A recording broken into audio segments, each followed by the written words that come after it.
Hi guys, hello everyone. Welcome, welcome to Booked Without Boundaries. We're live now. We're live now. If you're happy to be here, let me just see emojis in the comment section. Are we happy to be here?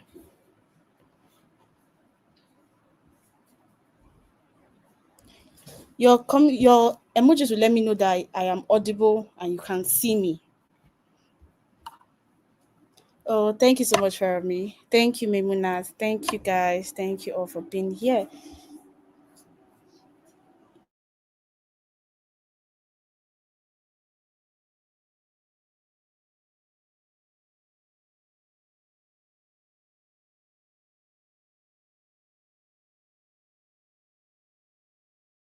I need more comments to be sure that we're here. I see 12 people on, but I only see 3 comments.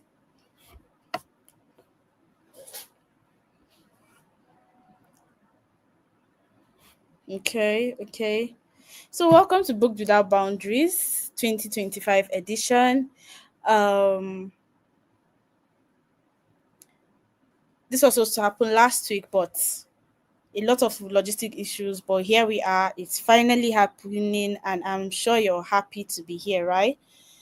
So first off, I need you to drop your name and where you are seeing this from in the comment section so that we can align it ourselves. Where are you seeing this from? Your name and comment section, your name and location in the comment section.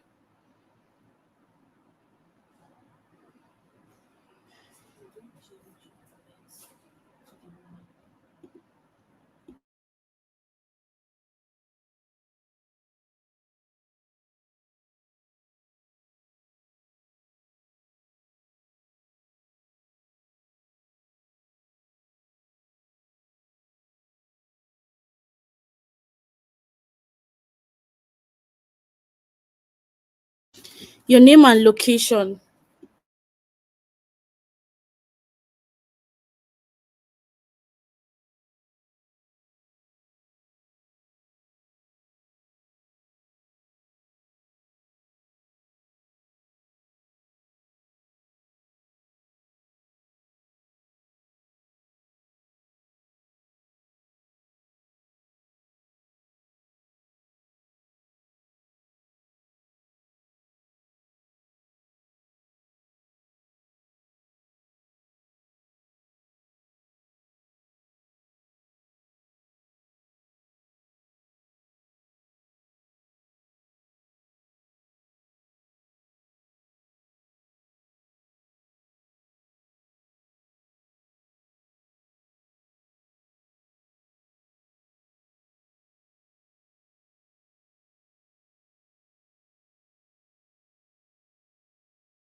Your name and where you're joining us from. Your name and where you're joining us from.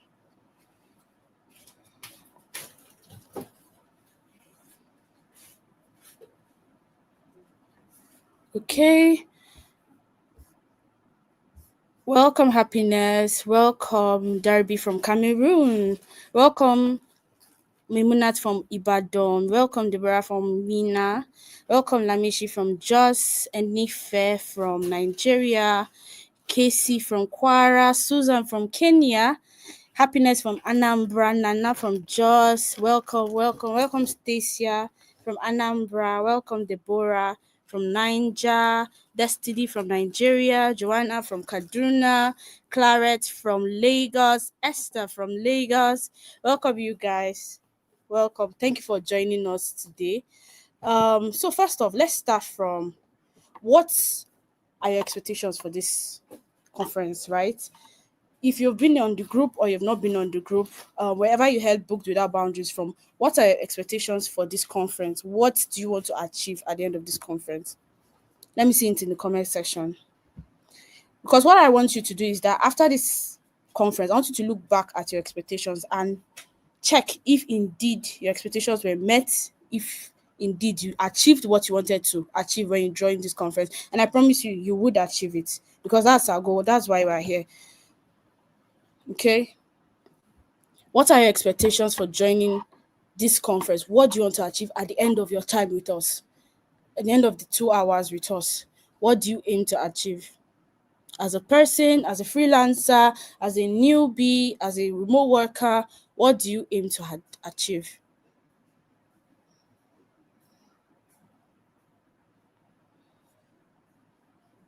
I don't see expectations. So.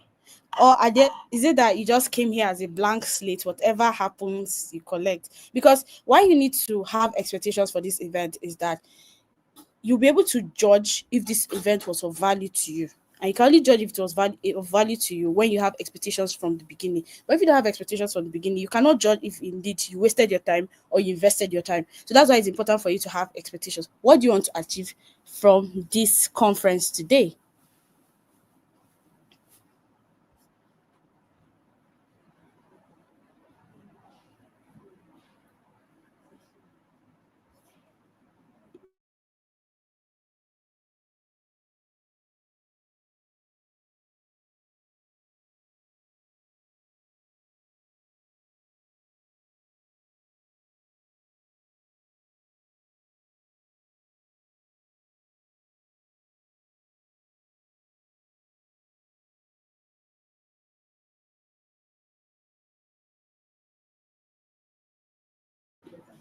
Okay, let's keep the expectations coming.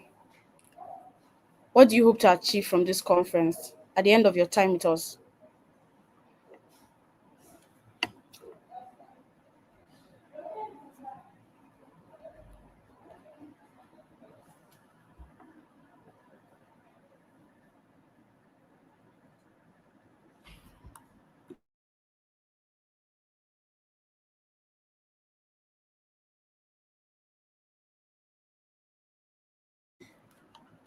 Okay, Nana says her expectation is to gain clarity on how to navigate remote work, earn more, and also how to build a solid personal brand. Okay, that is great, and I know that for at the end of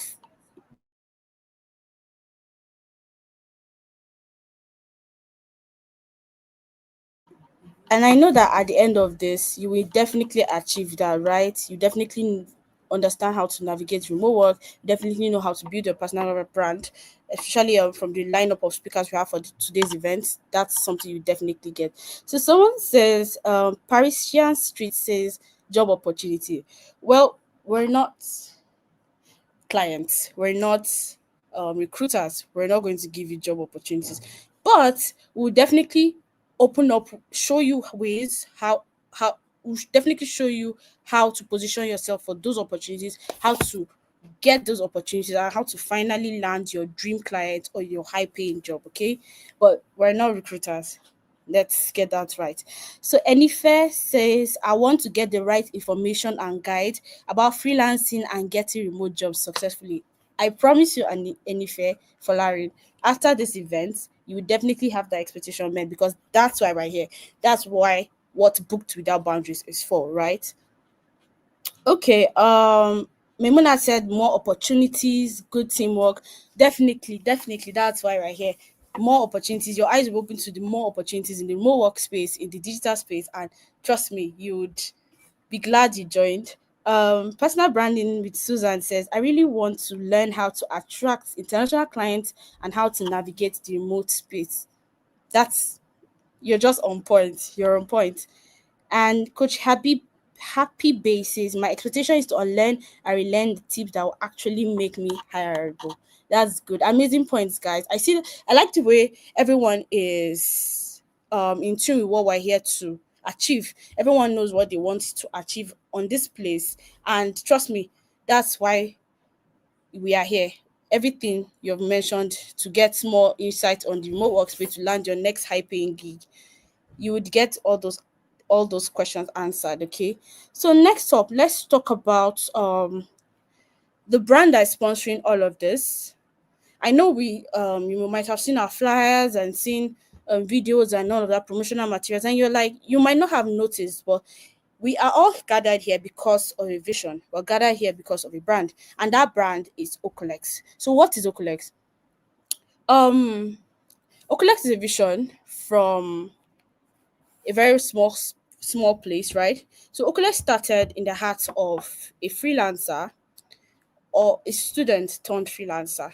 So when faced by financial difficulties, she looked for ways to make money, ways to make money that will be able to sustain her in school beyond just her petty business. And she found the remote work space, right? And getting into it with the right mentorship, with the right tools, with the right support. She's now a five-figure freelancer and remote worker. That person is Damlola Eunice Aremo.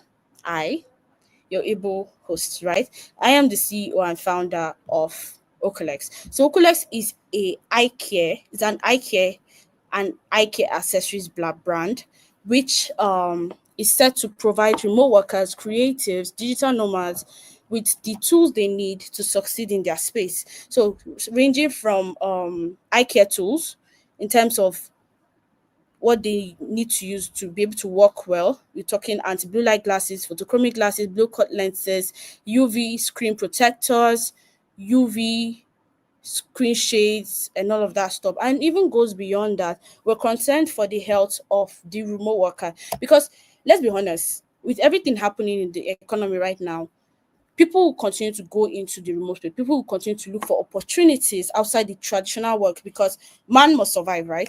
But there's a downside to this.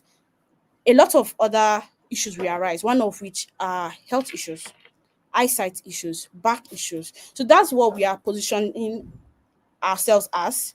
Oculus is positioning ourselves in that space to make sure that the remote worker, the freelancer, the creative is cared for all round holistically. Their health is cared for, their eyes are protected, their spine health is protected, they work and they live optimally, right?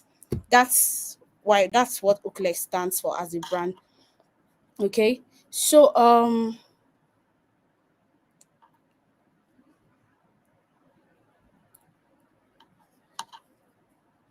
okay, I see we're still dropping expectations.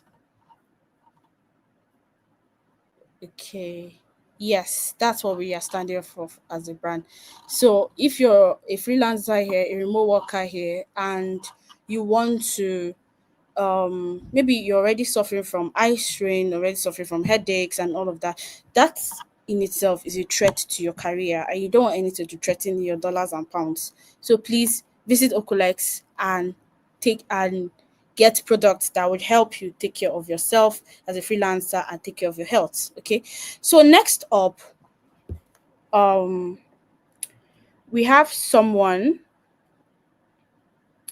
We'll be going into our first session. We don't want to waste time because time is precious as freelancers. Like most of us here, or some of us, our time is already priced, maybe $10 per hour, $20 per hour. So you spending your time here with us is already enough investment, and we want to value that, right?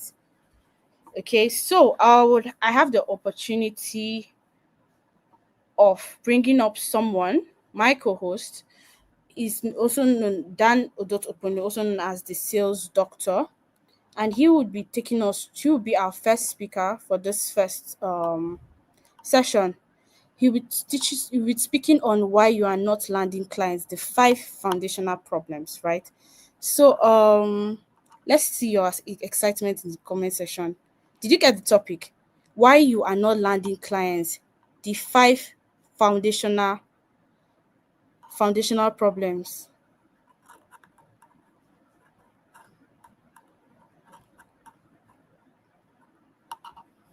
Please let's welcome him.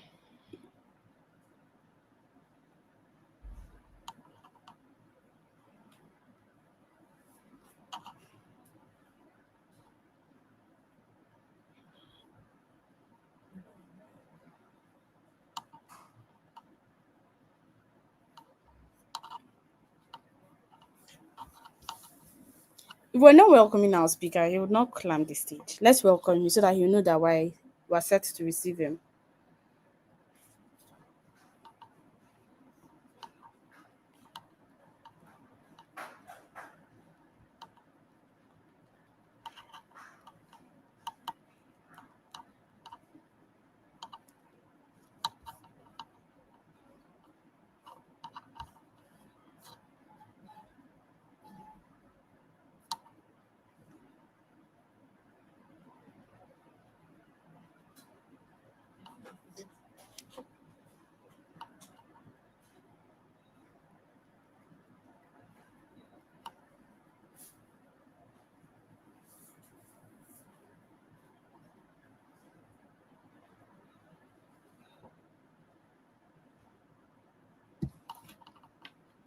Okay, unfortunately, our speaker is having some internet issues, but he's trying to join us. He's trying to join us, and we're too excited not to have him, right? So please, let's exercise a little bit of patience. He'll be here.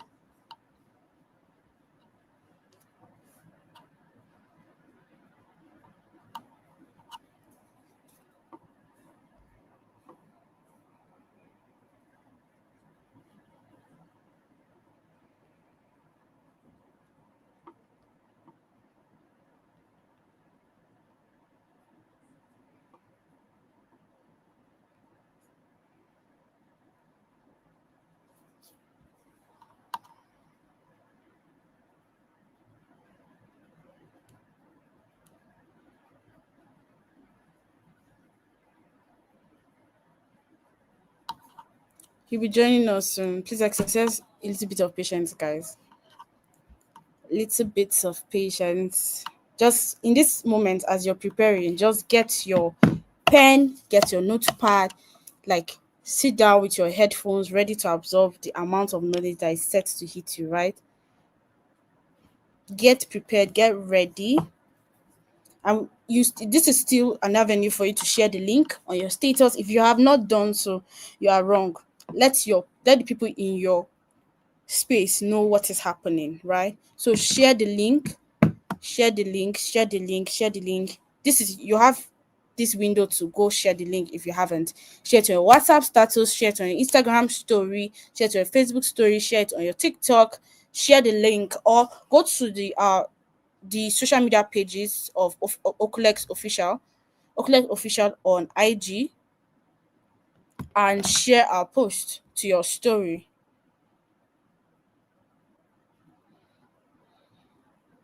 Share the post to your story.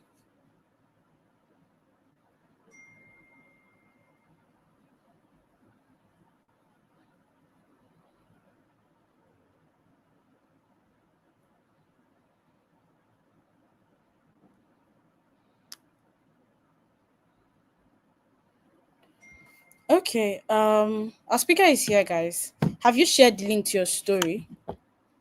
Have you shared the link to your story? If you have, say yes, I have. If you have shared the link to your story or to your status, say yes, I have.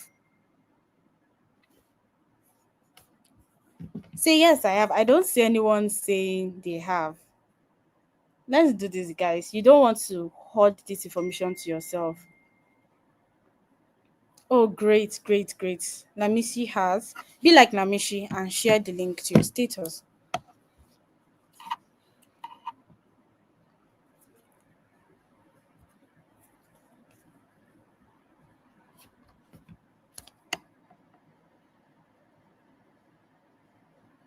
Oh, great, great, great. Thank you, Choma. Choma has. Be like Choma and share the link to your status while we wait for our speaker to get ready to offload all he has for us, right?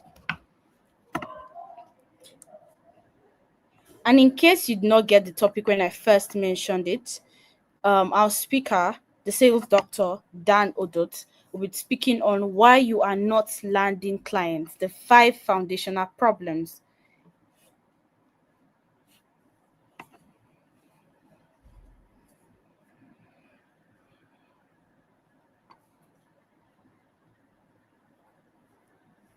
Oh, great, great, great. Thank you, Nandi. Nandi has shared the link.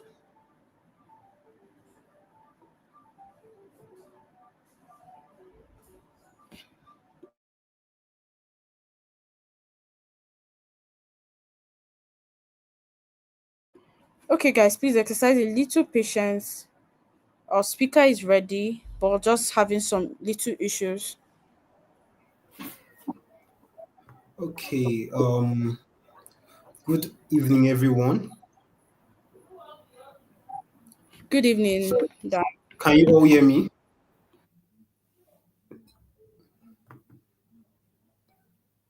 Sorry, can everyone hear me, please? If you can hear me, please let me know.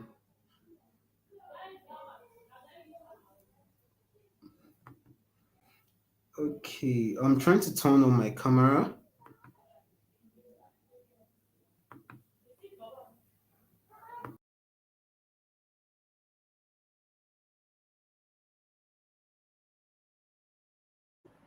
Sorry guys, a little patience. A little patience.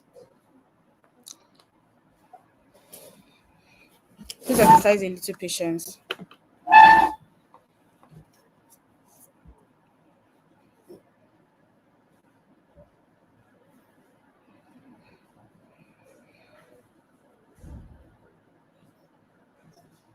Okay, great. Can you all hear me? Can you all see me? Good evening, everyone. Good evening, everyone. If you can see me and if you can hear me, please just signify, please. Okay, Akimbode, thank you. Just noticed you said I'm your namesake. Okay, so first of all, apologies for the brief delay. Okay, so first of all, so as you already know me, my name is Dan Odut, and for a lot of people, they know me as the sales doctor. So I want to believe before we even start, before we even get into every single thing that we are going to be talking about this night, I'm going to tell every one of us a story. For any of you that have ever joined any of my sections, you know I like stories a lot. So if there's anybody that can't hear me, I just want to be sure before we get deep because there are some things I'm going to be talking about right now that literally it would almost be as if I'm talking to you, talking about you. Now, okay, so now concerning the story I wanted to share. So let's take a trip back to 2019. 2019, like 5, 6 years ago, thereabouts. Okay, so I think that was around the period when I was getting like fully into the remote world and all of that. And I had a good number of friends, right? King Khalid, we can't see you.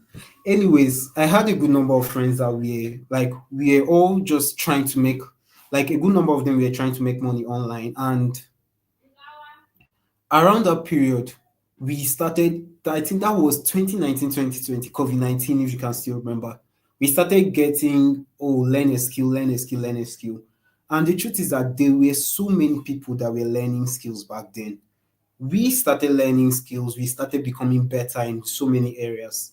But the problem now was that, all right, let me put the mic.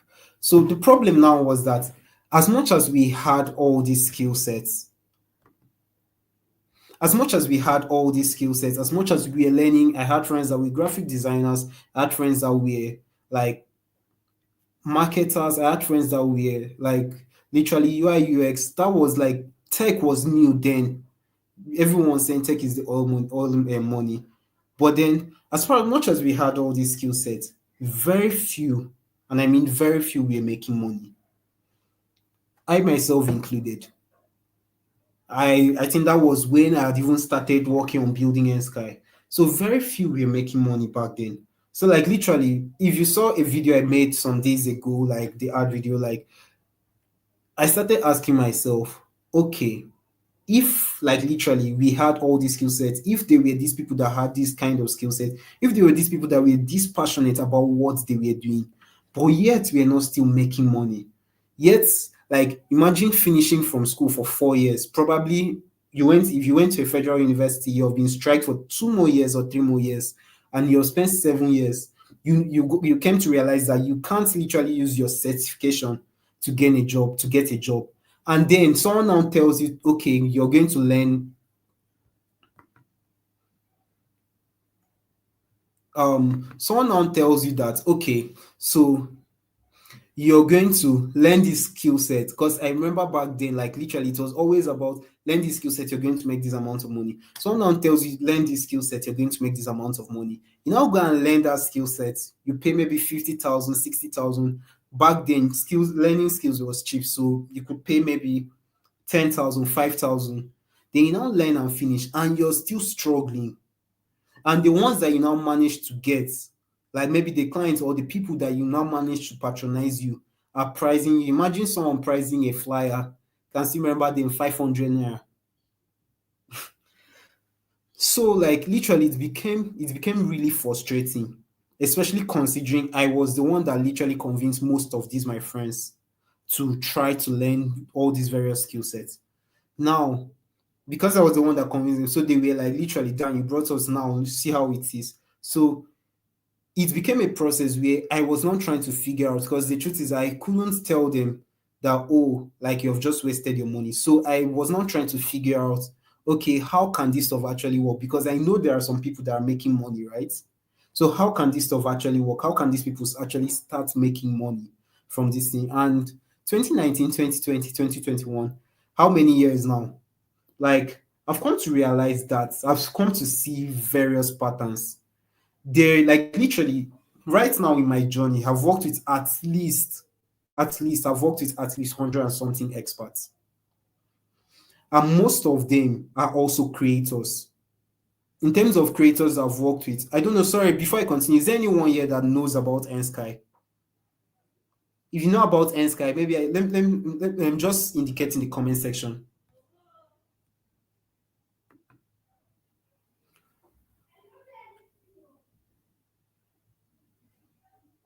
Okay, so Clara is saying that she knows about Nsky. So what do you know about Nsky?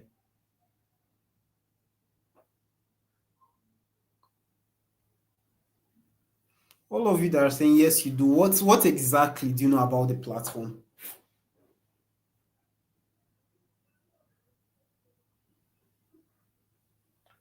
I'm waiting for someone to give me to drop a comment that would actually anyways, because of lack of time. So I'm going to pocket the money I was going to give the person that could tell me about Nsky. So yes, so like literally, I was building a platform as at that phase, right? I was building a platform as at that phase to just help people learn various skill sets. It wasn't really a tech company back then, it was just a platform. So now, in the last few weeks, or in the last few years, I've worked with a lot of creators because Nsky has become that platform now that allows creators host, create, and sell their courses. I'm going to be introducing Nsky in a few seconds too, because it's going to be important to the everything I'm going to be sharing very soon. But then in the last few years, I've gotten to work with hundreds of experts and hundreds of creators on this entire journey. And literally, I've also gotten to interview, I think the highest amount of people I've interviewed so far in my journey is 400 people. That's for a particular role. When I was hiring for my personal assistant, I think that was last year, I went through over 400 CVs. And then also personal assistance and social media management role. I went through over 400 CVs. I've gone through this right now, and I've come to realize that it's very easy to spot those that actually have skills, number one, those that are actually landing clients with those skill sets, and those that are not, those that are just joining in the noise. Like, there are errors that people make that they don't even realize they're actually making these errors. They don't even realize that they are making these mistakes. But then these are the reasons why either they are not landing clients, or they are being priced with chicken change, or they'll land one client today, and then the next time they'll land a client, the next time they'll land a job, it will be in 2 months, 3 months, even 6 months time. Let me bust someone's head on this call. Do you know that there are people, like, okay, I noticed that there are people that join this section from Kenya, from Cameroon, and all those places. Let's talk about generally now. Do you know that there are people in various countries that if they left wherever they are working today, I'm talking about like today now, that before the end of that day, if they wanted another role, they'll land it. Like, in fact, there are people that companies are begging to come and work with them, willing to double their salaries. And how do I know this? Because I've tried, they call it poaching in tech. I've tried to poach people like that as well to join my company. So now, let's get into the main thing. So now there are these problems, there are these fundamental problems that are issues that we have, that is literally preventing a lot of you and a lot of us from actually landing our dream clients. And not just our dream clients, high ticket or high paying clients. But before I get into that, is there anyone here that can tell me like any problem that you think, before I get deeply into this, anybody can tell me anything that you think is one of the reasons? Like you might have noticed it in yourself. You know that okay, this is why you're not landing the kind of clients that you want to land, or you might have noticed in the lives of your friends. Like just share your share your views. I want to have at least five people say something before I continue.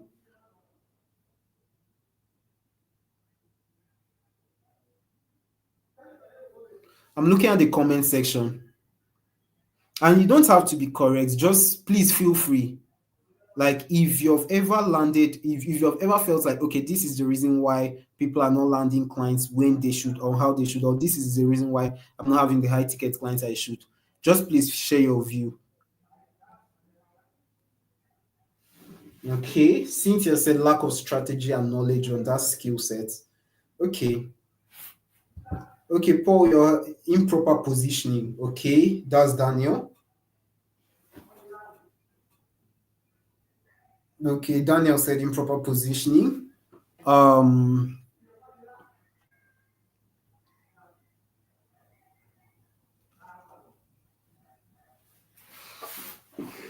okay, no other person is talking. Adequate knowledge of the skills and imposter syndrome. Okay, they're not reaching and engaging with the right audience. Okay, identity crisis, unstructured CV. Identity crisis, unstructured CV. Okay. Okay, so I think I've gotten enough, not enough experience in that particular field, lack of proper mentoring. Okay, I'm going to add Damilola back to the stage. I just want to throw a question to her. Don't know if she's still around. So, Dami, out of all these reasons that these people are that everyone is mentioning so far, like to you, which one do you think is like on your own world as in the your space now? Which one do you think has played the biggest role on some of the people that you know? Because they are mentioning a lot of reasons here. So far with the freelancers or newbies, remote workers that I've interacted with, the main thing is imposter syndrome. To be very honest, especially from this part of the country, people don't believe they can do this. They see other people's results, and it feels so far. It feels so out of reach. And even if they will take the courses, they will do their portfolio, they will do their CV. There's a way they still carry themselves that show that they don't believe that that opportunity is for them. So for me, the top on the list is imposter syndrome. Then the next Okay. after that will be people not practicalizing what they learn. So people are, because of the way Nigeria is, people have learned how to base their relevance on skill sets on the certificate that they are given on graduation. So they don't practicalize what they are taught. They don't look for real life situations and apply what they've taught to it. They just feel like since I have the certificate, you know the way you come out from your university. Once you have that certificate, nobody cares again. That certificate is like your proof. But in this remote workspace, it goes beyond certificates. So that's what another reason. But the top is imposter syndrome. Okay. Okay. Thank you so much, um, Dami. Thank you so much, Global Dami. Okay. So now this is what I'm going to say, right? So everyone that has said, everyone here is correct. Every single person here is correct, at least to a good extent. Every single person here is correct. Now, there are some things I'm going to be sharing right now. Some of them you've heard before, some of them you haven't. But I beg you, because like literally one of the let me just even say something.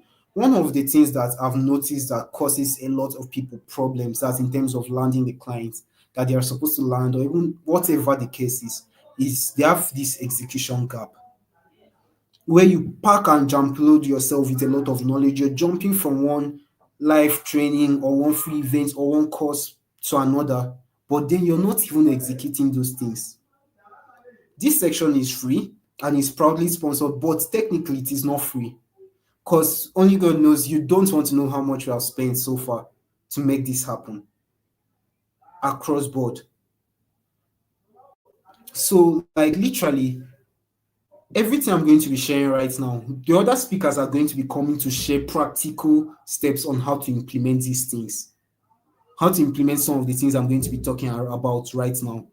But then every single thing I'm going to be talking about right now, like literally, there are some of you that already know you have these problems. Whatever you do, please take a piece of paper. If this is all you note today and actually fix, I promise you, give yourself the next 30 days. I'm not saying 6 months, I'm not saying 1 year. Give yourself the next 30 days. Now, for those that are just joining, I never really introduced myself, right?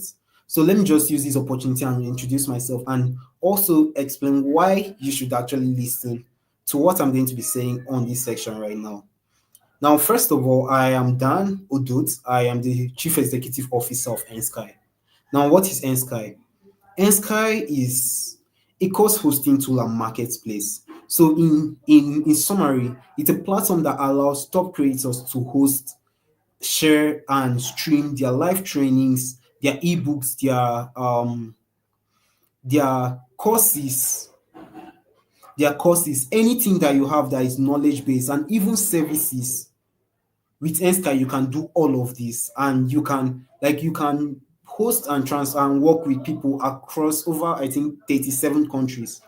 The goal is to make it, and then beyond being able to host and sell your courses, your live trainings, and every single thing with Nsky, the goal is to make it so easy that literally you on this call now, because for some people it's not even the fact that, okay, for some people now they don't even have a skill at all.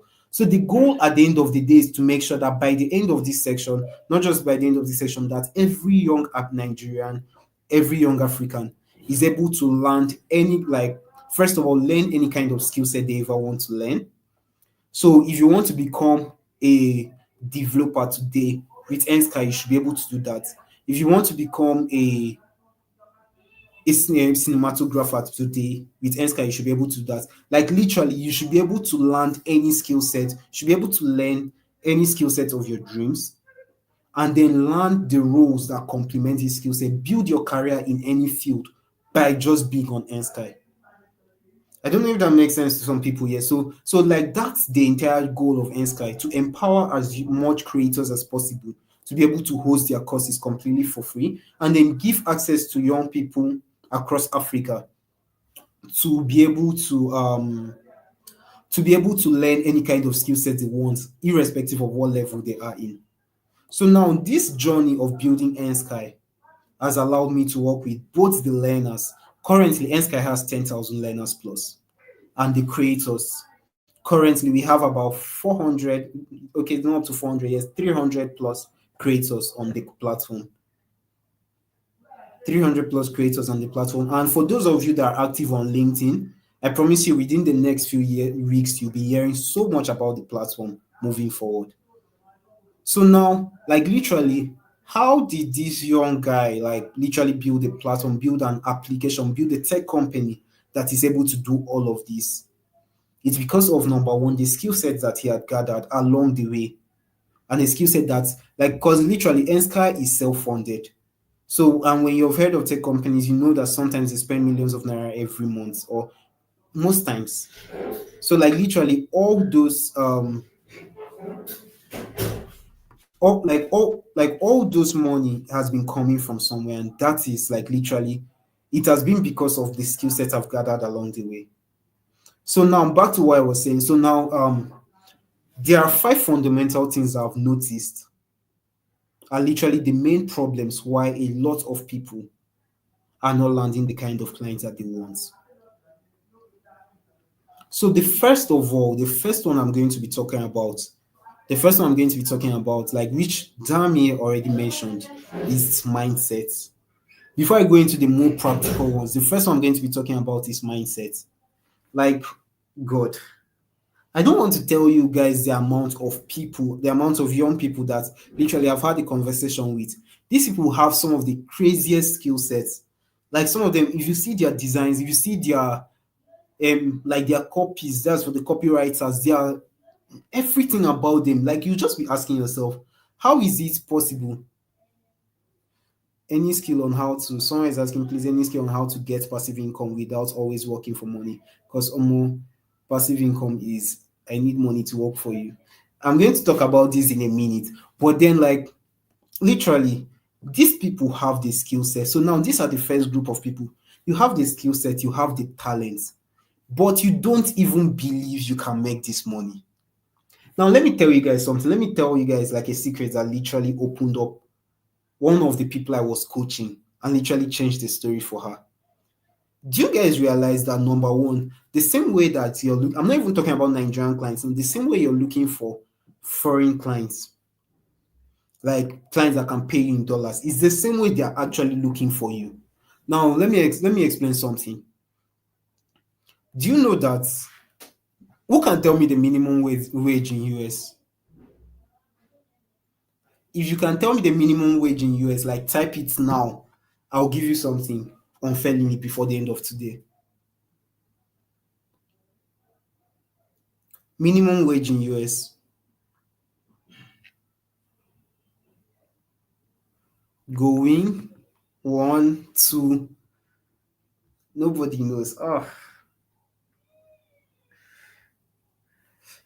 wow. Anyways, the minimum wage in US, if I'm not mistaken, is about the minimum wage in, I'm talking about monthly, is about $1,024. If I'm not mistaken, that was a while ago, sure. Maybe it has reduced, maybe it has increased. Like, I'm not talking about per hour, I'm talking about when you combine that into a 40-hour work week and then you do your calculations and all. So $1,024 in a month.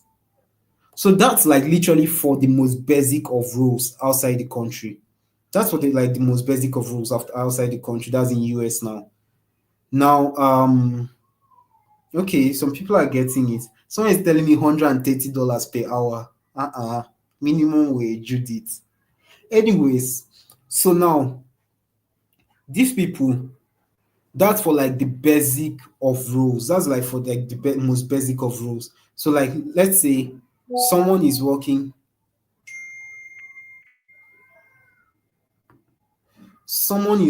from let's say cleaner, these people that work as like in restaurants, like they're saving food, all of those things, they should be making at least $1,024 every month.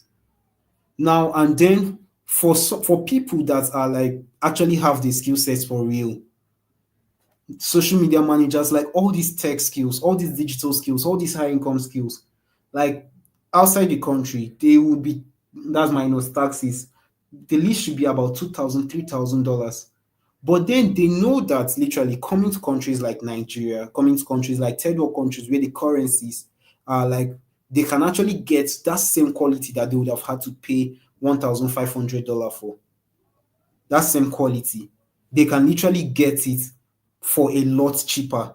And you on your own end, so like literally they would get it for something less than whatever they would have had to spend over there for minimum wage. And then you on your own end, you'll be able to get a role that pays you way more than your current currency does. So it's literally like a win-win for both sides. I don't know if you understand where I'm coming from. So just the same way, like the point I'm trying to make is that just the same way you are looking for these roles, they themselves are also looking for you. But then because you don't even believe you're actually worth these roles, you end up what's the right word to use now? End up not even trying to get them. You end up not even trying to work towards landing these roles. So like I think I used to know, and then let me just say this right. I used to know that like a lot of people were making a lot of money online. But when I launched Nsky, I got to realize just how much people were making. Because I think there are creators now that on an average every week, I was talking to Damilola about it the other day, every week, that's using Nsky as a platform, that's for their transactions, US dollars and everything, they are getting $500, $1,000, $2,000, $1,000, $2,500. So all I'm trying to say, I don't want to spend too much time on mindsets because Dami already spoke about it, because there are more technical things and we barely have enough time. All I'm trying to say is that literally, first of all, if you're joining this section now, please, irrespective of whatever else is going to be said on this section, if you can't rewire your mind to believe that you can actually, when people are calling $1,000, when people are calling $500, when people are calling $200, when people are calling whatever amount that it is, that you can actually make it. I promise you, if you like go and gather the biggest portfolio you can in this world, have 1,000 skill sets, you will never land that role. Because most times clients can see beyond. It's one of the things I do when I'm also hiring as well. Most times clients can see beyond just the facade, just the this thing. Clients literally want people that are confident in their skills. And if you yourself are not confident in what you're doing, it doesn't matter. If you're not confident, they'll see through it. And number two, if you're not confident, you won't even try to apply the skills. You won't even try to apply the things that you need to actually land these roles in the first place. So that's so moving on from that. Hope you guys are all with me. Please, if you've gained value, any kind of value so far, please can you just indicate, because we are going into the more technical reasons now.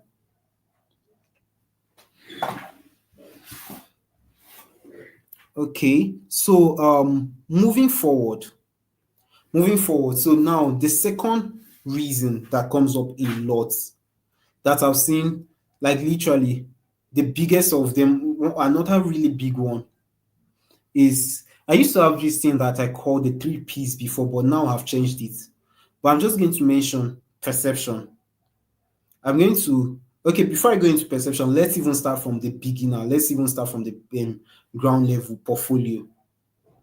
Most of you, and I really laugh about this a lot, you're trying to land high ticket roles. You're trying to even land the regular roles. Let's even leave. What I'm talking about right now is both the high ticket roles, that's high value clients, that's $2,000, $3,000, $5,000, $1,000, and the regular ones. You're trying to land these roles with without any level of experience, without any level, and even if you have the experience, you're not packaging it well enough. I One of the things I did, I was telling a friend of mine the other day that wanted to hire for a particular role. And then she told me that, oh, that she's going to have issues, like because she's an influencer, that a lot of people are going to reach out if she posts it using her normal page rather than her company page. So that's, and she doesn't have the time to start reviewing every single person. And I laughed and I said something that you don't need to, because there are a lot of people that will screen out themselves before they even start. There are a lot of people that will screen out themselves before they even start. Because explain to me why you're applying for a social media role and you don't even have one gig or one real experience to show to your name. Not that one this in skill, not that one experience, not that one project is enough. But like literally, there are people, I've seen this happen so many times. Yes, I know you're just graduating. Yes, I know you're a student. Guess who else is a student and is making a lot of money? Yes, I know you're all of these things, but that is not an excuse. I'm saying this for the beginners on this call, right? That is not an excuse for you to apply for any role at all. And I mean any role at all, even if they are going to pay you 50,000 naira, God forbid, but even if that was all you're going to be getting, it's not enough reason for you to apply for that role without any project on it. Like most of you apply without a portfolio at all. How are you? How? And then you say that your village people is after you. It's not your village people, my brother. Like that's the first thing that I've noticed. In fact, and it's the simplest of them. I'm starting from the simplest things now. Like I started with mindset, because mindset is something that you can change by yourself, whether you like it or not. It doesn't cost you anything, and I mean nothing, to change your mind. Like to rewire. In fact, on this course self, like you can just go to the mirror and say that I am capable of making that $2,000. I'm capable of making that $1,000. Starts from the mind. That one is quite easy, tricky but easy. And then the second easiest thing that you can fix today is your portfolio. Why is your portfolio looking so scanty? You're seeing a role and it's saying $1,000. You're seeing you want to send cold DMs to someone and you're expecting this person to pay you $1,500. You're expecting this person to let's not even go that far. You're expecting this person to pay you $200 and you're going with the oh, I just learned this skill. Okay, so someone is saying something here. A quick question. I'm still a developing digital advertiser. It is difficult getting an internship role to be able to work and gain experience in real world projects as an intern. That's a lie. Sorry to say this. Sorry to discredit you, but that's a lie. Do you know why I said that? Now, when I think it was, I don't know if you guys listened to this guy called Alex Omozi. It was Alex Omozi that said something that even for the free stuff, market it as if or hunt for it as if you're getting paid in it. Like literally, you said that you're having developing getting as a digital advertiser. Do you know how many events happen every week? Okay, you want to go and join a company, leave the companies first. Have you tried volunteering for an event? Have you tried reaching out to have you tried reaching out to, okay, let's say let's even start with this Books Without Boundaries. Did you reach out to any of us and say that, oh, you're a digital advertiser and you want to actually, like, I'm guessing when you say digital advertiser, so you run ads and all of that, so and all of those, you want to actually run ads regarding these events? Have you tried doing that? Have you tried reaching out to those that are launching their brands newly? Have you tried reaching out to any tech startup? Let me give everyone on this call a clue. Yes, a lot of people, a lot of founders, and a lot of startups, and a lot of companies are always very skeptical when it comes to volunteers, when it comes to internships. Of course, I'm always of the opinion that literally you should be paid for whatever you do. But then a lot of founders are they're always very skeptical because a lot of people, you get this internship role, but you never deliver on anything. You just become sidelined. I don't know the word to use. Now, what I'm saying right now is for beginners. Every startup company has one or two or three interns. If I'm going too far, any brand at all, Olex just launched. Have you reached out to Damilola and said that, okay, you're a digital advertiser? The goal is that even if it's 1 month, even if it's 2 weeks, even if it's 3 months that you're going to spend, just have something written there. Don't apply with nothing, which is what a lot of people do. A lot of founders, a lot of clients are scared of working with beginners. And whether you like it or not, the market is, I'm tempted to say it's saturated. It's not really saturated, but like there are so many beginners. There are so many beginners across board. Right? And like literally, you have to stand out.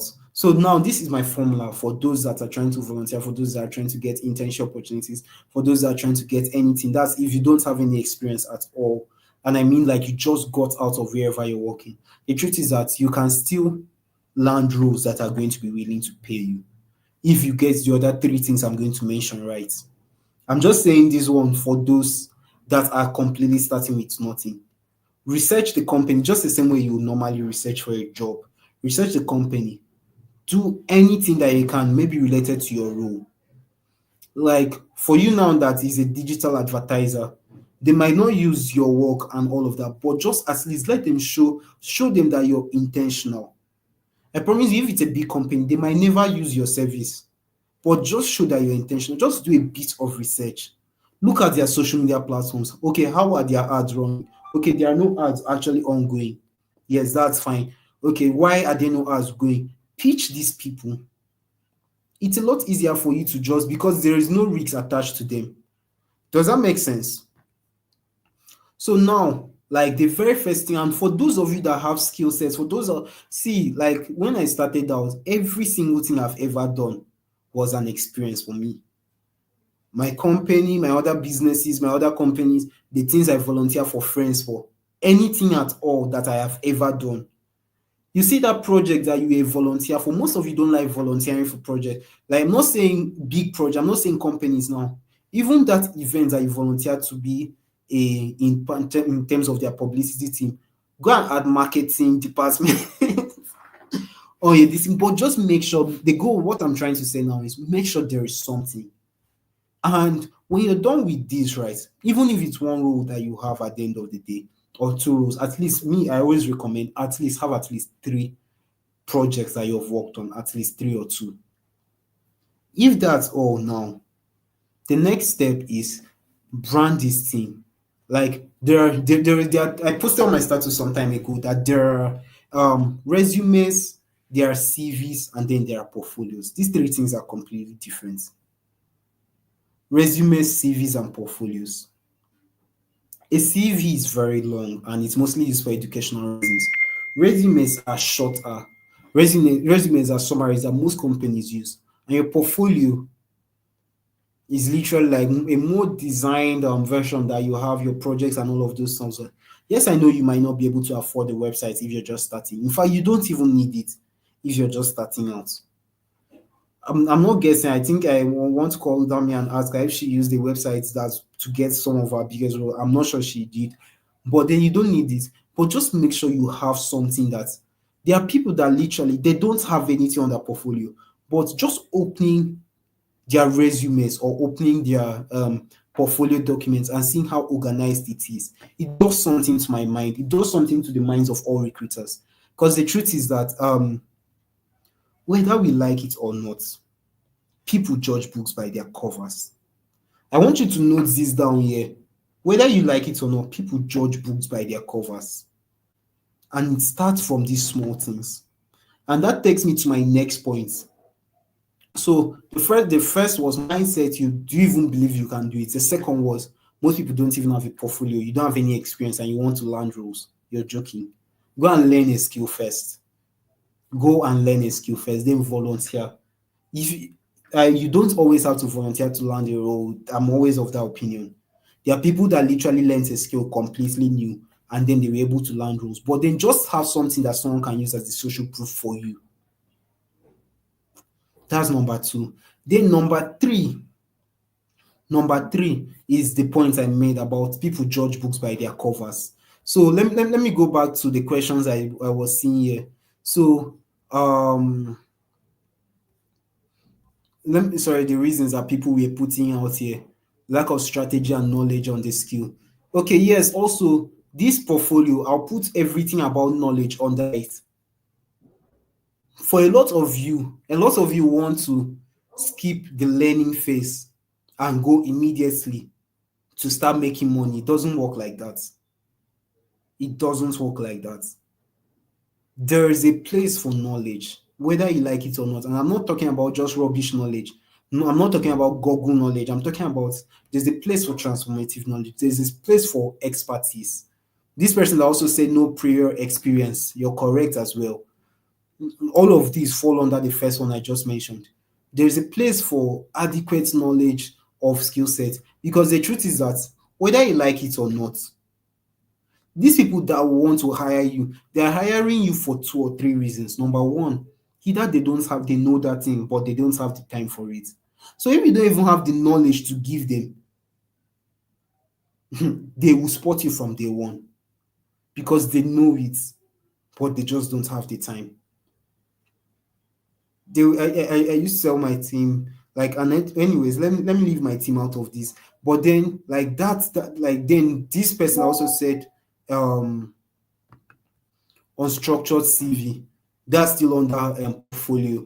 I'm just putting every single thing into this. Not enough experience in that particular field. Try and spend as much time. I'm seeing it a lot: inadequate knowledge and imposter syndrome. Try and spend as much time. Try and spend as much time to knowing that thing, that particular skill set. But then that's the trap. Before I move into the second point, that's the trap that a lot of people fall under. A lot of people, their problem most times is not even that they have not learned enough. They don't think they have learned enough, which goes back to the first one that I said, mindset. I got to learn the hard way, which I'm going to be talking about in the execution gaps. The best way to move is fast. You went through a course today, Yes, I know you don't know everything about that course, but volunteer and test out that course. Test out what you've learned on that course. You joined the live training today that they taught you a lot. Yes, I know you don't. The truth is that the world would all your mind would always trick you to think that you're not ready yet. But you never know if you're ready enough until you put yourself in the war front. Volunteer for that role, join that team. Even if just then you just want to observe how things run. Do you understand? So there is a very huge trap between inadequate knowledge and imposter syndrome and the skill set itself. So now moving to the next thing is what this person blessing you like you seem to really know your stuff because I've been seeing the answers that you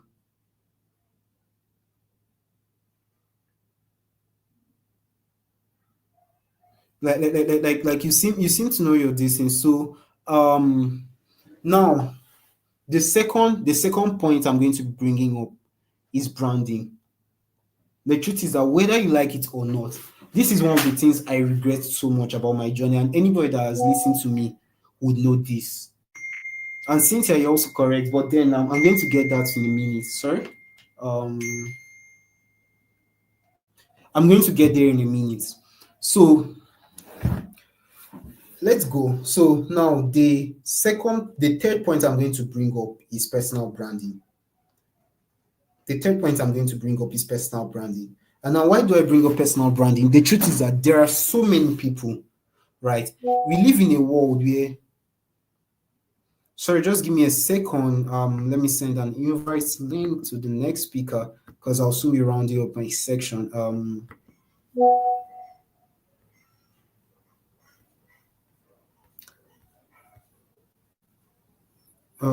Sorry, just a minute.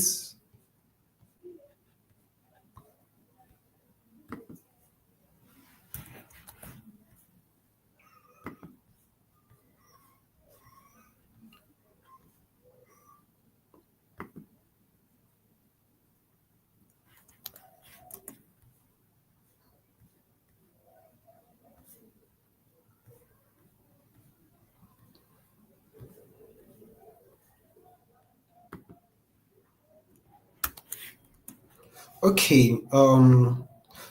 So back to what we are saying. So we live in a world where there is AI now. Their AI can literally do half of most of what you do. If you've seen GPT 5.0, like it actually has an agent in it. Like you can actually prompt out and have an agent working on some things for you. We live in a world where there are so many people with skill sets. So let's say the first two things, you have the both of them. You have the mindset, you have the skill. Good. That's like you've gone to let's call it ground zero now. Not even having the skill set is you're already at minus 100, but then you have the skill set, you're at ground zero. So now let me talk to the people.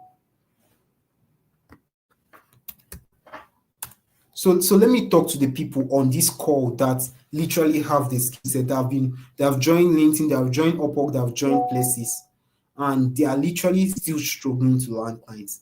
One of the main reasons, I'm going to talk about four reasons now, but one of the main reasons is you don't have a brand.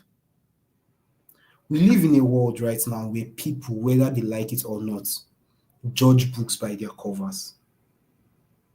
Whether you like it or not, like most of the time, I think the reason why I decided to talk, I could have spoken about, for those of you that know me, you know how obsessed I am with sales funnels.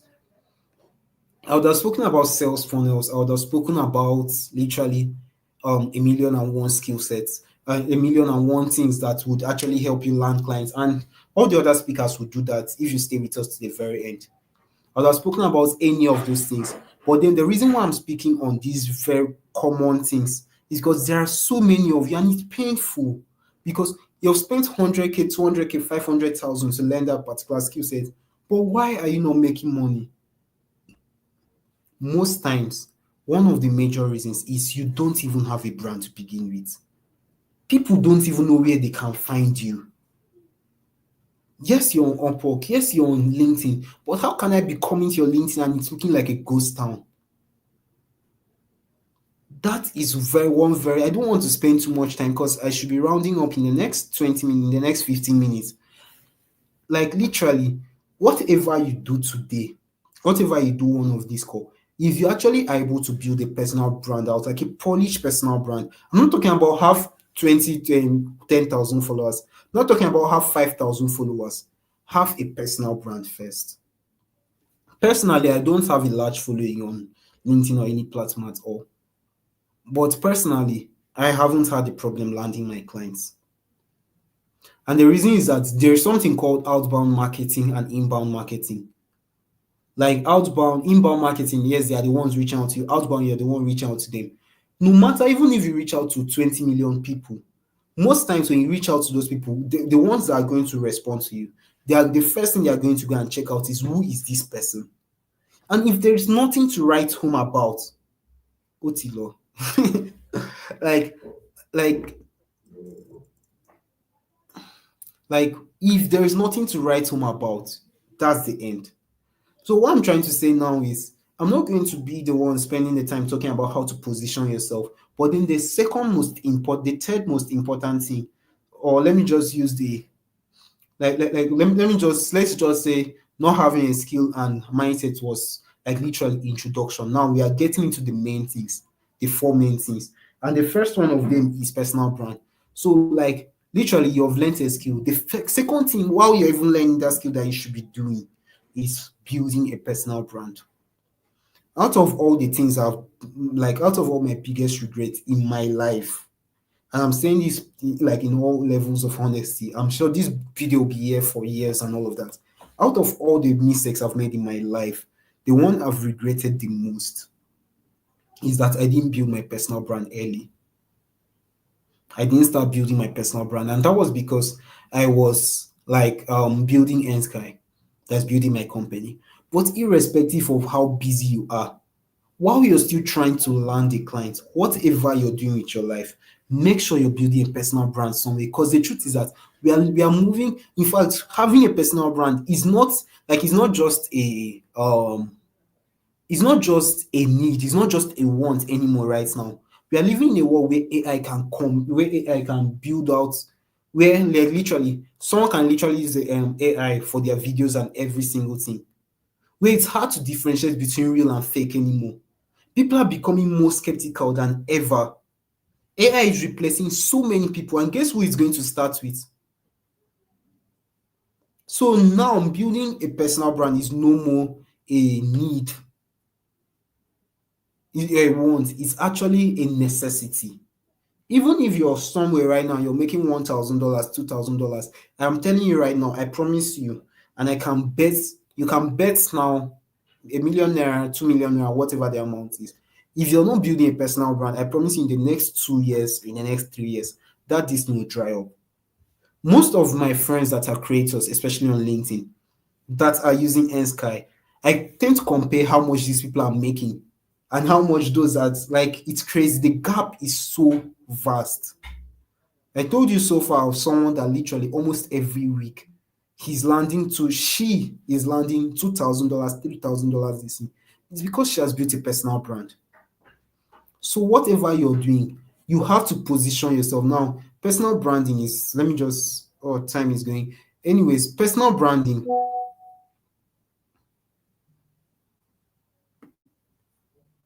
So now okay, so now personal branding has I'll merge it with positioning.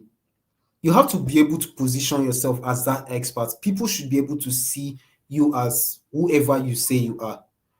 I promise you, there are people that, as I said, there are people that literally don't have the skill set, but because of the kind of personal brand they have built, they have literally been able to land those high ticket clients and even offset them, those clients to those without personal brands, and they'll charge and they'll pay those people peanuts. So now the third thing right now, the third thing I want to talk about, the fourth thing I want to talk about is marketing. Now, for some people, like I have this triangle. I put branding on top, I put marketing on the other side, and I put let's say sales on the other end. Now, marketing is the next thing for me. There are some of you that you have the skill, you have the mindset, but then you're not marketing yourself. You're not putting content out there. Yes, you've built like a polished profile and all of that, but then marketing, you can get clients, not sales now. You can get clients in four. To me, I think there are four major ways. There's your warm outreach, that's your reaching out to friends. Oh my god, like I have this skill set, come and patronize me, or those that know you. There is cold outreach, which I'm going to be talking about in the next point, as sales. And then there is content, true content, and then there's advertisements, that's using of running of ads. These two, you might not have the money to run ads just to land your clients or just to land gigs and all of that. But like literally, one thing that you can always do is market yourself using your content. Like literally, they go together. You need your content to market yourself, and then you also need your content to build your personal brand. So whatever you're doing, please, like that's another thing I noticed. Like another error that a lot of people are making. They're not marketing themselves at all.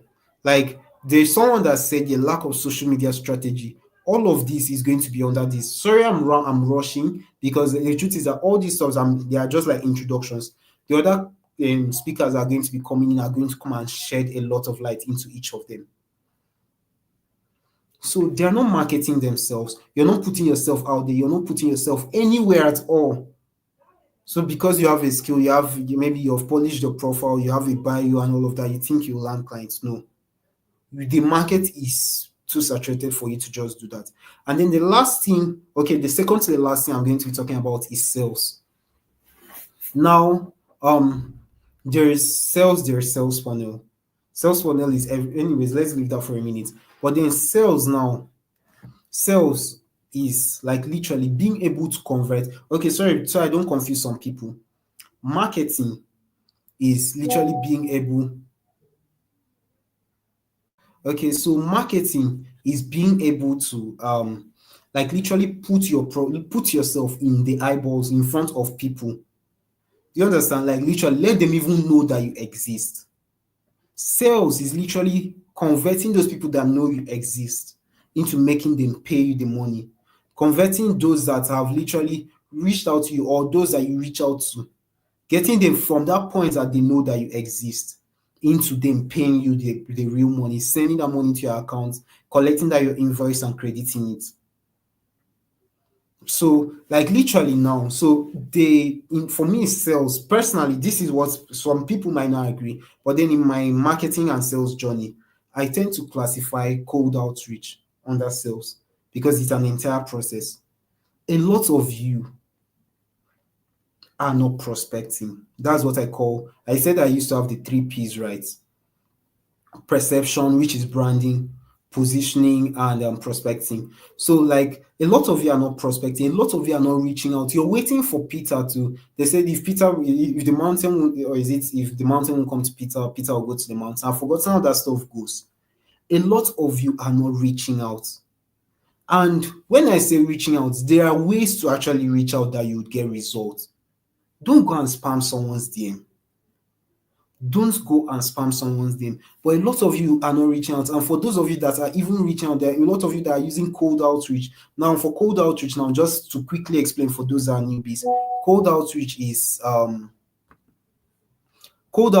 when you're literally able to like research and send someone and pitch yourself to someone that doesn't know you at all.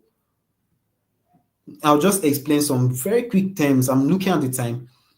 In marketing, there's inbound marketing and then there's outbound marketing. Inbound are the people that get access to your work, and then they come and then they see what you're doing, and they have seen what you're doing. Maybe they research for that particular skill set, and then your name popped up, or they've been following your work for a while, and then they reach out. So that's inbound. Outbound is like these people, you're the one reaching out to them. They don't know you from anywhere. A lot of you are not even doing that. You're complaining of you don't have clients, but yet you're not actually reaching out to these people. You're not selling yourself. And even when they reach out to you, maybe through your marketing structures and marketing strategies and all of that, even when they have reached out to you, you don't know how to sell yourself. You don't know how to. I've seen this one happen too many times where like literally someone will reach out to you, someone will reach out for your service, someone will say, okay, they want to get on a call with you, and they'll get on that call with you, and like literally you fumble. You don't know how to close. So under sales, we have the fact that okay, you don't even know the kind of scripts to use. You don't know how to convert this person from just being in your DM to actually getting on a call with them. And then, of course, finally, you don't know how to close this. You don't know how to get them to believe in your value enough for them to be willing to pay you. Do you understand? Under marketing, we have the content, and you don't know how to create content that are going to get people to be interested in your services, that are going to get people to be interested in you before they even get interested in your services. You don't know how to craft offers that are irresistible. Your offers just seem so lame and stupid like every other person's own. You don't also know, so that's offer creation. You don't know how to create irresistible offers. That's offers that people can't resist. You don't, so like literally all these things. And then finally, before I round up, finally, the last thing is the execution gap. The last thing is the execution gap. So I'm going to use this story that happened once. So a lot of people, because I have a large community here on WhatsApp, so sometimes I really get tired of answering people. So like, and that's because they were, I think a while ago, I got a message from this person. So it was a lady. So she entered my DM and she was literally almost crying. She was like, Dan, I've tried every single thing. I've tried this, I've tried that. Like, I've reached out to people, I've posted content, I've done this, and yet up to now, I'm still not getting clients. I told her, I asked her, okay, calm down. How many, how many people did you reach out to? I was with a friend of mine that day. She's also in marketing and sales. So I was not like, how many people did you reach out to? And and guess what? This lady said that she has reached out to 10 people. And actually, funny enough, I busted out laughing. And you know why? Because for most of you on this section right now, the problem is not that you don't know what you need to do. The problem is that you're not even doing what you need to do. Two things happen. First of all, okay, actually three things when I talk about the execution gap. So first of all, there are those that know what they are supposed to do, but they are not doing it. They'll jump from one webinar, one course, one this thing to another, looking for that golden egg and looking for that, I don't know, that golden secret. Come, let me tell you the secret. There is no secret. There is no secret whatsoever. I promise you. They are looking for that. Yes, there are better strategies. Yes, there are better frameworks. Yes, there are better ways to actually create your content. Yes, there are ways to design your hooks. Yes, there are ways to send cold emails that will get response. Yes, there are things called big fast value. That's in terms of lead magnets. Yes, there are things that you can actually learn that would help you make your work easier. But there is no, it can't still replace the place of the work itself. I can give you 1,000,001 sales funnel frameworks here on this call, but if you don't implement them, they are going to always be useless. So there are those people, that's number one group of people, they have joined all the courses, they have paid for all the courses, maybe because they have the money. They have paid for all the courses, they have paid for all the webinars in this world, but yet they are not practicing what they are learning. And then there are those that are practicing, but they are not practicing enough. Let me tell you something. Before I'm saying this as a sales expert now, right? Before you can actually say that okay, you are going to send cold emails or cold outreach, cold messages, like cold DMs, and you actually get a response. Let me tell you, there's only a 2% conversion rate. So that means if you send 100 messages, 100 DMs, only 2 people will respond. That's average. Let's say you don't even know what you're doing. Of course, I've been able to work out strategies with some of the people, some of the coaches, and some of the clients I've worked with to see how to pump up that response level to as much as 30%, 40% using lead magnets and so many other things, which I can't completely share right now because of the lack of time. But then only 2 people respond. Out of those two people that will respond, you get on a call with these two people, there's only a 25% conversion rate. I'm talking about the industry standards. So, like, if only you message two people, 100 people, and two people responded, and 25% is the conversion rate, that means you'll be converting, if I'm not mistaken, 0.5. That means you won't even convert a person. If you DM 200 people, four people might respond, four people might actually respond. At a 25% conversion rate, you get access to one person. Of course, these things I'm telling you right now, there are ways, there are strategies you can use and make them better. But what I'm trying to say here is that, like, literally, just by doing enough, just by doing volume, even if you don't know anything at all, you can still get results. So there are those people that literally they know what they are supposed to be doing, but then they are not doing enough. And then there are those that literally they are not even doing at all. And then there are those of you that you end up landing these roles. You end up landing these roles and you end up uselessing these clients. You end up uselessing these clients. And what do I mean by that? Like, you land a role today and your client has to be begging you to deliver on the project that you landed, that you went to go to LinkedIn to go and post for. The truth is that there is something in sales funnels. There is a place that I don't want to go deep into this. There is something called AIDA. Then there is RR. Let me just use the most simplest funnels at attention, interest, desire, and all of that. And then there is RR. There is retention, and then there is referral. A good number of the people I've worked with in my journey are people that were old clients. That's retention. And then another good number are people that these people referred. Sometimes when I'm looking for some certain kind of cash and I want to like take my journey to the next level, what I end up doing most times is I look for a particular industry that I don't really know much in. And then I find one person in that industry and I do my very best to deliver the craziest level of results I can to this person. Like, and then with that one person, I try to get this person to refer me to all the other people that they have in their network, which is in that industry. So now, in summary, to round up, because I'm going to be transitioning to the next speaker right now. In summary, what I'm trying to say right now is, first of all, there are so many of you are not landing clients for so many reasons. First of all, you and the mindset, and in terms of the mindset, you either have imposter syndrome, you don't even believe you can actually, you don't believe in yourself, you don't believe you know enough to even land these clients. You don't even believe it's possible for you to land these clients. You either fall in one of these three categories, or you just believe that everything is a scam. I've met people like that too many. Secondly, the second thing I may say, I put, the second one I spoke about. Who can remind me? Let me see someone that's been following this section on the comment section.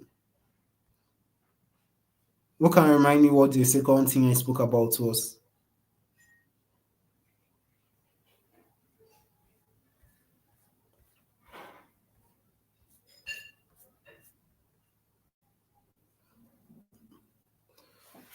Okay. Anyways, our next speaker is here. So, like, the first thing is mindset. First thing is mindset. The second thing is portfolio. Like, you don't have a portfolio, you don't have any experience, you don't have the knowledge, you don't have the strategies, you don't know all of that. The third thing is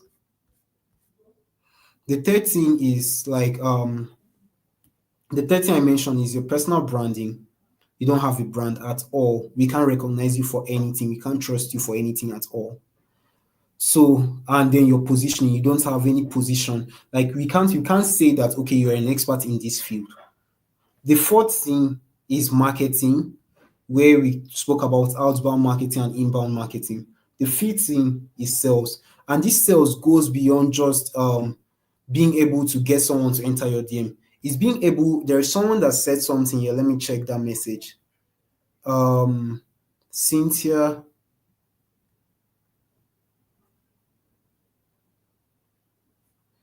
Cynthia said something about prayer is being able to show how to upsell that skill is the goal. Yes. So most of you don't even know how to convince the clients. Most of you don't even know how to sell that skill set itself for someone to be able to say, okay, this person knows what they are doing. This person is to be convincing. Most of you have very poor offers. You're just trying to sell like every other person. There's nothing unique about you. And then, of course, finally is execution. Most of you know this stuff, know what you're supposed to do, but then you barely spend time. You barely spend time on the things that you're supposed to do. You're not doing enough. You're not doing enough volume. You're not practicing it enough. And you're not spending, and sometimes you practice it enough, but then you're not spending enough time committed to be able to get that result. Sometimes you just jump to the next skill set and all.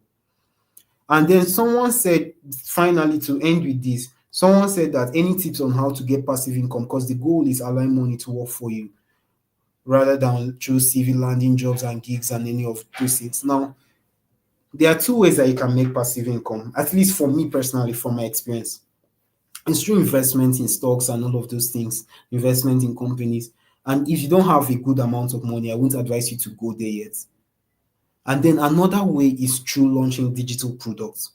And for you to be able to go far in your digital product, you still need to have a skill. You still need to have something that you're teaching these people. So with that being said, so like literally, even if you don't have enough money to actually invest, I'm not going to recommend any stock. I'm not going to recommend any platform here. But then even if you don't have any money to invest the little money that you have in yourself enough to be able to build digital products that can pay you while you're sleeping. Invest in your personal brand. That on its own is passive income. Thank you very much.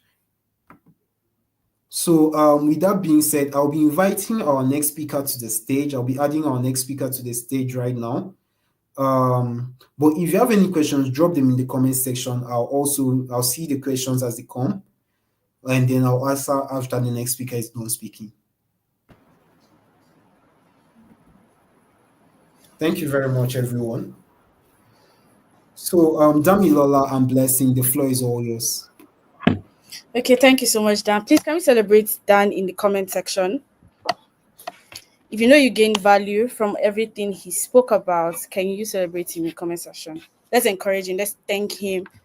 You know, we are not paying these people. We're not paying these people to be here. We did not pay him $1 million, and he's a big shot. I mean, he's the founder of Nsky, but yet he took time out of his busy schedule to be here. So please celebrate him. Celebrate him in the comment section. And yeah, okay. Thanks, guys. So we'll be welcoming our next speaker. She's called the LinkedIn Big Sister, and for me, she's someone who inspires me personally. If you've been around on LinkedIn for a while, if you can remember Elite Global AI's campaign, the one that took LinkedIn by storm.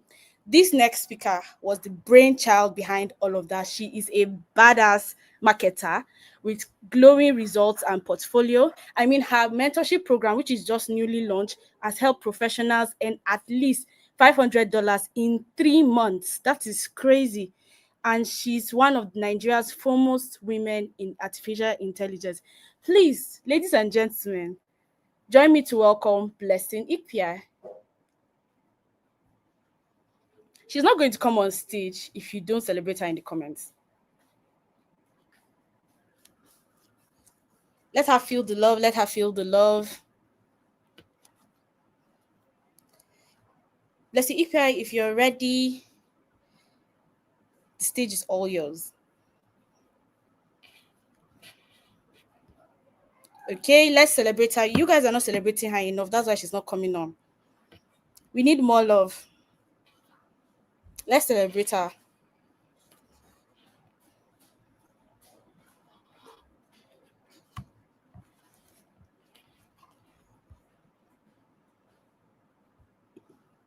More reactions, more emojis, more reactions. Or she's not coming on stage. I mean, this is a big shot. This is a big shot. If you know what it means to be a woman in artificial intelligence, especially in Nigeria with the landscape now, you would understand how big of a speaker Blessing the LinkedIn big sister is. Let's keep on celebrating her.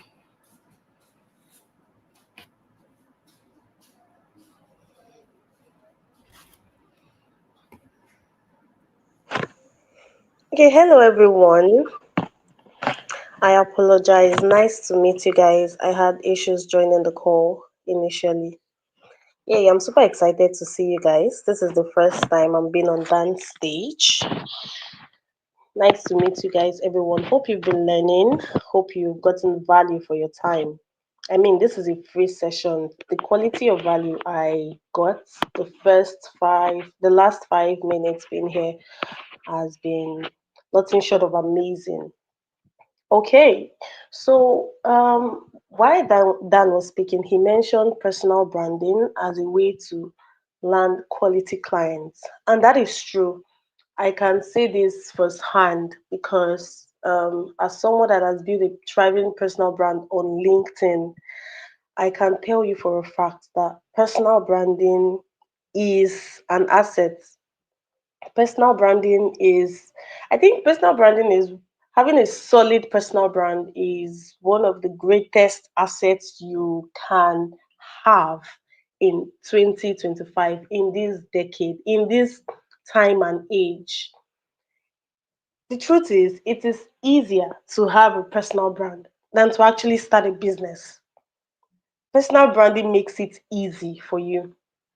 Talk about Alex Hamonzi, the sales lord, and the mind-breaking results he amassed sometime last week. He had leverage, believe it or not.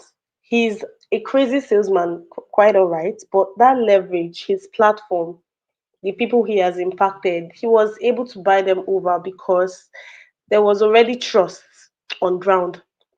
So having a personal brand is a non-negotiable, especially as someone that is trying to get clients. And I would, for the course of this video and this teaching, this series, I would focus more on LinkedIn. Hmm. LinkedIn is one platform that I would say changed my life, not because this phrase is commonly used among people on LinkedIn, but because I have seen firsthand what one person can do with LinkedIn. My life is a testimony to that fact.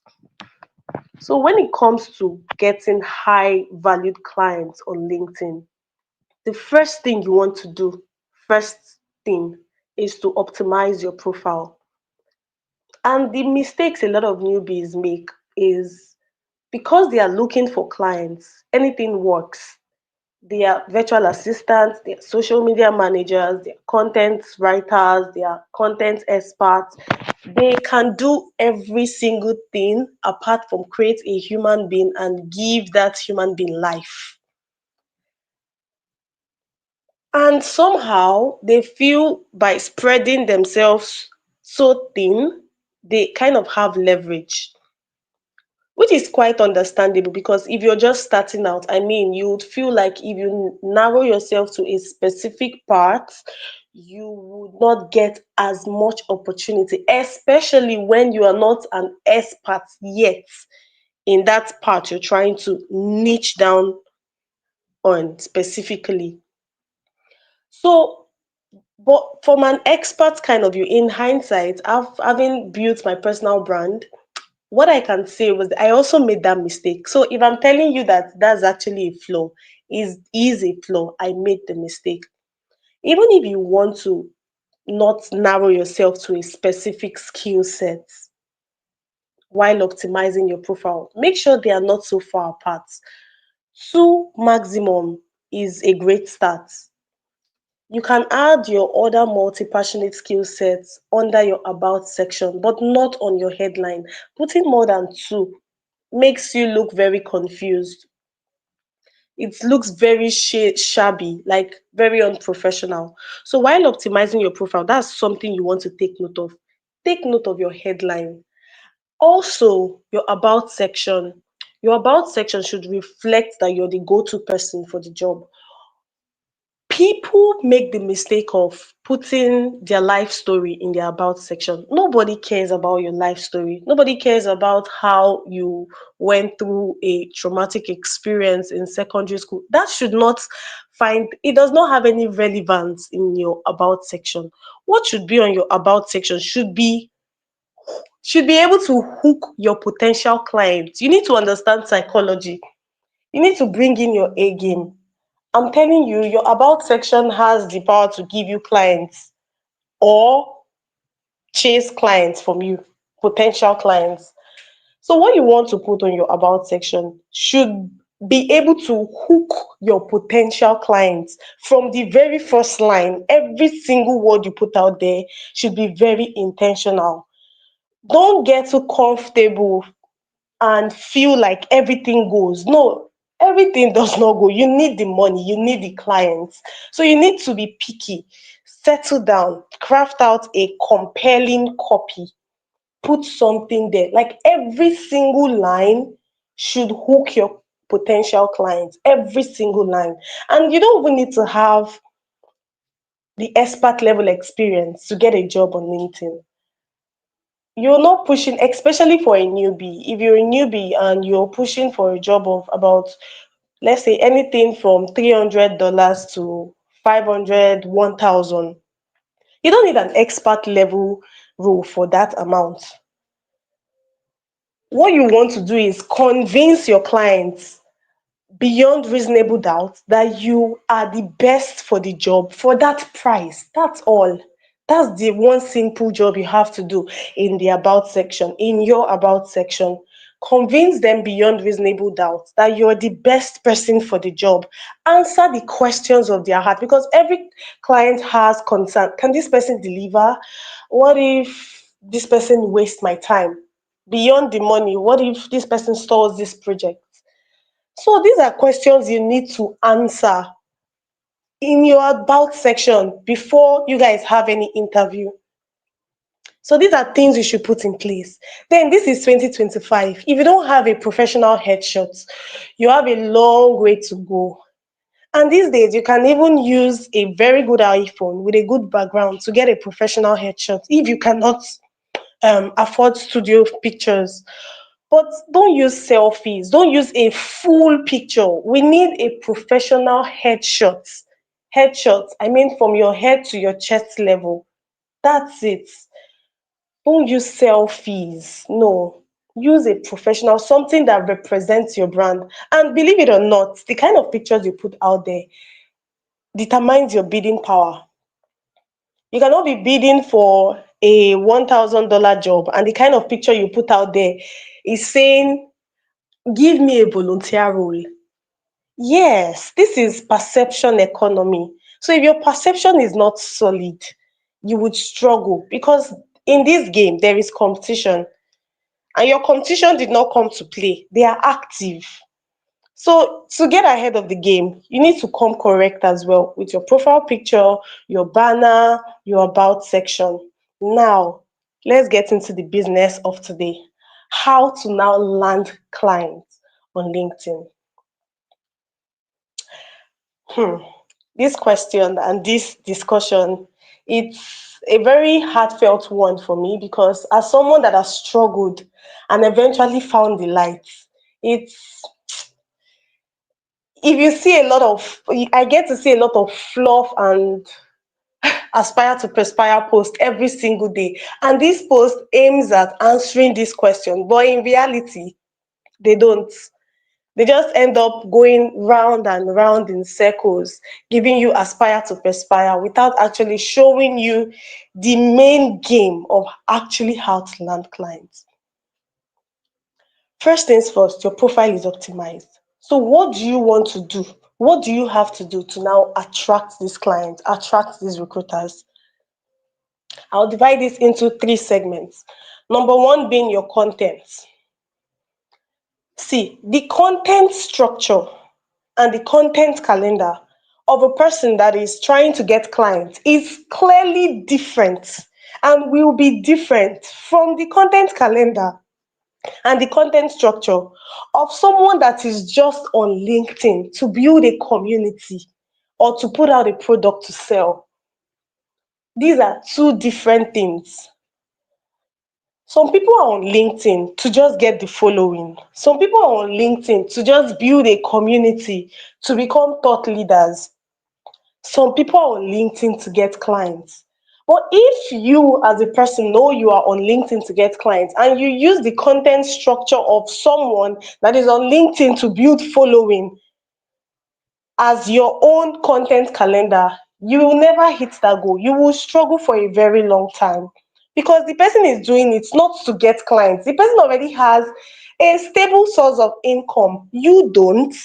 So if you try using that same formula, it will not work for you. It will not work for you. So the content calendar of someone that is job hunting would be more into the positioning kind of content. The positioning kind of content, in that when I see your content, what should register in my head is this person is really solid with these skill sets. Now, you can use storytelling kind of formats, you can use carousel, anything goes, provided it is entertaining enough.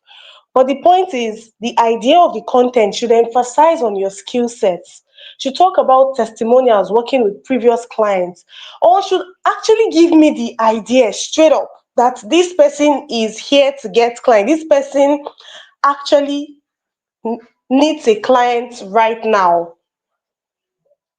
And you can do this subtly without putting it out there. Hello, everyone. I'm happy to announce that I'm officially free, I'm jobless, and I need a client. No, you can do this subtly in your content style. But the point is, we should get the idea in your content that this person has this skill set. This person is the go-to person for this job. Zoe would put it out there that she's the best social media manager on LinkedIn. Every single day at the end of her post, you would literally see this statement on all her posts. So it has registered automatically that if I need a social media manager, I should run to her. Even if she cannot take up the role, she would sort of refer me, because I mean, that is her space, to someone that can handle it. Do you get the memo? So that is one thing you want to do. Position yourself as the go-to person in your industry. Position yourself as someone that can handle these kind of responsibilities. Position yourself as someone that has these skill sets. And the best people, excuse me, the best persons that actually get this straight are the persons that inculcate storytelling into this positioning. Let me explain. So the thing is, a lot of people want to position themselves, but they don't know how. They don't want to come online to beg for jobs. They don't want to come online to beg for clients. Now, the people that would win using this strategy are people that know how to tell stories and make it subtly known to their audience that, forget, I'm really good with this stuff. I have this skill set and I can deliver on the job. And this thing is pretty much easy. Tell a story of how you worked with one client or with one organization and your boss commended you for this skill set. Share testimonials, share reviews, talk about these skills you have that has helped you move from A to B. Things like that, different ideas. You can make it interesting, carry your followers and communities and clients that have been watching you closely along. But let us know that you have these skill sets and you can deliver on the job. You have the skill set and you can deliver on the job. You can do this without begging anybody for a job online. That's one, your content. The second one is, to win on LinkedIn, your engagement game has to be solid. Especially as a newbie, if you want to win on LinkedIn, you need to comment strategically. And the way to comment is, make sure the people you're commenting on their profile, these are people that are above you. These are people that are in your level, and maybe a few that are below you. No offense. But in terms of structure and in terms of where you want to be in life, Now, in these three segments, you need to add people that are potential clients. There is something called researching your to do on LinkedIn. Every week, sit down with your phone, use the LinkedIn search bar, input certain keywords. Keywords like, let's say you're a content writer. Keywords like you just put out content writer or content writing, or just put remote content writer.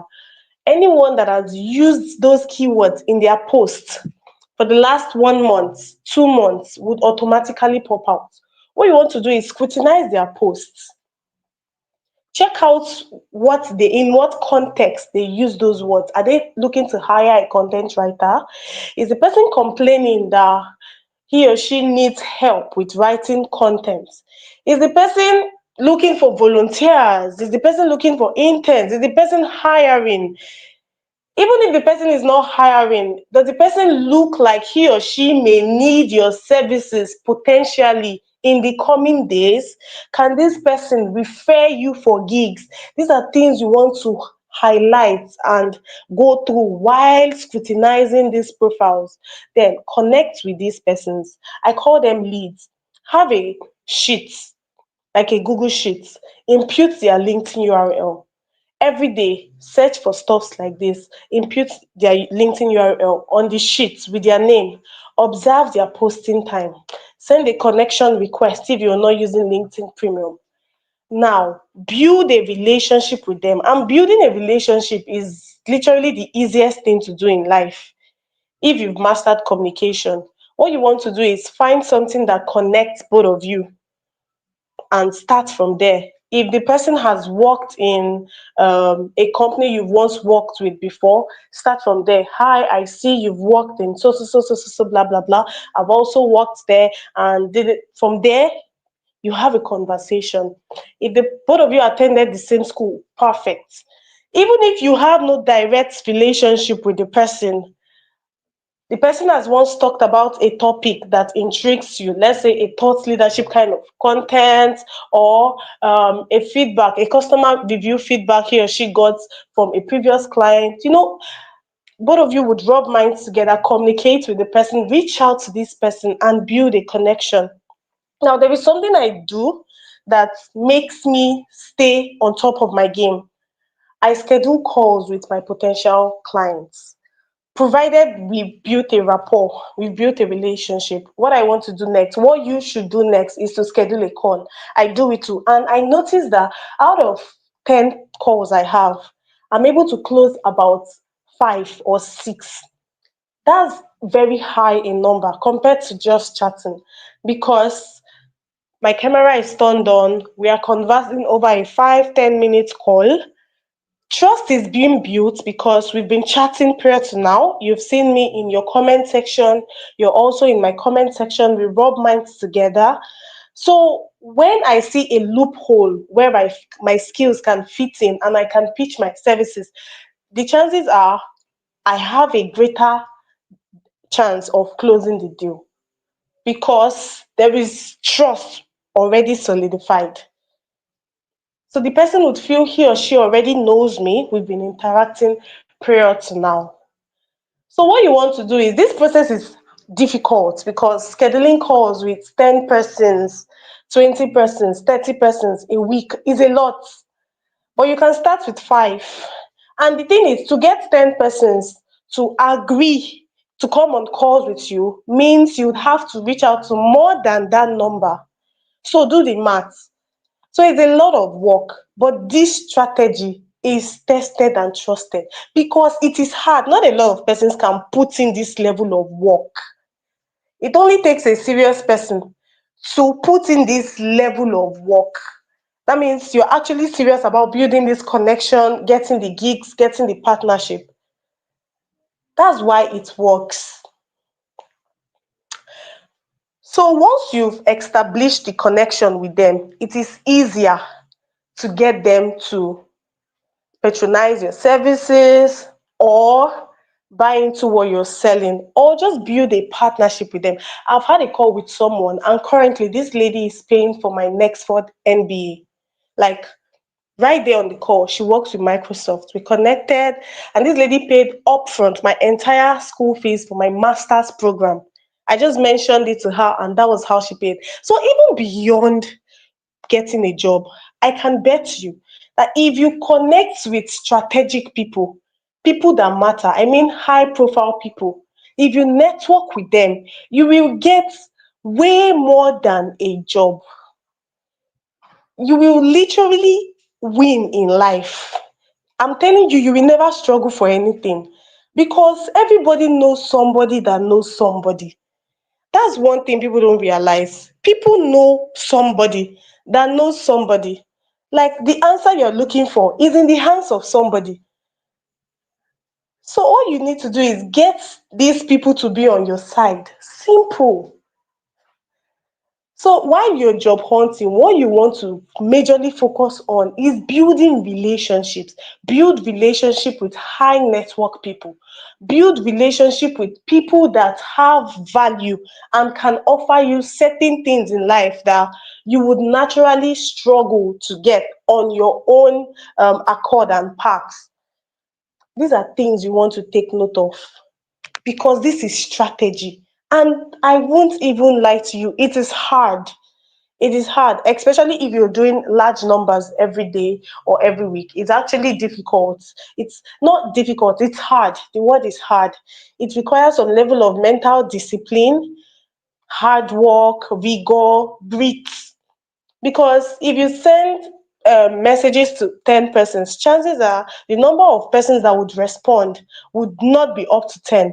Then if you send 10 messages to 10 persons, let's say 5 respond. Out of that 5, maybe one person would agree to get on a call with you. So you can imagine the number of work, the amount of work and energy it will take to get 10 persons on a call every single week. And that's what I do. 10 persons on a call every single week. So when people see speed, when people say, this person is growing fast, this person is making money online, this is the back work, this is the behind the scene, and that's what I'm sharing with you today. I'm not here to tell you, no, this is practical. If you can get on 10 calls every week with strategic people, I'm saying you have a high chance of landing a gig in a month or two. I currently have a mentorship program, and we are on a challenge to raise each person is on a challenge to get $1,000 in 2 months. It's an 8 weeks mentorship program. That's 2 months. So this is week 2. This is our third cohort. When I started that challenge, I started with $500. A lot of persons called me a scam. Some said it was not possible. How would you get a job in 2 months? It doesn't even work that way. Blah, blah, blah, blah, blah.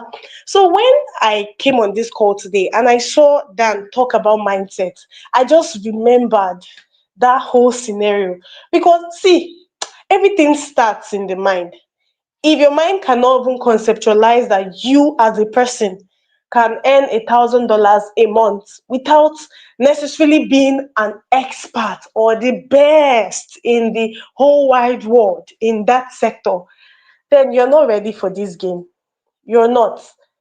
And let me bust your brain. See, earning $500 to $1,000 a month is not for the best man on earth in that niche.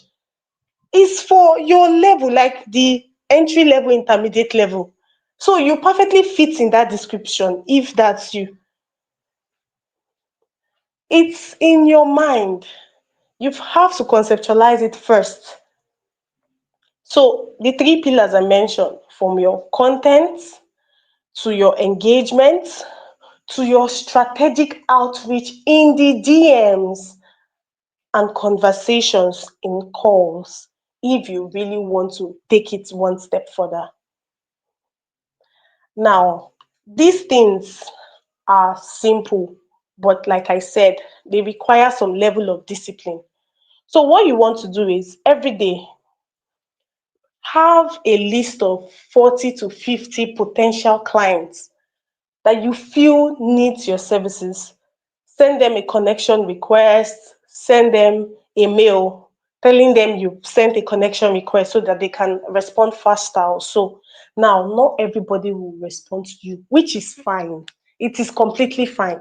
So if you do 50 outreaches in a day, that's about 250 in a week, Monday to Friday. Out of that 250, let's say you get 10% conversion, that's 25 persons respond to you. Then the next week, you follow up on those 25 persons and get on calls with, let's say, five persons. Now, I mentioned these calls. I did not necessarily tell you what goes on how I approach my calls. But one thing I want to tell you is during your call sessions with these potential clients, I beg you, listen. You're not there to do bragado. No. You're not there to show how intelligent or well spoken you are. No. See, people don't listen, especially in this generation. People don't listen. The people that are actually making money, they know how to listen. To make money, you need to listen. Be calm, be quiet, listen. Let your clients talk to you about their pain points. And ask questions like pointers that would let them talk and express themselves, talk about their pain points, talk about work, talk about even their LinkedIn journey, talk about everything. Listen more than you actually talk. If you listen more, you will know how to pitch your services in a way that captures them, because what works for A will not work for B. So the best salesmen are people that listen. They listen to body language, they listen to facial expressions, they listen to down to intonations, down to everything is in the words. Listen. Listen to your potential clients. You're the one that need them necessarily. They don't necessarily need you, in quotes, because you need the money more. So if you listen more, you will pitch better. So when you listen to your potential clients, especially that point where they start talking about their pain points, their struggles with work and all, immediately that's the time where you can now pitch, oh, I'm a virtual assistant. I can actually help you with this, blah, blah, blah, blah, blah task. Right there on the call, you are sharing your screen. Make sure your tools, your portfolio, everything is active. Right there on the call, you're sharing your screen, showing this person your portfolio, showing this person clients' reviews, showing this person's testimonials from other clients, because these are things you should have in place before you even start this job hunting thing in quote, except you want to start from an internship role, an externship role, or stuffs like that. And yeah, you can actually get a paid internship and externship role. But the ones I've seen are about 500. I've not really seen anyone more than $1,000. So yeah, it's just based on your skill sets too and the industry you're in. So if right there on the call you're pitching your service, you're showing your portfolio, right there on the call, you're negotiating price. See, don't waste time. I'm telling you, shoot your shots right there. Don't waste time. Right there on the call, you people should sign, go to ChatGPT, prepare a contract, sign, send it to the person to sign. Immediately request for your money, do payment before service or half payment, quarter payment. I don't know, anything that works for you. But the point is, just go there with the intent of getting something. And first off, for the first 10-15 minutes, actually listen so you deliver an exceptional pitch. Okay, so this is the point where I need your feedback to know if you've been listening and all. If you've been listening, can you write I'm following? Yeah, this way I get to know if you've been listening. So when Dan talked about mindset, for this thing, you need some level of mental grit. You need mental grit for this thing to work. Your skin has to be in the game. And then there is something I realized lately. It was a recent update. There are websites that actually put out um, hiring posters. So the fastest way now to get a job if you want to bypass the whole outreach strategy thing, is to go to these websites, though some of them are paid. And I can't even disclose some of the information here, the websites here, because these are paid updates. But you can ask ChatGPT, ask Google. I think there should be some free ones around too. So these websites, they list out hiring posters, verified hiring posters. Now, what you want to do is go to LinkedIn or X or Instagram, check out the company's page. Under the company's page, go to the people section, connect with strategic key decision makers in the company. See, if you connect with the cleaner, that kind of person cannot help you, in quotes, because the person has no, this thing is hierarchy of power. Connect with some key makers. If you cannot connect with the CEO, there are mid-level managers. There are even entry-level managers. Just connect with key decision persons, key decision makers in the company or organization. Send them a DM. Now, use this whole building relationship strategy I talked about. If possible, get on calls with them. This is after you must have applied for the role. On the call, like I said, listen very well. Listen to them. Do your research about the company so you can also rub mind. When I say listen, I don't mean you should not talk. No, because they also want to know if you're intellectual as well. So you want to make sure you have your research right. So when you're talking, everything is in sync. Now, on the calls, you allow them talk, you listen, and when it's time to talk about your journey so far, blah, blah, blah, blah, blah, your normal pitch now. Next thing you want to do is talk about how you applied for this job in their organization and this, blah, blah, blah, blah, blah. You also want to know how possible, what are your chances of getting in, blah, blah, blah. How do you also prepare for interviews?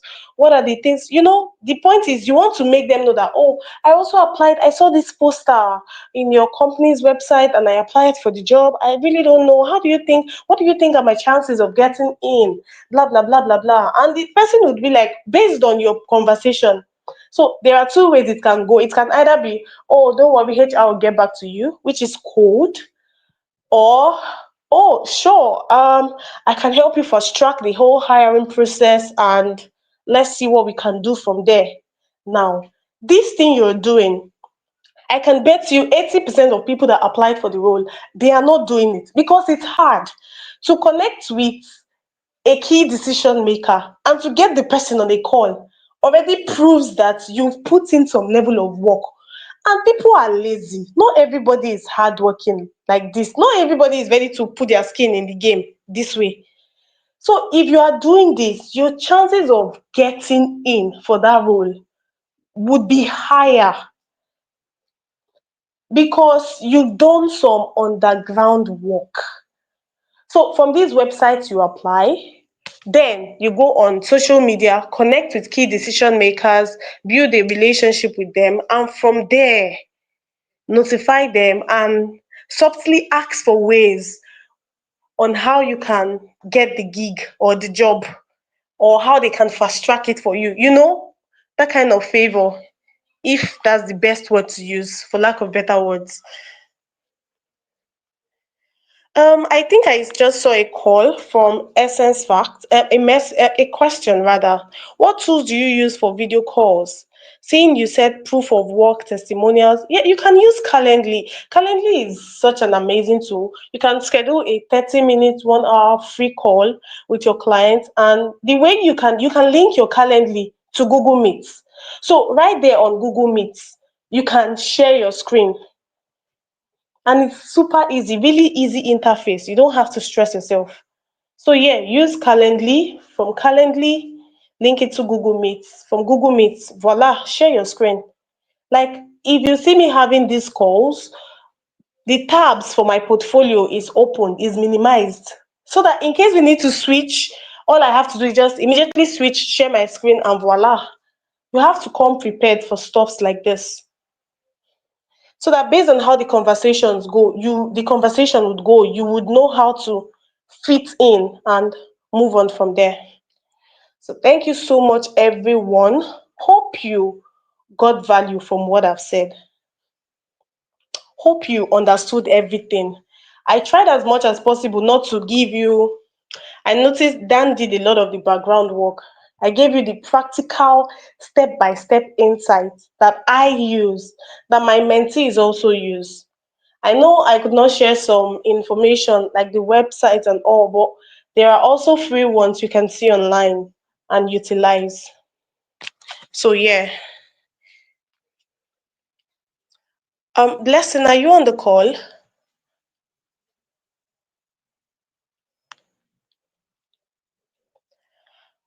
All right, thank you so much, everyone. I think at this point I've exhausted my time. If you have a question, put it out there so I can answer your question and give you a really quick answer because we are way behind schedule.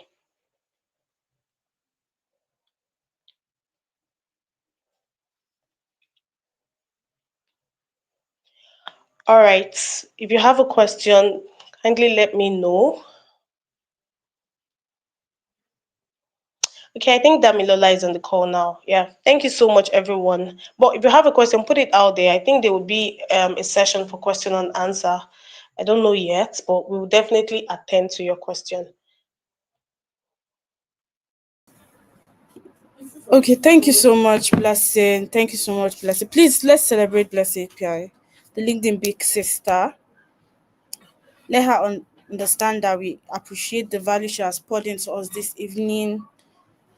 And please, if you have any questions, just drop it in the chat box. We'll get to it towards the end of this conference today. Thank you. We're not celebrating how she really gave it, like she came on this call to pour out everything. So let's celebrate her. Let's celebrate her. Let her feel encouraged. Let her know that what she did was of impact, was of value to us. Thank you so much, LinkedIn Big Sister. Thank you for spending the time with us, for investing the time with us. We are super, super, super grateful.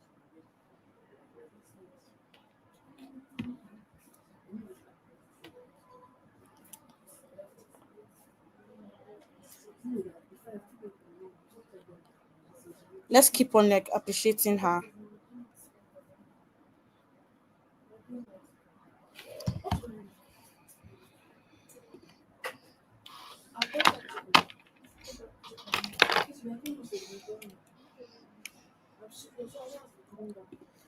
Okay, so guys, what we have next on the agenda is a soft launch of Olex. So if you've been on this call since the beginning, I'm sure you would have heard when I introduced the brand that is sponsoring all of this, Olex, which is an eye care and eye care accessories brand.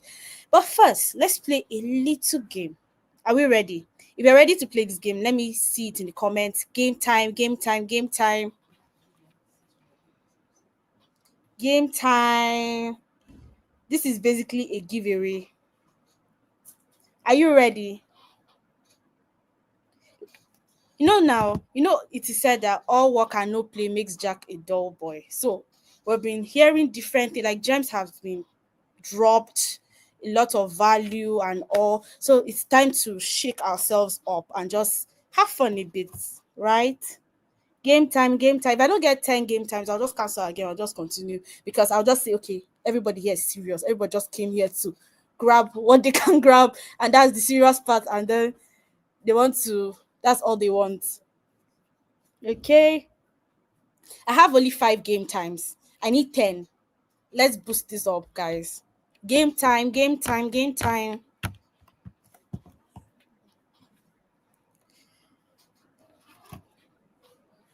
Game time.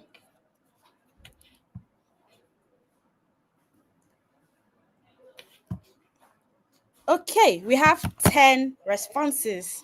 So first off, what is the name of the brand that is sponsoring this event? Type it in the chat box. Correct spelling. What is the name of the brand sponsoring this event?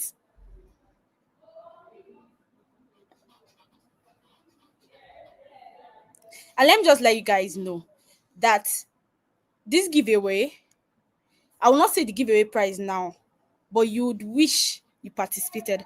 Okay, okay. We have our first winner, Timmy. Timmy is our first winner. Spelling it well. Okay. Then second, if you have been on this call since the beginning, right? You will notice that something has been changing about me. What has been that difference? What has been changing? Have you noticed any difference? What has been changing about me since I got on this call? What has been changing? Okay, okay, yes. My glasses has been changing, and that's because I've got to represent the brand that is sponsoring this. Because if I don't give them ROI, we'll not be here. We're here because of them, right? We're here because of them. So our very last question. Since the beginning of this session, how many glasses have I won? How many glasses have I won?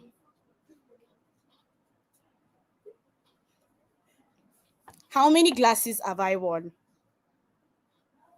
Don't worry, there are officials in the chat box taking notes of the people who are um okay, okay. I'm seeing answers.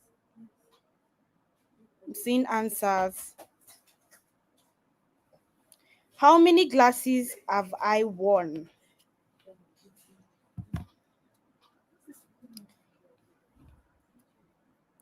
If I we still don't have a correct answer. How many glasses have I won?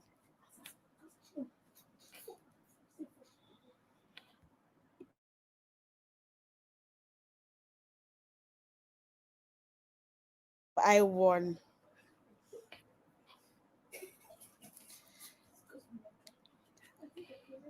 Okay, yes, I've changed four amazing, beautiful glasses. And why I have these glasses on is because I have a light in front of me, I have a laptop in front of me, and all these devices emit blue light, which is actually bad for your eye health, right? So, in order to prevent your getting eye strains, headaches, and all of that, it's essential that you protect your eyes because your eyes are very, except you want to be blind, which I don't think any of us want to be. It's essential that you protect your eyes with anti-blue light glasses, and that's why I protected my eyes with anti-blue light glasses gotten from Olex. Okay, so for those that sent in the correct answers first, you are entitled to a free anti-blue light glasses, courtesy Oculex. Okay, so officials are in the chat box and we'll be getting the details of our winners. Our first winner is Timmy. Our second winner is Darby Ngarka. Our third winner is Excel, right? So thank you guys for participating. Thank you guys for participating. And there's still much more to come, okay? There's still much more to come. So first off, I'll be calling on Dan.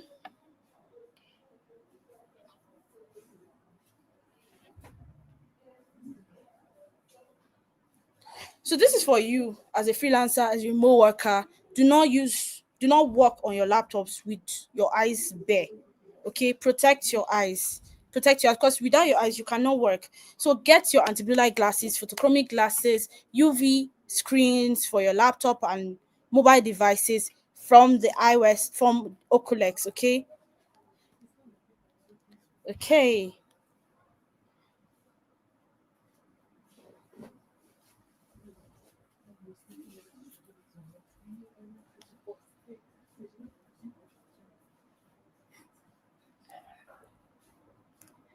All right.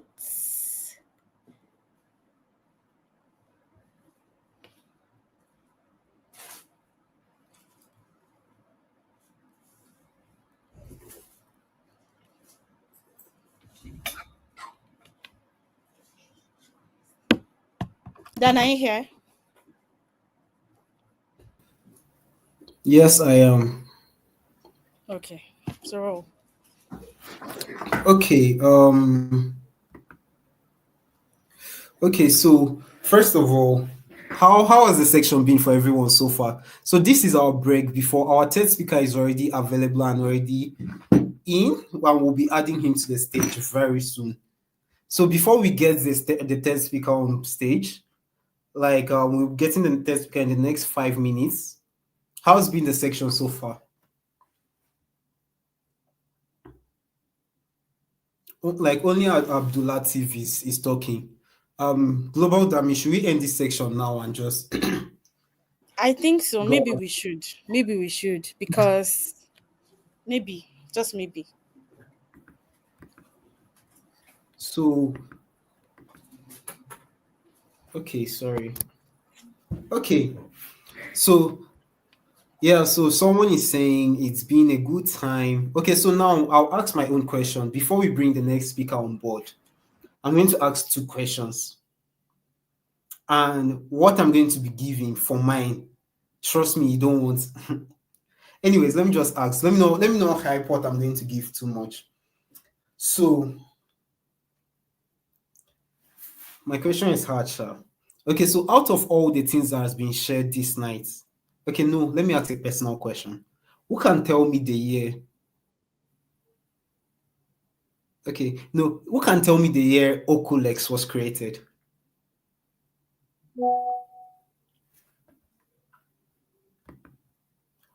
Who can tell me the year Okulex was created? I'm waiting for an answer. Someone said 2025, 2022. Okay, 2025. What makes you guys so sure that it's 2025? Who can tell me? Okay. Someone has mentioned the answer has already been given. I said Okulex, not the entire eyewear brand Okulex. And the answer is actually 2025 because, well, we are just launching today. Temitayo, which one is 1989? Were you born in 1989? Okay, now, and also my second question. So I think I've gotten, so the admins on the group, please note the person that said 2025 first. So the second question is, who can tell me the year Nsky was created?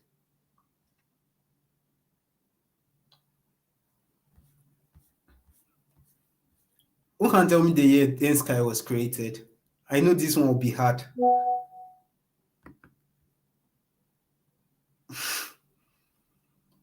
Who can tell me the year Nsky launched? So you're saying 2023. I'm not seeing the answer I'm looking for, so I'm just going to move on to the next thing. Okay, so now our next speaker, before I introduce our next speaker, right? I'm going to be saying something. So a lot of strategies are going to be shared today. And today is not going to be like a regular after like a lot of strategies. If you've already noticed, like this first speaker spoke a lot, and even I myself that's been in this marketing game for a long time, I had some reminders of some things that Dan, you actually need to go back to being intentional about these things. Like a lot of things have already been said so far. For some people, I believe if we end this section here right now, you might have already gotten some of the results that you needed, just like that. You might have already gotten some of the results that you needed. But then, as I said during my section, one thing is hearing, and another thing is executing. Another thing is executing. So, like literally, this event was sponsored by Oculex, and it's to launch the Oculex eyewears, like a premium eyewear brand. But then Oculex is also not just for eyewears. Oculex is to make sure that freelancers and remote workers get the very best in whatever, like from they are well protected from their eyes to their bank accounts to their finances to every single thing that they need to actually grow the way they are supposed to grow. So with that, we are going to be launching like an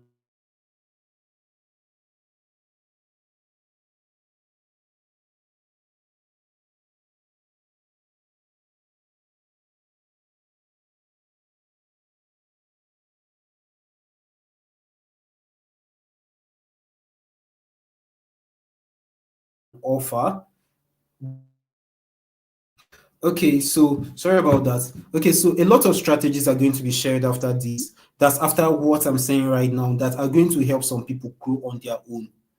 But then the truth is that we want to make sure that your well-being as a freelancer, as a remote worker, is complete.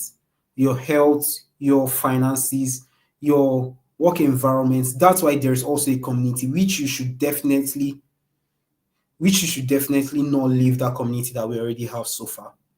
So, in summary, what I'm just trying to say as we move on to the next section is, for those of you that literally are really serious about getting into this section that we're about to into this remote workspace that we have been discussing, either you're already in the world that's the remote work industry, or you're already a freelancer, or you're aspiring to become a freelancer or a remote worker, whichever area that you are in, Olex is going to be part of your journey, whether you like it or not. Whether it's through the highway, which we are launching fully today, or the general offer, that's the launch offer that we bring for you.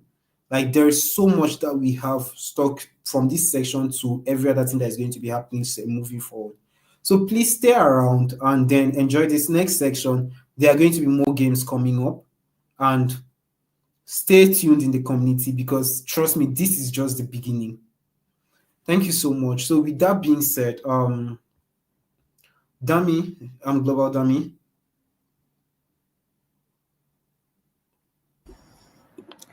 Thank you so much, Dan. So I'll be introducing our next speaker. Our next speaker is a renowned expert in helping freelancers succeed on LinkedIn, on Upwork, and helping them craft compelling LinkedIn content. He's the author of the Upwork Breakthrough, a book which covers strategies and tips he has taught his students over the years to become top rated and to master the Upwork game. With his extensive experience in online freelancer and personal branding, he has empowered professionals to elevate their online presence, secure high-paying clients, and achieve their career goals. Ladies and gentlemen, please welcome Mr. Babatunde James. Let's celebrate him in the comments, please. Let's celebrate him. Again, he's not coming on the stage if he doesn't feel celebrated. Let's celebrate him in the comments. Let's keep the emojis coming up. Let's get the energy up. Let's get the energy up. Hope you're not tired. We still have a lot of value to give. Let's get the energy up. You see, the energy is not there. So he's not willing to come on stage. He's not willing to come on stage. Let's celebrate him. Let's celebrate him. More comments. More comments. You're welcome, Mr. Babatunde James. All right, Dami. Good evening. Good evening, everybody. Good evening. Thank you so much for a wonderful introduction like that. I appreciate that. Thank you so much. And I don't know how to start, but I want to appreciate everybody. I can see your comments, everything, and I know people are following. And for the bonuses, for the giveaway, please stay tuned. And I know before we end this session tonight, there's still a lot of opportunities for people so that you can still go with something. And trust me, this session is going to worth it for you. I know we've been live for more than 2 hours, but then it's still a lot of value for every one of us. Right. I don't know if people can hear me. Can everybody hear me, please? Can we hear me? So that we can quickly go into what's the value we have for everyone's tonight. And okay, I just want to guess people can hear me. So I'll go ahead and introduce myself again. My name is Babatunde James, and a Premier LinkedIn ghostwriter and lead generation strategies. And over the years, I've worked with a lot of clients from the United States, UK, Canada, everywhere in the world, just everywhere around the world.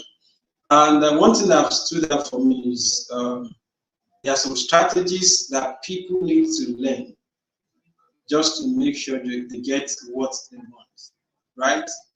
And to my surprise, last week I did a research on like about 40 freelancers, and about 32 of them said one of their biggest problem on this freelance journey is how they are going to land a client, how they are going to land clients.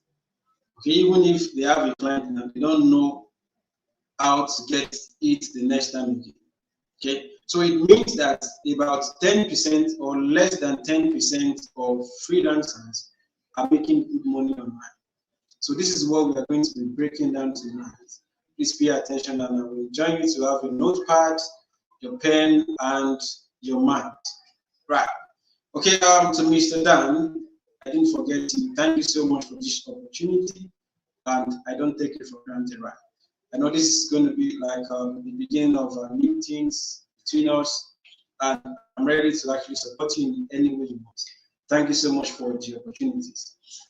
Okay. Now today, I know I don't want to take our time. I know we've been on this session, we've been on this event for more than 2 hours, but I just wanted to bring your mind to this session because I'm going to be breaking down LinkedIn and Upwork for us. Okay, so I founded Babs Lead 2023. That's about 2 years ago, and right now for the agency we have about 22 clients. We have 22 clients, paying clients, and about 3 of them are not paying. That means we have about 19 clients that are very active. Right. So in 2024. I, started my Upwork, and it has been a lot of good news, right? So in 2025, I created a course for the Upwork, which is the Upwork Breakthrough.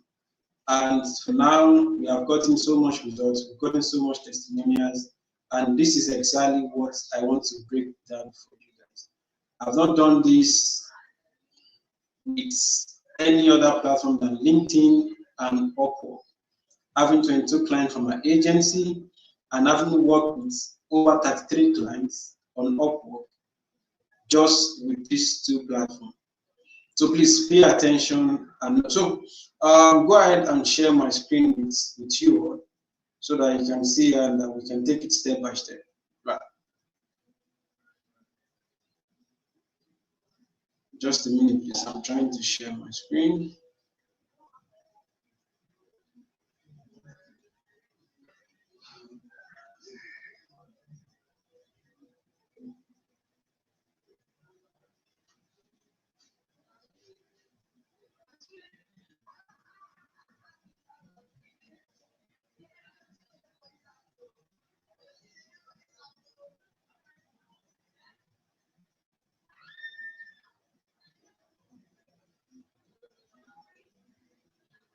Can we see my screen, please?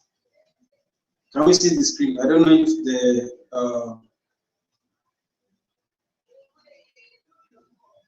I don't know if anybody can respond so that I can know we're on the same page, please. Can anybody respond, please? Please, please.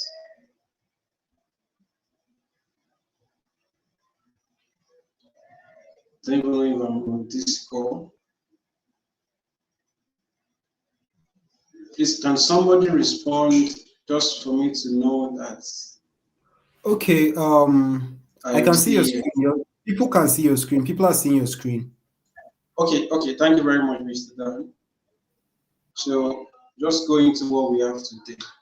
So number 1, I've introduced myself, so I don't need to talk much about this. And this is mainly prepared for Olex being launched today. And today we are going to address, you being booked without boundaries.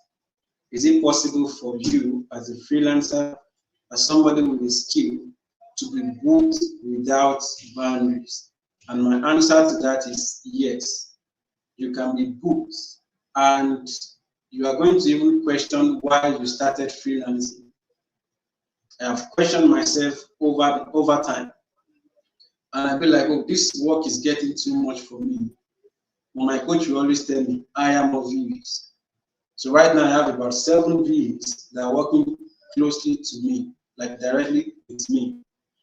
So all I'm saying is you can get booked without ban. You can get booked every day, every week, and every month. Right. So first of all, I'm going to share the Upwork blueprint that gets you booked, paid, and be free.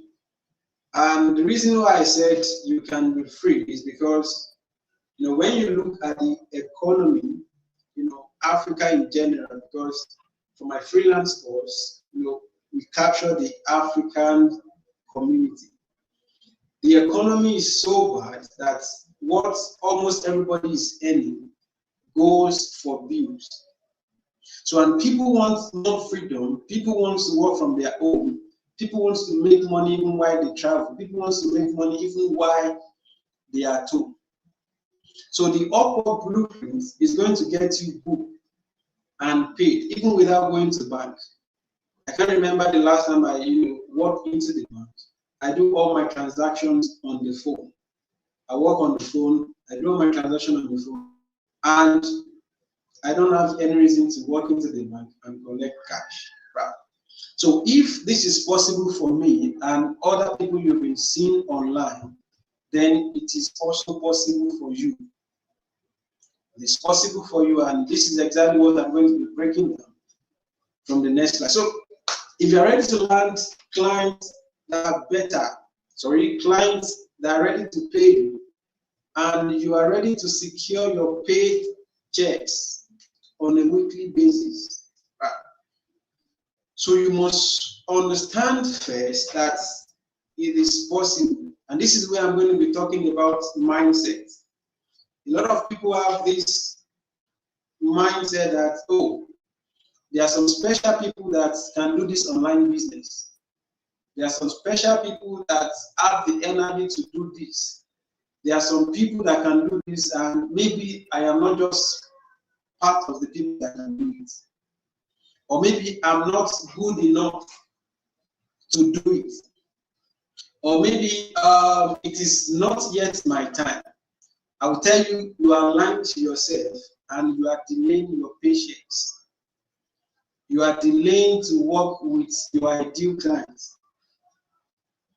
So I'm telling you boldly tonight that you are the problem. And when I say you are the problem, I'm not accusing you, but at the same time, I'm accusing you because I always want to say the truth so that you can know that it is possible for you, and it is possible for you to make money anywhere around the world. Okay, this is me, and most of the time, people think I live in Lagos. I don't live in Lagos. If I tell you where I live, you are going to be surprised. So I live in the north, and it is not, the most popular place in the north, northern Nigeria. Everybody think, maybe you are in Kaduna, you are in Abuja. I'm not in any of those states. I'm in Bauchi State. And I know many of you have not been to, the northeast. But I make my money from this state. And I can travel anytime I want. I can go to Abuja, I can go to Lagos, I can fly to Kenya, I can fly to anywhere and work anywhere. So if it is possible for me to do it in this state, right? This is a very small state, and I'm making my money in this state, right? And it is possible for you that in Lagos. It's possible for you that in Abuja. It's possible that for you who are in Kenya, South Africa, Ghana, everywhere, all around Africa, right? So you must break that fist of famine that you are not good enough. You must break it from your head right now that you are good enough, and you can do this. So when I started this online journey, I was also feeling like this, that I'm not good enough, until I sum up the courage and pay somebody for a mindset coaching, and I see myself, okay, what I know can actually make more money for me to upskill myself. So it means you can start from anywhere you are. You can start from anywhere you are, even if it's just comments, how to write. You can make money from that. I have one student from Twitter like that. I don't want to mention her name. She only writes comments for clients, and she makes good dollars every month. So even if it's comments, you know how to write. Even if it is DMs, you know how to send. You can still make good dollars from it. Because what we commonize as Africans, these foreign clients, they value it because it's going to eat up their time. And they want somebody to do it for them so that they can pay them in dollars. Right. So you have to break that limitation. You have to break that famine that you are not good enough. You are good enough and you can make money with anything that you know right now. So number two, stop being just another builder on a crowded platform. People will say LinkedIn is saturated, Upwork is saturated. But I want to tell you tonight that it's a lie.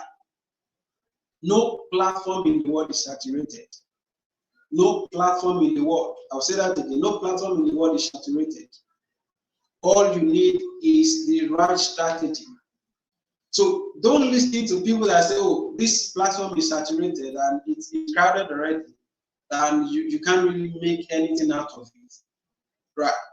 You can make money from every platform. All you need is the right strategy. Number three, build a system that lets you work from anywhere. Building a system that lets you work from anywhere means you are going to pay attention to this class from where we are now until the end of this class. And this is going to give you the knowledge of how to build your freedom from anywhere in the world. Don't forget I said I can travel anywhere I want and nobody will know in the world where I'm working from. So you can also build that system for yourself. Okay, so we are going to be starting from Upwork tonight, and we are going to dive into LinkedIn. Okay, so Upwork is just trying to introduce Upwork to every one of us. Upwork is a platform that connects you. I don't want to call anybody a freelancer now. I want to call you somebody with a skill. Because the moment we use the word freelancer, some people feel like, oh, they are not freelancing enough. So I want to say it like this, that Upwork is that platform that connects you once you have a skill, or once you have a product or a problem you can solve, and make money from it. So the job of Upwork is to connect you with a client that needs that solution that you are solving. I will say that again. As a person, you are solving a problem, you have a solution to a problem. Then Upwork is going to connect you to a client that has that problem. So it means on this platform, you don't need to search for clients all around. There are clients all around looking for you. There are clients that need to solve a problem that you are very vast in. So you don't need to do a lot. Upwork is going to do everything for you. Upwork is going to look for the client for you. Then they are going to connect the client with you. But there are some things that you need to put in place for that to happen. So now from my slide, it says Upwork is more than a platform. It's a client acquisition engine, right? And it's the fastest way to build credibility and position yourself as the best choice, not the cheapest. So this buttress what I'm saying, that you don't need to stress yourself on Upwork. Upwork as a platform is going to do that for you.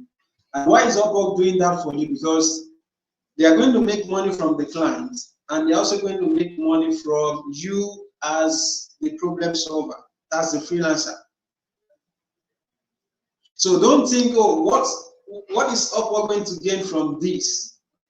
Upwork is going to gain a lot because they are going to make money from both sides, both the freelancer and the client. So you would have heard about, oh, Upwork is saturated and you can't really rely on Upwork.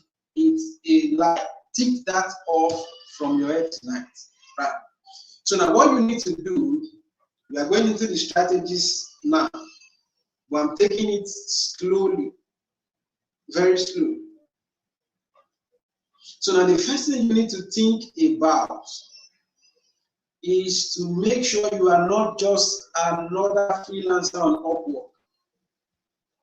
You can't.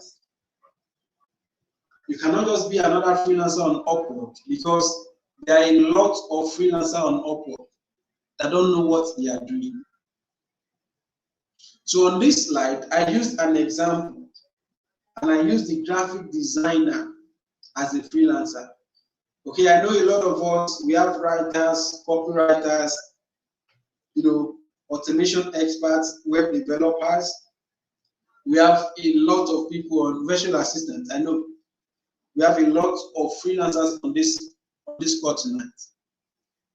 So I'm going to be using the graphic designer as an example. So now there's something I cherish so much about Upwork. Upwork does not reward you if you are a generalist. And that's one of the mistakes freelancers do on Upwork. And they think the platform is too saturated. So if you are a generalist, Upwork sees you as, how do they call it? Jack of all trades. Now it means you know everything about graphic design, which is a lie. You can't.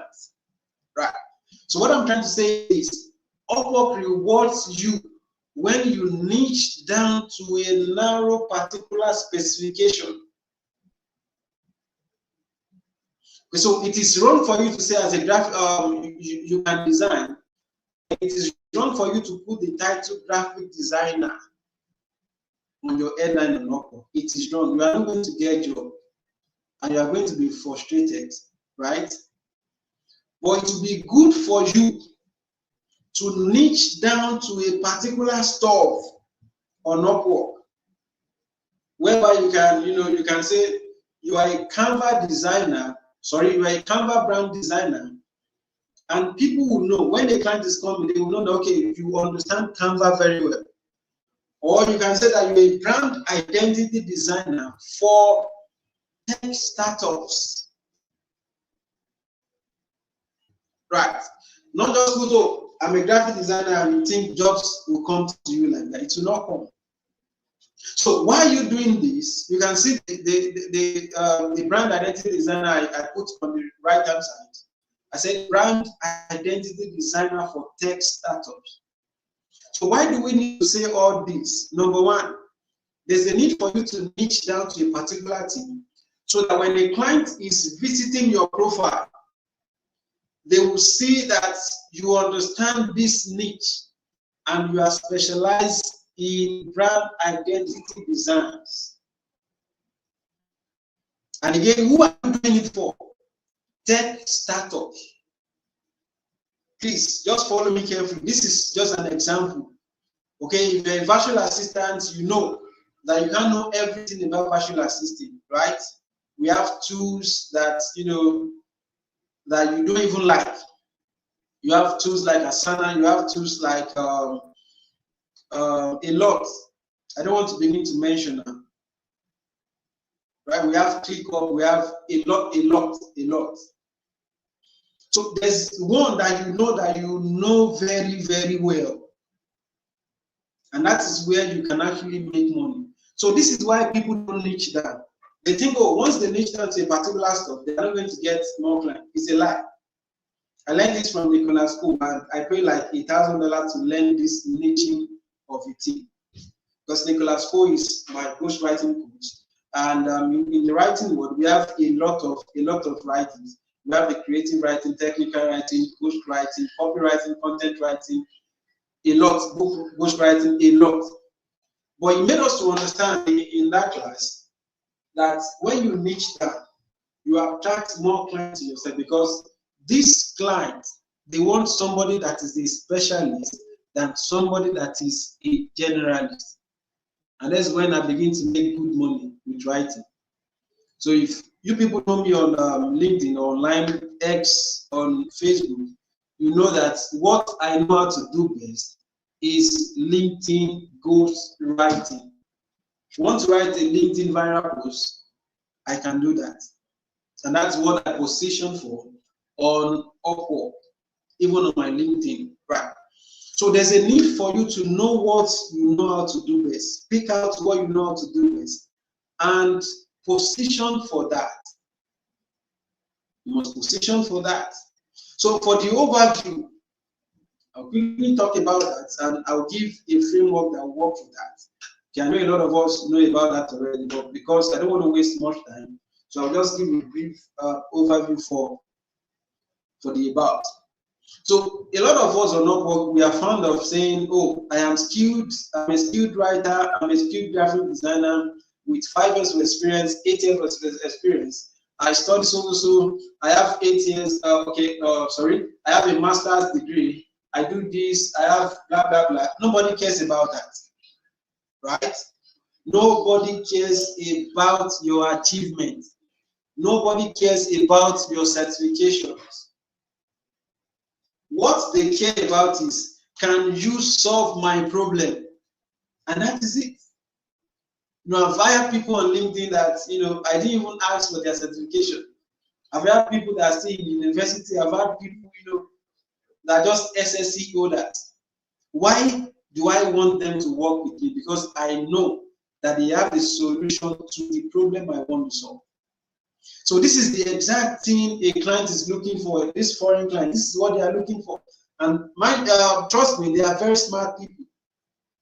When you lie to them, they know. When you say, oh, you can do this, you can do this, you can do this, you can multitask, they know, and they will never get back to you. Right? So from your overview, you need to address their pain point first. So you need to start with a question. Are you looking for somebody who can write you a blog post that perform and generate leads on your website?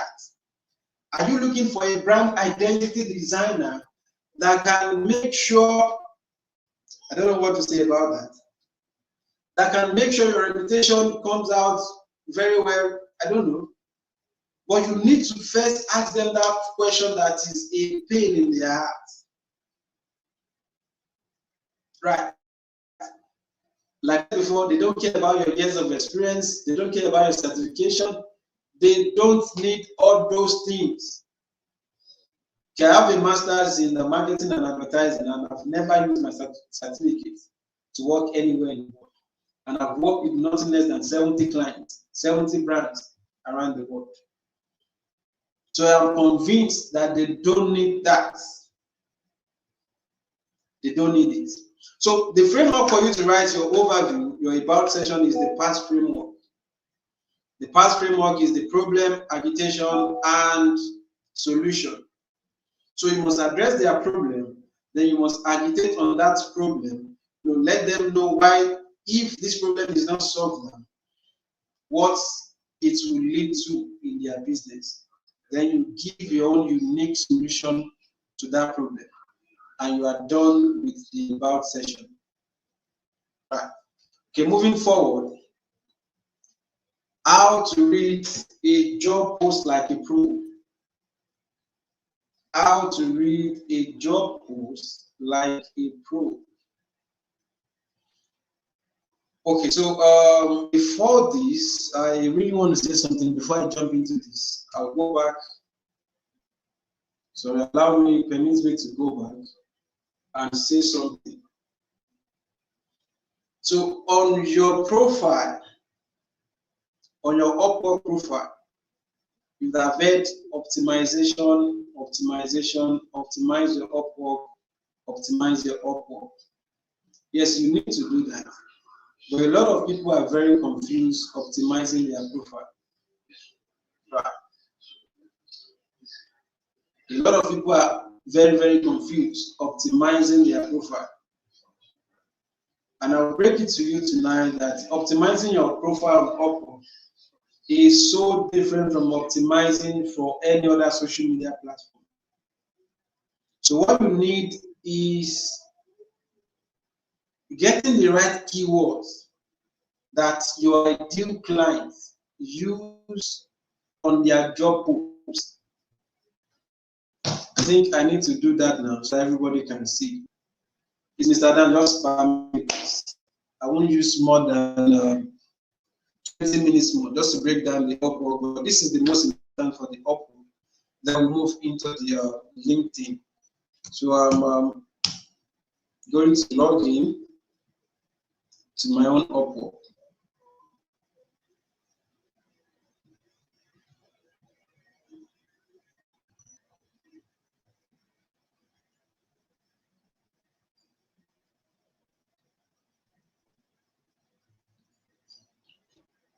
So we are going to log out of this my main account and use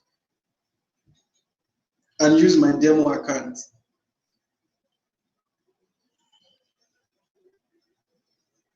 Just for the sake of this teaching.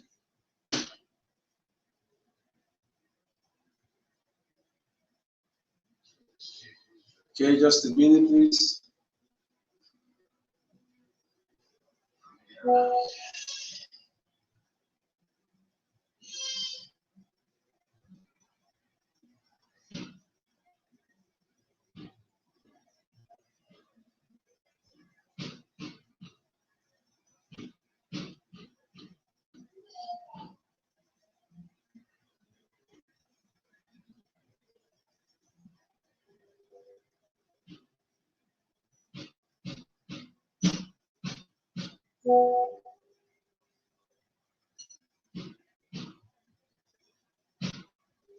Please, just a minute.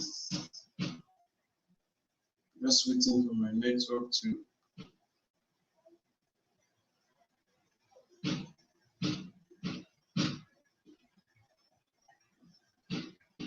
Okay, awesome.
Okay. Oh, I don't even know. This is my wife's account. I was thinking it to get my demo account. Right, but let's quickly use this, please, so that I don't waste your time. So now this profile is optimized because, of course, she's my wife and I have to fix it for her. So let's quickly go to her profile.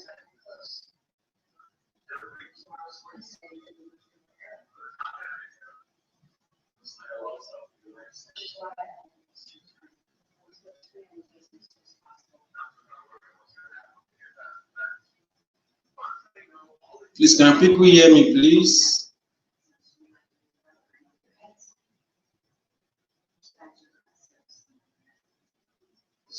Can't see anything.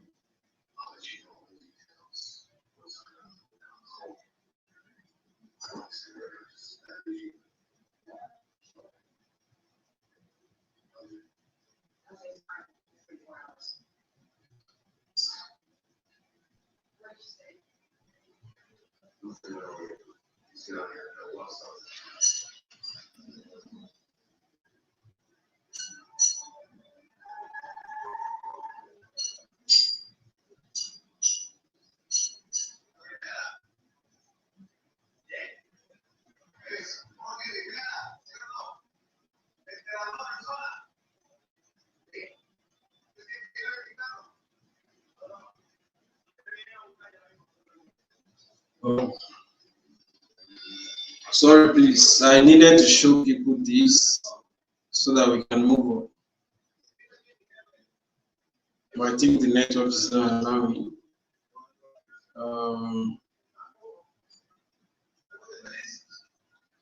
Okay, let's move on, please. Let's move on. Please, sorry about that. I don't want to waste much time. Let's move on. But there's a way to actually research your keywords that matches with your ideal client. And this is the exact keyword you are going to use on your overview and your skills. There's a place we call skills on your profile. So this is the exact thing you are going to use, but there's a need for you to research the most popular keyword used by your ideal client. So moving forward, so now a lot of people have problems applying for jobs on Upwork. And this is where my 4-pointer solution comes in place. Number one, when you are applying for a job, the first thing you need to do is to read the summary of that job. And the summary also means the job description, right? Because Upwork is a platform that rewards honesty. If you are not honest, Upwork, you are going to quit your Upwork very soon because you are going to be ashamed that you don't want people to see your bad reviews, right? So you have to be honest on Upwork, and your honesty starts from reading your summary, job summary before you apply for any job. Okay, I'm a LinkedIn ghostwriter, and this is the era of AI. Okay, some clients will say, oh, they want people that can use AI to write, and for me, I don't use AI to write. Right. So it will be greedy of me or dishonest of me to say, oh, I can use it, and I'll just put any prompt on ChatGPT, and that is not how to use AI properly. Right. So I'll do myself a lot of good to say no to that job than say, oh, I can do it, and at the end of the day, I'm not able to do it. Then I'm going to get a bad review, which is going to affect my JSS score. And JSS score on Upwork means job success score, right? So it's going to affect it. So you must make sure that what you are reading is exactly what you can do. Then number two, you must make sure that the real problem is exactly what you can solve, and you must take note of the notes, the language. If you are past everything, you must make sure you have a checklist that you know that, oh, this is exactly the job I can do. Do not go for jobs that you can't do and thinking you'll be able to do it. You are going to be able to watch videos on YouTube, and at the end of the day, you have delayed the client, and he's going to give you a bad review, and that's not going to help your Upwork. So on Upwork, connect our money. You need to spend them wisely. You need to spend your money wisely, and that is connect on Upwork. Right. So on your proposal, when you want to apply for a job, you make sure that the proposal of that job is no more than 10. And the moment the proposal is more than 10, stop and don't apply for that job again. Go to another one. So this is what I call my 4 pointers. Number one is the proposal. The moment you check the proposal and it's more than 10, do not apply for that job again. Move to the next one. Number two is the interviewing. Okay, you are going to see, Upwork is going to show you that this client has started interviewing 1, 2, 3 persons, or this client has not interviewed anybody at all. So the trick is this: if you own a company and you need, maybe you need a web developer to develop your company's website or to edit or maintain your company's website, the first thing you are going to do is to put up an advert to bring in applicants. And the moment the application date closes, you are going to start reviewing all the applications. Then if you see anyone that thinks, oh, they are capable of doing this job that you are hiring for, you invite them for interviews. Right. So it means that not everybody that apply for that job are going to be employed. But you are going to call some special people that have gotten maybe the keyword you use or what you are looking for, and you are going to invite them. So it means that the moment you see that a client is interviewing people on Upwork, please don't apply for that job. And I will tell you the reason why. So when you start interviewing people, are you going to go back to people that are just sending proposals again? No. You are going to move on with your interview. And this is the same thing on Upwork. The moment you see that a client is interviewing people, please do not apply again, because they are never going to read your message. They're never going to get back to you, and you have just successfully wasted your connect and money. So that's why I said spend wisely. Number 3 is the invitation sent. Okay, some of us, I know a lot of people on this call have experienced this.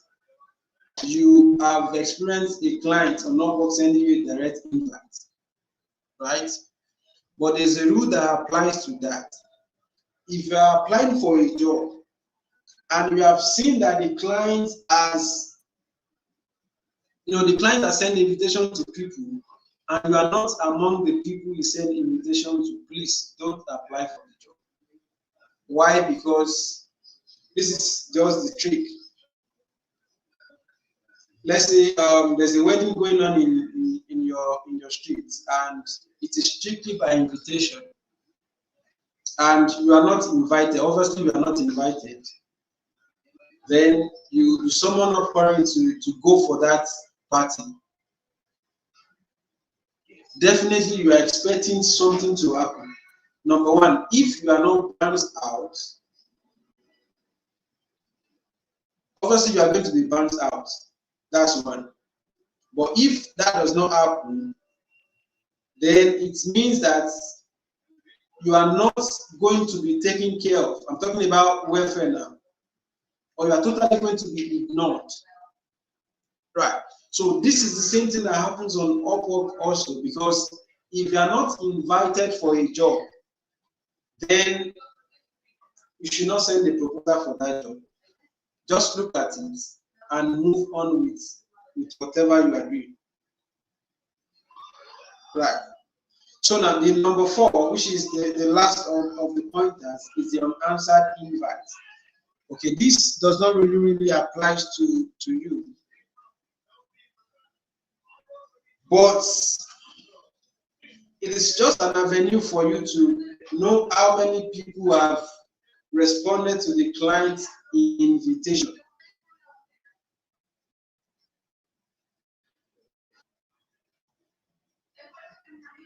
So moving forward, okay, the winning proposal blueprints, I'm going to send that to Mr. Dan, and he's going to share it with everybody in the community.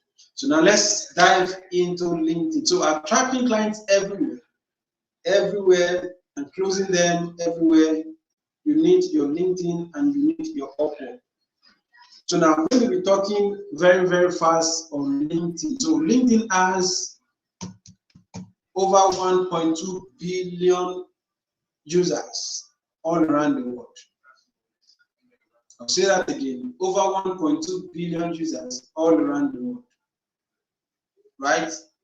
And there's one question I usually ask people, that if you are thrown in between 1 million people just to sell them something, are you going to tell me you can't sell to 10 of them? Obviously, you can do that. But the reason why it looks very, very difficult is because you are alone.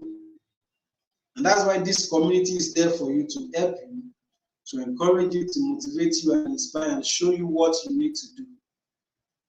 Right. So it is easy and possible for anyone around the world to make money online, especially on LinkedIn. About 1.2 billion users are on LinkedIn.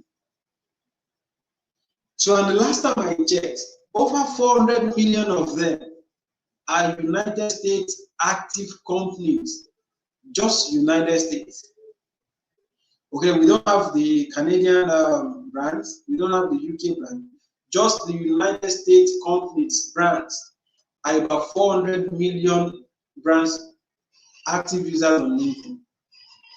So you don't have any excuse. There's nothing you can tell me in the world that will not make you get at least 10 clients on LinkedIn, on LinkedIn in a year. There's no way.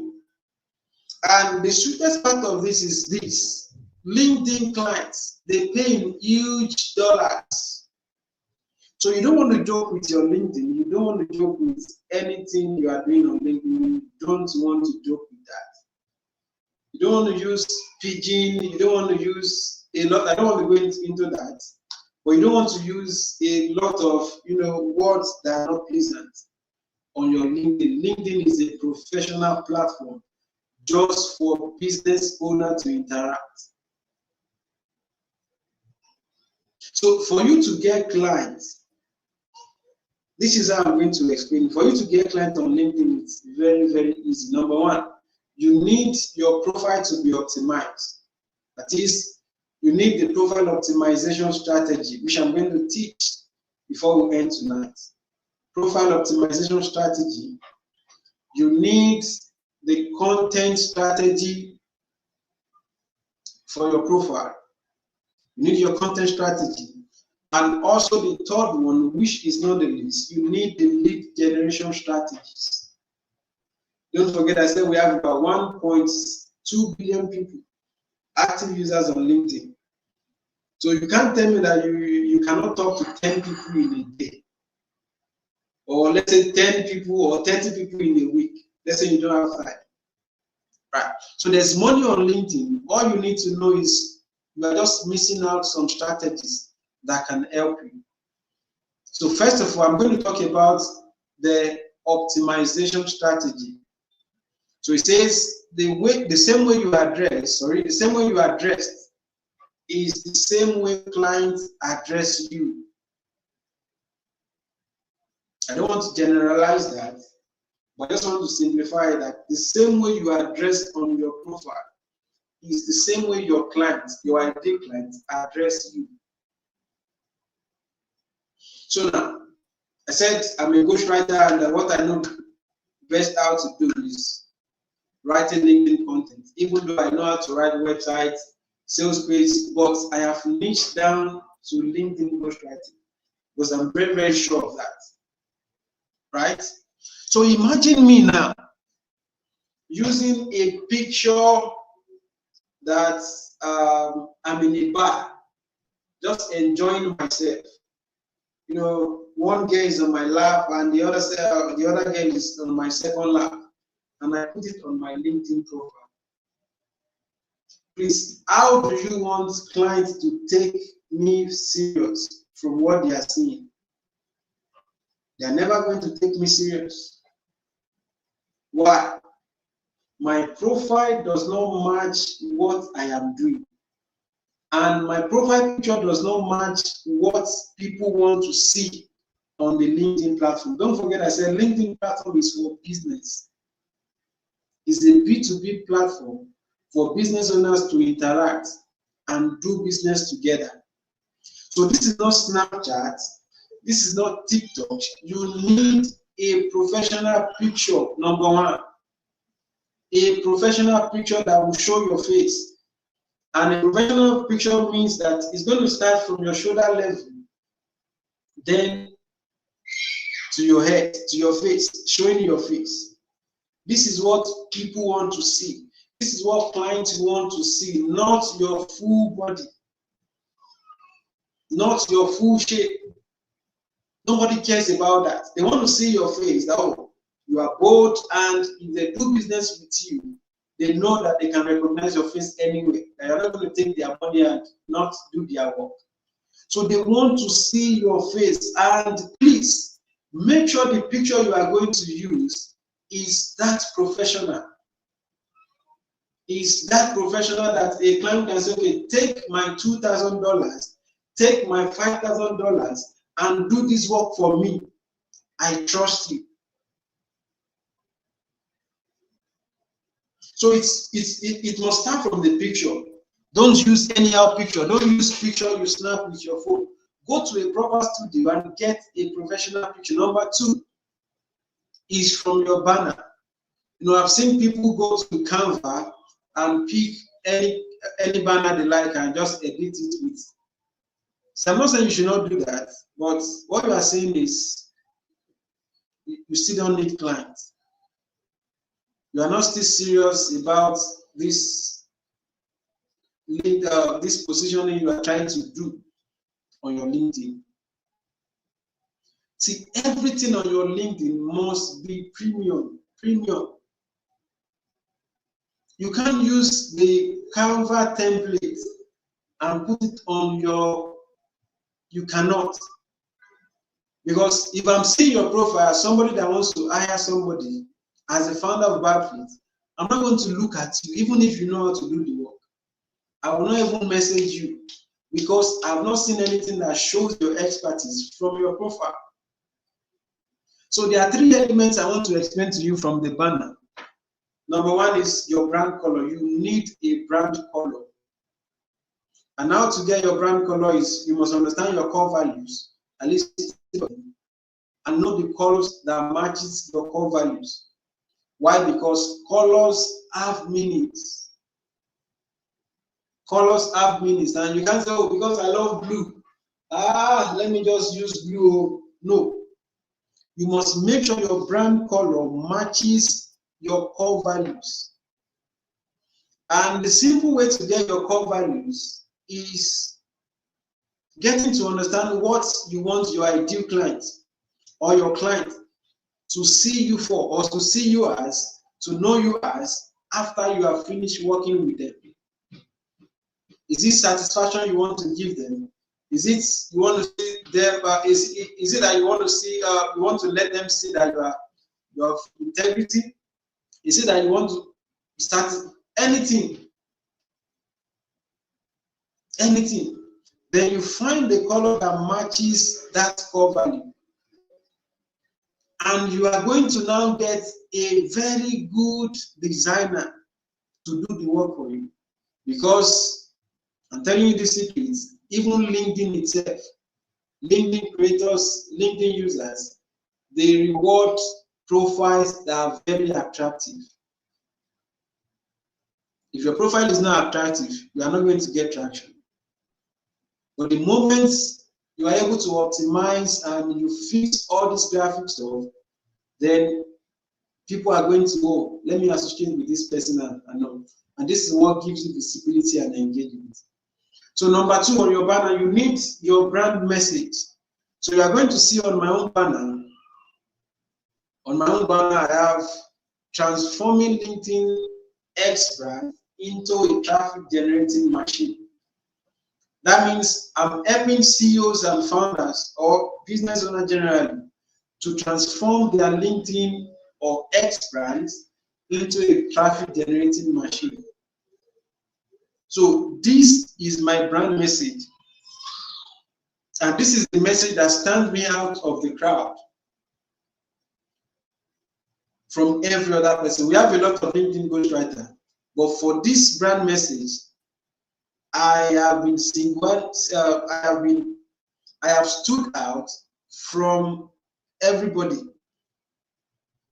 Like now, my offer is now very clear to my ideal client. So if I handle your LinkedIn, it means I am helping you to turn into a traffic generating machine. And if you know what that means, it means you are going to be getting consistent leads, which in turn will make you more money. Right. So this is what stands me out from the crowd. I'm not just writing. I'm handling brands that are going to be turned into a traffic generating machine, making my clients more money.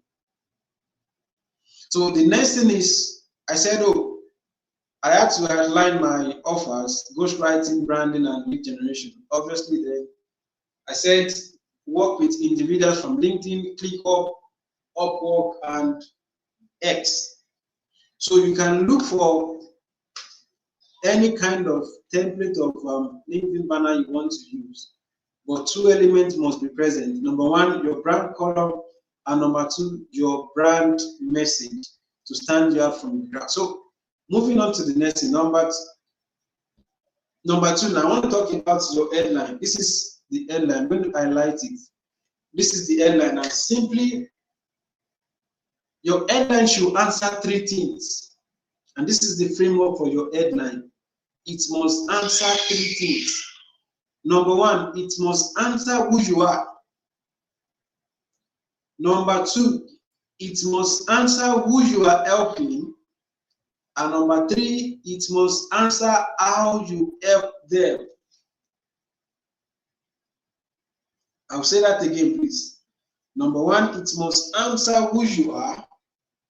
Number two, it must answer who you are helping. And number three, it must answer how you are helping them. So from my own profile, you can see the who you are is I'm a premium LinkedIn premium ghostwriter, right? Then who am I helping? Helping top 1% CEOs and founders. This is who I help. Then how do I help them? I help them by saving 20 to 40 hours weekly with content that generate leads. So don't forget, my brand message is transforming LinkedIn and X brand into a traffic generating machine. So your headline must also match with what you are saying on your banner. Then lastly, I said Upwork optimization coach for freelancer. Simple and short. So the idea is that your headline must be understandable for a 7-year-old boy who can understand what you are doing in just 7 seconds. If a 7-year-old boy can understand what you are doing without talking to the person, just reading your headline in 7 seconds, then you are going to make a lot of money with your LinkedIn account. So moving forward, your about session. Okay, this is very similar to what I explained on Upwork. A lot of people will say, oh, I graduated from this social school, best school in Nigeria, this, like that. Or I graduated with a first class, and now I'm a master's degree holder. Nobody cares about that, please. So you need to highlight the problem your ideal client are facing and bring up a solution that they can pay you for. Simple and short. Look at it. My about session is just very short. And all I said is 99% of my clients say these three things. Number one, I don't have time to write and post consistent. That's one problem. Number two, I don't have a writing skill for social media. Two, I don't know how to build a personal brand and generate leads. So this is the problem they are facing. You must highlight it. Let them know that you understand their problem. And that's where the PASS framework comes in play. When you use the PASS framework to write your about session, you have addressed anything you want to address about your overview. Because it's going to give you the problem, it's going to give you some little agitation, and it's going to bring the solution. So I'm going to read further. So, but if you are 5 to 7 figure entrepreneur, CEO or freelancer or founder, you don't need to spend time and effort. This is one of the biggest problems CEOs and founders face. So you just need a ghost marketer like me. I do all the hard stuff for you to save you time. I like to help my client go from 100 to 100,000 views, add 1,000 followers in less than 30 days, generate 20 to 30 leads monthly. But growing on X, LinkedIn is more than just posting content and recording numbers. You really need to build your personal brand, which is equals to reputation. So to become a thought leader, to attract more high-ticket clients, to spend less time working and making more sales, you actually need me. And if that sounds good, let's talk soon. So you have addressed the problem, and you have given them the confidence that you can handle their problem. So this is the exact way to write your about session on LinkedIn. And this applies to every social media that you need to write about yourself. Don't talk about your achievement. Talk about the problem you are solving and talk about how you can help each client. Sorry, please, I'm ending soon, please. So the next one is your featured page. A lot of us do not even know what this is for. This is the a place that LinkedIn already allowed everybody to sell their services. LinkedIn has already allowed us to sell the service here. Sorry, I don't know if people can see me. Okay, just a minute, please. I'm waiting for a message. Just a minute. I'm almost done. I think after this, I'm done.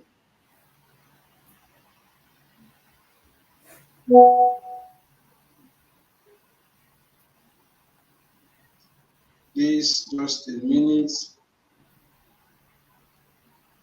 Okay, I'm just going to continue before I receive the message. So the feature page is for you to sell yourself. And you can see the way I did it. You want to scale your brand on LinkedIn, X, ghostwriting, book a call with me, and then we are going to talk. So LinkedIn is not hard, and one of the first things you need to do is to optimize your profile. And once you optimize your profile, then I'm going to be releasing to Mr. Dan the content strategy that gets you seen every day and the engagement strategy that gets you seen. Okay, we'd like to stop here tonight, and I really hope we have more time to discuss very well about LinkedIn and Upwork. Okay, thank you so much, Mr. Babatunde. Thank you so much, Mr. James. To be honest, I've been blown away by your section, and I'm not just trying to say this just for maybe appreciation purposes. Like, you have been really, I don't know, like, for those that have been on this section since we started. Like, I believe you agree with me that this has been one of the most informative and most educative sections that we have had today. Like, we have been really blessed. We have been really, I myself as an expert, like literally going through your section so far, I can only just say, like, wow. Like, I think this conference is not just for the beginners or not just for the freelancers or for experts. This conference is for every single person that has ever wanted to build a career in any of these platforms. So I've been a master when it comes to LinkedIn, but literally with your section today, I'm already considering going to go and dust my Upwork my Upwork account and all. Thank you so much. And for there's still so much that I believe you wanted to share, and there's still so much. And if there's anybody that has been on this section from beginning, you'd realize that there's so much we want to share, but this call might not allow us to share every single thing because it's already 9:30 and very soon we should be rounding up by 10 o'clock. So we are going to, like, Mr. Babatunde is going to be part of the people that we are going to be working with on the offer that is going to come, and he's going to share more of these things that he has already told us so far. There's still so much that we want to, and for those that have questions, you can put your questions on the comment section and we'll link it with him, and he can answer for the community as well, especially for everyone on the community. So thank you so much. Thank you so much. And without much ado, we are going to be going to our final speaker. And for me, this section is very important. See, if you've been here till this point, like literally settle down and sit up on your seat, on your chair, because this section we have been talking about how to land clients since. Our speaker right now, Mr. Messiah Kaite, is going to be talking about how to actually land high tickets. Landing clients is different from landing high tickets. Like high ticket client, if you go to his LinkedIn, you'll see some of the results that he has. They are like things that you really, for those that we're talking about mindset issues that, oh, can I even make $1,000, $2,000? Like, by the time you see some of the results that he has gathered, I think I saw 32,000 Like a client that paid 32,000, convert that to naira, that should be give or take 45 million naira. Like he literally is an embodiment of what is possible in the freelancing space, of what is possible as an expert, of what is possible with your remote skill, with your skill sets. So without much ado, because time has really gone, please let's give a round of applause for our final speaker right now, Ed Messiah Ekaite. The floor is all yours, sir. How are we doing? How are we doing? Let me see. Let me see if I can see the comments. Perfect. I can see the comments. So guys, just let me know what skills do you have? Just let me know in the comments what skills do you have. So if you're watching me right now, let me know what skills do you have? What exactly is your digital skill? Let's see. Sorry, I'm a bit everywhere is like hectic. I've been setting up, I'm trying to set up my new place, so that's why I'm just let me see. How many people do we have right now? What skills do you have? Just drop them in the comments. Let me see. So we have Timitayo, who is a back-end dev. That is perfect. You know, you guys make the most money, you developers. I'm jealous. Like sometimes I'm like, oh my god, I should have been a developer. So I have a student, right? A developer who does $8,000 per month, and he has been doing $8,000 per month now since last year October, with a 10% increase in salary either every 3 or 6 months, which is like crazy. And I have like a good number of them. So I'm seeing a lot of virtual assistants. My girlfriend is a virtual assistant, right? She has done roughly $40,000 as a freelancer. You can check out Amara Chukwunoeze. So if you're a virtual assistant, you can also make an amazing sum of money, right? So please just let me know if you can hear me well. Let me know if you can hear me well and if you can see me well, right? So I'm just going to talk to you in the way you want. Ideally you'll understand, and I want it to be very, very back and forth, right? So the previous speaker already touched on setting up your Upwork, setting up your LinkedIn, and all of that, which I truly appreciate, because then I don't have to talk about all of those things. I'm just going to go like very, very high level, right, on landing jobs. That's like my major thing with you right now.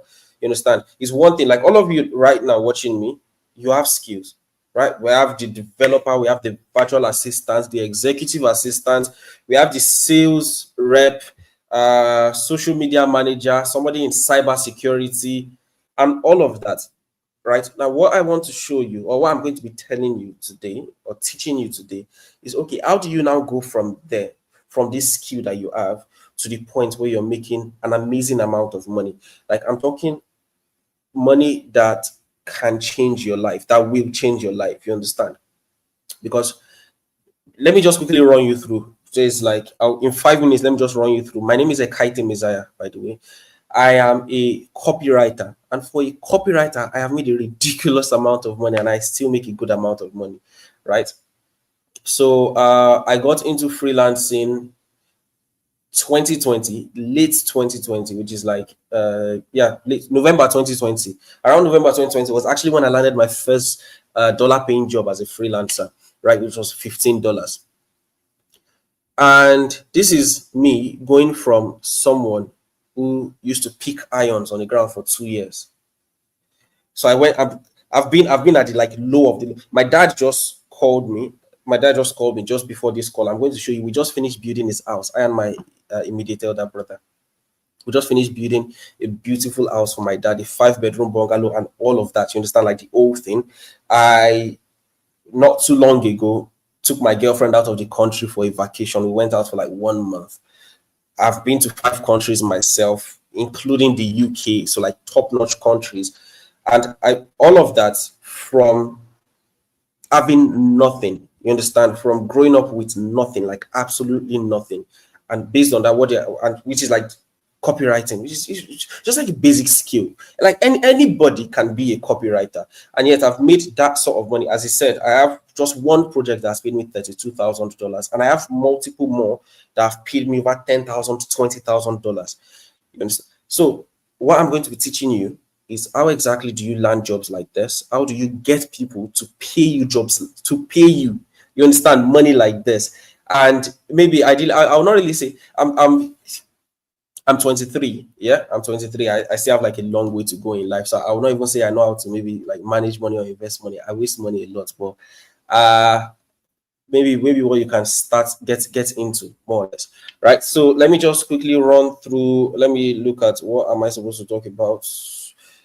How to position yourself for premium projects. So see, I use only two things for positioning wise, right? I use Upwork and I use LinkedIn.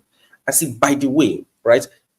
For my Upwork now, it's been, I think the last time I don't pitch on Upwork to like pitch and get jobs on Upwork anymore.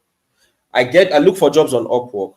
I find the jobs on Upwork. I pitch outside Upwork and I get paid outside Upwork. So that way, because of the way which I'm going to be telling you about, right? Because of the way I approach these clients can put, like I have a job post I'm going to show you, right? These clients can put $1,000 as their budget for the work on Upwork. Yes, they will have to pay me. Yes, when I reach out to them, you understand, outside Upwork and I bargain with them, I get paid $2,000.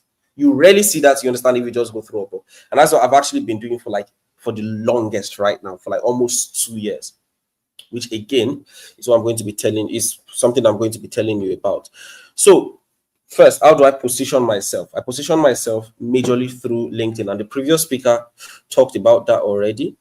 Now, beyond all the bio and about me and blah blah blah and headline, there is one thing that you have to do to stand out and to win on LinkedIn, and I promise you it is by being authentic. Right? It's by being authentic. Now, right now there's a social media agency that's managing my LinkedIn and all my social media, but I still try as much as possible to infuse some sort of authenticity into my entire LinkedIn. Like if you watch any of my LinkedIn videos, at the end of the videos, I'm always like, okay, get out of social media and test out what I just said. You understand what I'm trying to say? And do something with your life. I'm like authentic. I am, because you need somebody. You don't need anybody that is going to coddle you. You're not a child anymore. You're broke. You need money. You don't need anybody that is going to coddle you. You need somebody that is going to tell you you're messing up your life. This is what you need to do. Go and do it. Are you normal? You understand what I'm trying to say, right? So one thing beyond anything at all on LinkedIn is to be authentic. I promise you, forget all this CEO of this, blah, blah, blah of this. Forget all these experts, blah, blah. No. Just be authentic. Right now, my LinkedIn, let me see what's right now. My LinkedIn has, and I promise you, this is not even what I had. This is not even what I had before. It was a social media agency that did this, but then I still had to edit it. Right now, my LinkedIn has AI powered copywriter. Now, how many writers, whether they are copywriters or content writers, are admitting to clients that they are using AI? Very, very few. Why? Because they think they are going to get paid less and all of that. See, me, I'm going to tell you that I'm not going to stress myself. Right? I have companies, all the companies I work with right now, I work majorly with AI, 90% with AI, and then the remaining 10% is where I infuse my own. You get what I'm trying to say, right? But I have AI powered copywriter. Not a lot of people are going to put that in their bio. Why? Because they'll be like, this is going to pursue some clients away. Will it? Yes. But then you just have to ask, you understand? It will push some away. It's probably push like 80% away. But I promise you, the 20% that are even going to stay based on that, you understand, are going to pay like very, very well enough. Like right now, I charge $2,000 per month for AI powered emails. $2,000 per month. Isn't that crazy? And I have, let me show you the companies I'm currently working with, because I actually work with multiple companies. Because even when I'm writing emails for each company, I'm not even writing more than 14 emails per month. And by the way, I can write 10 in a day. I don't write up to 10 in a day because I'm very lazy. I'm a lazy person generally, but I can, right? So see some of the companies I'm working with. So I'm working with Inamos Global. They sell supplements. It's a international company that sells supplements. Diet Smoke sells Igbo. But it's in the US, so it's legal. We have Lelo, which is a pet company, and Nix, right? I don't work for Ruggable. I even need to take out Ruggable because I don't do as much with them anymore. But Nix sells chocolate and stuff, but they are very sexual about their chocolates for some reason. That's the US brand of Nix.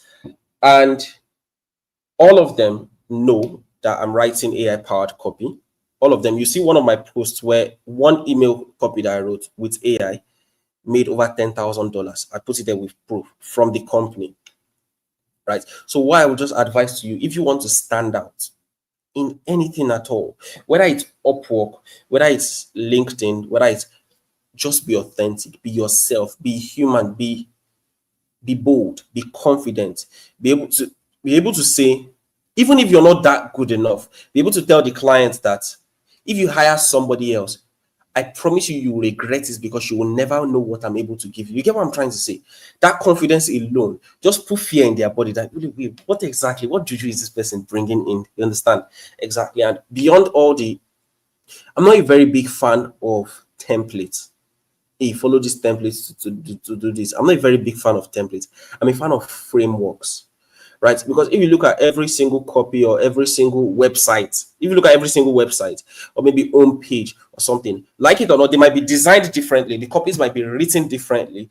Or down there's a principle for those of us that are social media managers.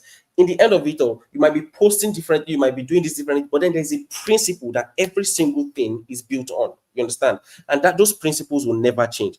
And me, I just think authenticity is it, right? Then, sorry, I'm just going to, as I said, run through some of these things. So, proposal framework that attracts high-paying clients. Now, let me tell you the strategy that I use to actually not just attract high-paying clients, but make sure that even if 300 people pitch for that job, they are going to choose me. And I tested this. That job that paid me $32,130 roughly, right? That particular gig, I did not just land it for myself. I actually pitched for somebody because the person needed the company in Scottsdale, Arizona, needed 3 freelancers, right? I pitched for the job. There was a girl I was mentoring. She was like the first ever girl, aside from my girlfriend and my best friend, because they are both top-rated freelancers, right? Making thousands of dollars. So she was the first girl that I have never seen before that I was mentored. So I called her. Let's go on a call. Let me pitch for this job for you. Let's see how it goes, right? She landed the job also. Now, obviously, our level to my level, you understand? I'm like, so I was able to command a higher price. So where I was able to command, I think that job was paying like $300 per day, roughly. Honestly, it was crazy. Right, but she was, so when he paid me $32,000, he paid her like $13,000. But then that was like her first job ever as a freelancer. So now let me just break down the strategy. So the previous speaker again talked about Upwork. He talked about every single thing you need to do, create your profile, blah, blah, blah, all of that, right? Now let me tell you how I make sure that no matter what, let me open Upwork. So for example, and I'll try as much as possible to be very, very practical about this, right? So this is Upwork. This is Upwork on my phone. And I can keep scrolling. There are like jobs on Upwork. You guys, you have skills already. You already know about Upwork, right? So let me just go to one of these jobs. So we have this AI setup and management for logistic email campaigns. Now let's say I were to pitch for this job, right? I'm just going to click on the job. I'm going to click on this. Now the job is saying job title, this person is a email outreach specialist and is willing to pay $12 to $35 per hour, right? Now, if I were to pitch for this job, I'll probably pitch, who's this? I'll probably maybe apply for like maybe like $30 or the $35 per hour, right? But now what I do and how I make sure I land these jobs and nobody else is, first, I'm going to look at this job post. So the person is, I'm reading the job post, by the way, I could send the link, I guess. We're a UK-based same-day courier company helping businesses with reliable logistics solutions. We're growing fast and looking for someone to take full ownership of our outbound email outreach to bring in new business. Blah, blah, blah. That's about the company, right? As you can see from here. Now I'm going to scroll down. Now, I know one thing so far. They're a UK-based same-day courier company. That's one thing that I know about this company. Perfect. Then I'll scroll down. Then I'm going to look at, I'll scroll down to the location. of the person who dropped this job post. Now, this person's location is in Manchester, United Kingdom. So now I know that this is a not just UK based, but a Manchester based same day courier company that helps businesses with reliable logistics solutions. I have that so far about the business. Let's keep on scrolling. Let's keep on scrolling. So now they've opened. So right now they have one other job open. Let me click on that. Sorry, it's just verifying. Let me just verify.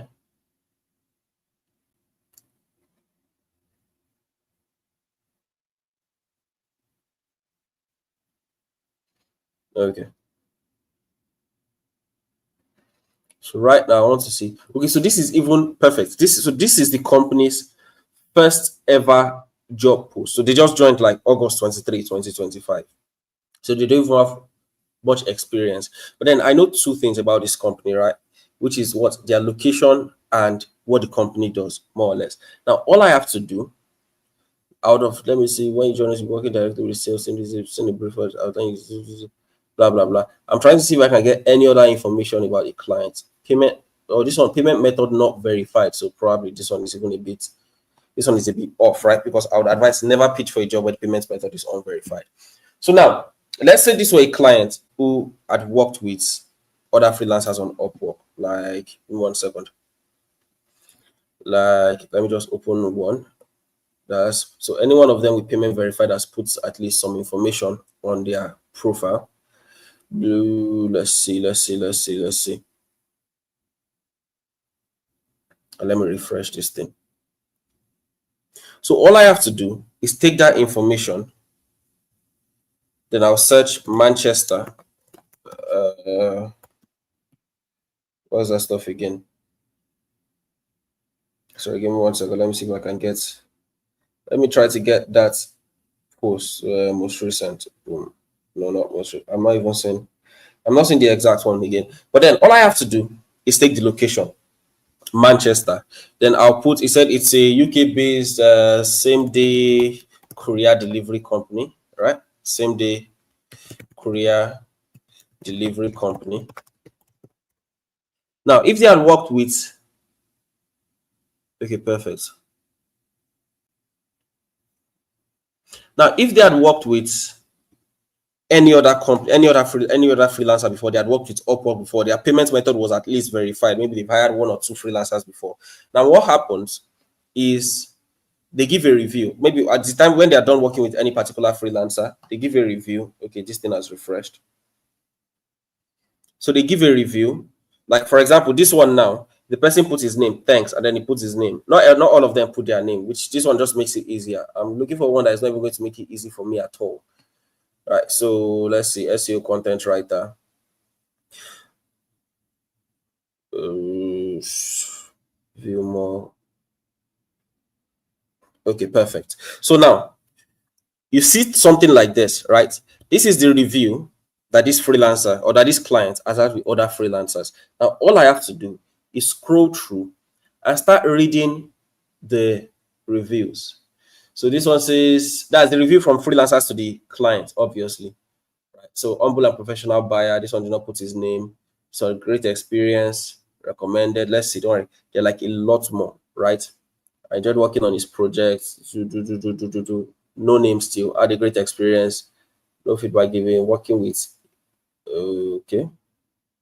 Great experience so far. 1 second. 1 second. Let's. So you just keep scrolling till you see the person's name. Perfect. Fahad. So now see this one. There's this one review says great experience working with Fahad. Clear communication and smooth collaboration throughout. Now I know one thing. That client's name is what? Fahad. Now Upwork is going to give you the location of the client, and then you can just check through any of these previous job posts. Just go on Google, just put it Fahad, put the location of the clients that Upwork gives you, like that one that gave Manchester, right? And then any other information that you can get from Upwork is going to tell you the industry that the client is working in. Add it on your Google, search, right? When you add all of that, you search for the person. Now that's what I do. I search for the person. Now when I search for that particular client, what I'm looking for is their LinkedIn profile. Now, a lot of Upwork clients also have LinkedIn profiles, a lot of them, because these are like professional businesses, right? Then I'm going to open their LinkedIn profile. So first, I'll pitch on Upwork like everybody else. Or what I advise is, now I've gotten to the level where I can command prices without having to pitch on Upwork. But if it's you that you're just starting, right? Let's say maybe you don't have that sort of, you don't have the portfolio or the result to like back up every single thing you're saying, right? I'll advise pitch on Upwork like every single person. Like just pitch on Upwork using the previous speakers framework, right? So you pitch on Upwork, as I said, like everybody else. Now, after you pitch on Upwork, you do these things. You search, go through the testimonials, get the client's name, get the location from Upwork, get any other information from not just that job post, but from every other previous job post, just a few other previous job posts that they've ever posted on Upwork before, right? Get anything you can about their company, search it on Google, get that particular company and that particular client who posted that job post, right? Open their LinkedIn. Now remember, you've pitched for their job post on Upwork. The client is going to get a notification saying a Kaiti Messiah just pitched for your job post, or Paul, Shefu, Maria or Chaya, Jennifer, Lobo, and whoever is on this call just pitch for their job post, right? But then you'll probably not take any notice of it, because why? A lot of people are pitching on Upwork. They don't really, you understand? They'll probably even just swipe away the notification. But then still, that's like once that they've seen your name, right? Now you search them out on LinkedIn. When you search them out on LinkedIn, immediately you open their profile, they're going to get a notification. So person just viewed my profile, whether it's a Kaiti Messiah, whether it's Aisha Zakari, whether it's Paul, whether it's Maria, whether it's Kisha, this person just viewed my profile, right? That's the second notification, the second time that they're seeing your name. Now you're not done. The next thing you're going to do is you're going to go to their LinkedIn post. Now it doesn't matter if the last time they posted was 3 years ago, right? They will get a notification if you react to it today. Perfect. Go to their LinkedIn and react to 2 to 3 posts, at least 2, right? It's simple to react. Just click like or love or whatever. You get a notification, whether it's a Kaiti Messiah just reacted to this post or Paul just reacted to this post, and then a Kaiti Messiah just reacted to this post. So that's 2 posts, at least 2 posts, right? That's how many times that they've seen your name. 4 times. Now you're not done, right? Now the next thing you're going to do is you're going to comment insightfully under one post. Now what that means is you're going to copy the posts. So let's say there's something I like saying. If they're talking about beans, they're talking about rice. If they're talking about gari, talk about granuts. You get what I'm trying to say, right? Don't just say thanks for sharing, so insightful, blah blah blah. That doesn't cut it. That is not good enough, right? So what you want to do is, and if they are talking about same-day courier delivery that you know absolutely nothing about, just copy one of their posts, give it to ChatGPT, and tell ChatGPT, give me a short, insightful comment contributing to this conversation. Copy that and drop it in their comments. Comment insightfully, something that is actually going to be like, okay, this person actually understands what I'm talking about. You understand, right? You're going to drop that. They're going to get a notification. So person just commented on their post. And that's how many times they've seen your name. 5 times. You're still not done, my friends. Now, whenever you're sending a connection request, do you know one beautiful thing was that immediately I was talking, or immediately I got on this call, right? Some of you guys, 4 of you guys have sent me connection requests already. Now, I'm going to go through those connection requests and I'm going to tell you which one I'm going to accept and why, and also which one I'm going to ignore, right? So first, we have Nandi. Nandi, are you here? So Nandi, let's just run through the connection request, because I know immediately I started talking, you understand, I know about LinkedIn. Okay, yeah, Nandi Mastula is here. So you're a virtual assistant, right? Now, he sent me a connection request. He said, hello, Messiah.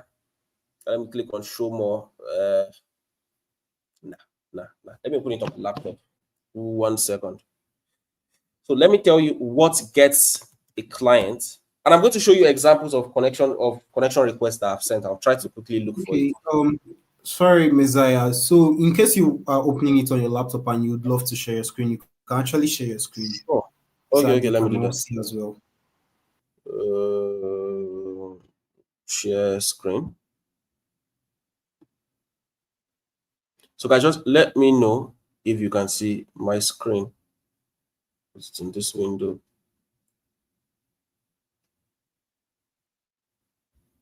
Can you guys see my screen? Let Let me check the comments, please. Let me know. Okay, anyways, so I'm going to go to network, right? So Nandi, I saw you I saw you're watching me right now, and perfect. You sent me the connection request. Now you said, "Hello, Messiah. I am Nandi. I am on the Booked Beyond Boundaries conference. I am so happy to connect with people like you. I wish to learn more." Okay. Now, then we have Temitayo. Now, Temitayo just sent a connection request. We have Chino Yerem, who just also sent a connection request.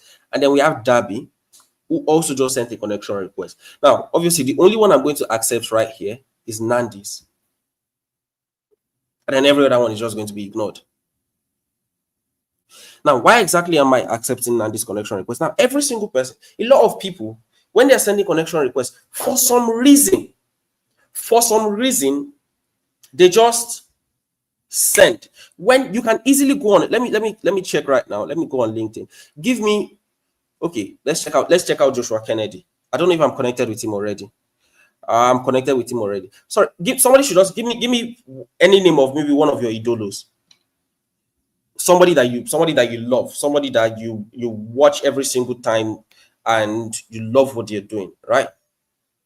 Let's see. A lot of these people I'm already connected with them, but all right, I will check. But now, why do that when you can actually add a message? It's simple. When you're clicking on connect with this person, you can add a message. And honestly, Nandi, what you've done is good. It's good that you added a message, but then it's still not there yet, right? Because anytime I'm connecting with the person, let's see, Olorotoba Badru, right? The guy with the mad idea, right? The guy with the mad T idea. Now, if I wanted to connect with this guy, Olorotoba Badru, I'm going to go through some of his recent posts.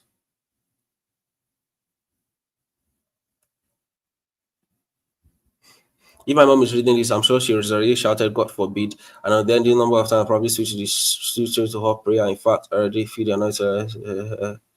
So I can just like this post. And let me open it on another tab, or just, yeah, I'm just going to open it on another tab. Then I'll try to connect. Then when I'm connecting, I'm going to add a free note, right? And I'm going to say, "Hi, Badru.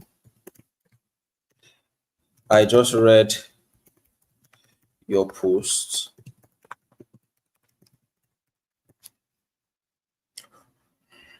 Listen, Father, I'll be struggling with the dyslexia all my life. Let me just allow my.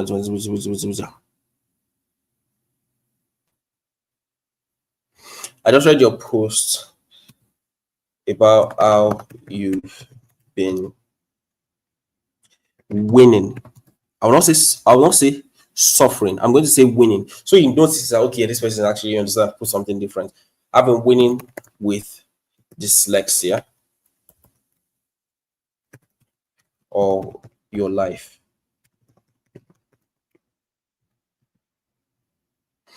I Badra, I just read a post about you've been winning with dyslexia all your life. Let me put crazy. So you just try to be as authentic as possible. I honestly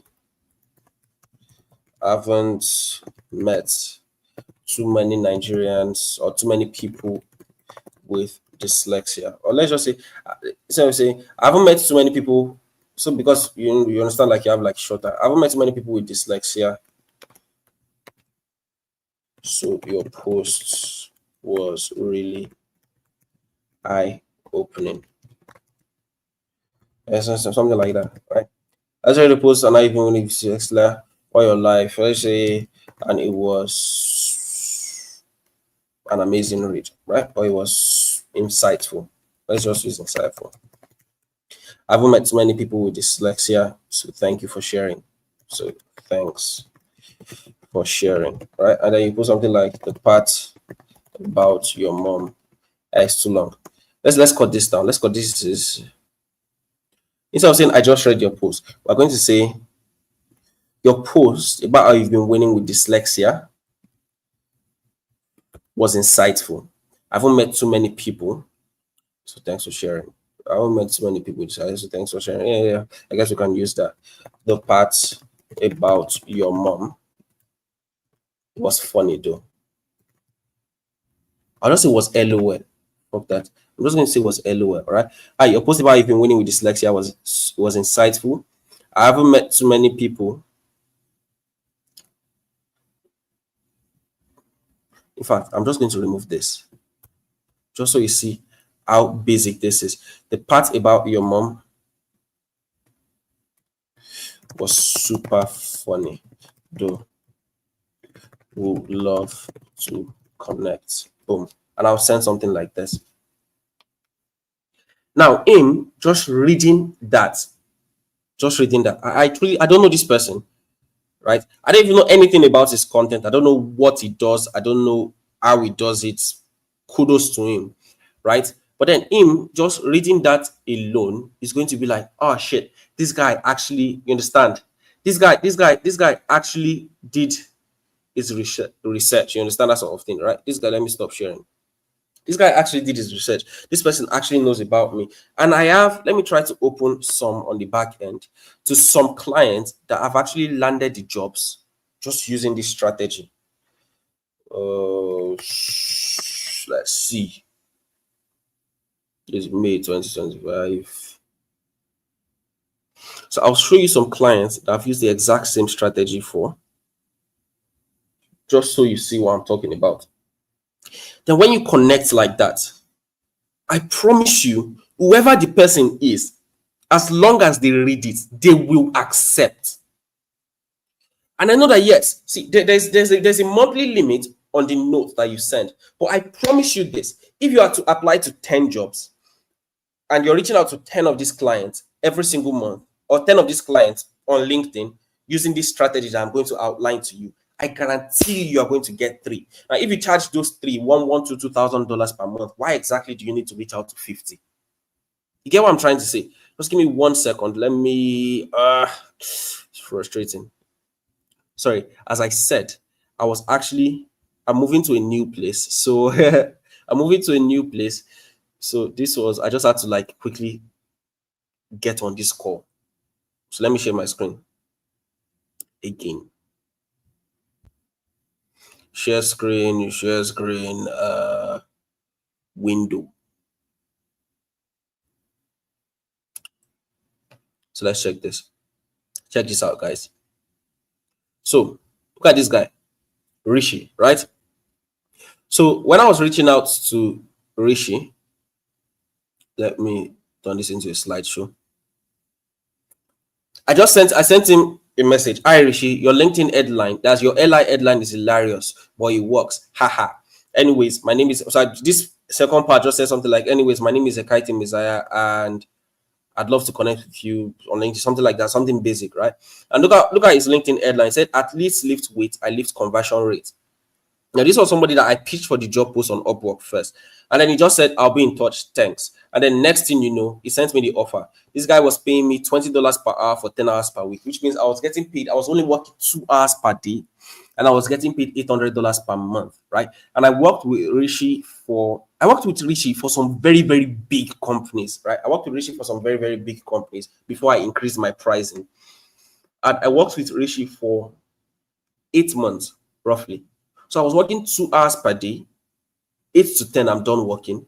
And it was paying me $800, which at that time was like 1.1 million, roughly, per month for just working 2 hours per day, Monday to Friday. Isn't that crazy? And that's how I got him. Now, let me show you somebody else. Now, look at Juan, right? So Juan paid me $3,855 to work with him. And I just said, hi, Joanne, I just watched your interview with Fiona Martin, and your point on needing to end the idea of perfection because it doesn't exist is gold. And then I just said, I'm Messiah and blah, blah, blah, blah, blah. Then after that, I also sent him an email, which is something I'm going to dive in. And he just said, thanks, Messiah, I just messaged you on Upwork. And he hired me. And look at what he said. Thanks for the help, Messiah. Because, so this was the first person. He hired me for a $50 project first. When he hired me for a $50 project first, I did the work so quickly and so good that he gave me a $100 bonus. So he paid me $150 for something that we only talked $50 about, right? And then after, because that was supposed to just be like an entry project, and then if he liked it, we work more. And then he ended up paying me what? $3,855. which is what you should be looking for every single time, right? People that are going to pay you and keep on paying you. So as I said, thanks for the help, Miss. I'm always a big fan of your work and look forward to connecting on our next project. And we worked for a very, very long time. And this is just like so many of them, right? So what you do is, as I've said, you pitch on Upwork like everybody else. The client sees your name the first time, but you probably just swipe through. You get their details from Upwork using that strategy that I told you about, right? Using that strategy I told you about, then you send them, you view their profile. Again, it's another notification. Temitayo Bola just viewed my profile, right? Or Ekaite Messiah just viewed your profile. 2, you like and react to at least 2 to 3 posts. They'll get a notification. So person just reacted to my post. 3, so person just reacted to your post. 4, then you drop an insightful comment on one of their posts. That's how many times they'll get a notification again. Ekaite Messiah just dropped an insightful comment on this post. That's 5 times, right? You send a personalized connection request. So if you send a personalized LinkedIn connection request, you're also going to get a notification, as you can see, as those ones that I got. So person just sent you a connection request. Immediately they click on it, they'll see the message. That's how many times they've seen your name. 6. I am still not done. The last part I'm going to do, and sorry that I keep sharing my screen and canceling, but let me just share my screen one more time. The last thing I'm going to do is I'm now going to send them a cold email, right? Now this is how I get this guy's email address. So let's say I'm going home. Let's go to a white person. Let's go to a white person. Right, since we like to think, since they pay the most. So we have Joseph, my business partner, then Aliki Miller.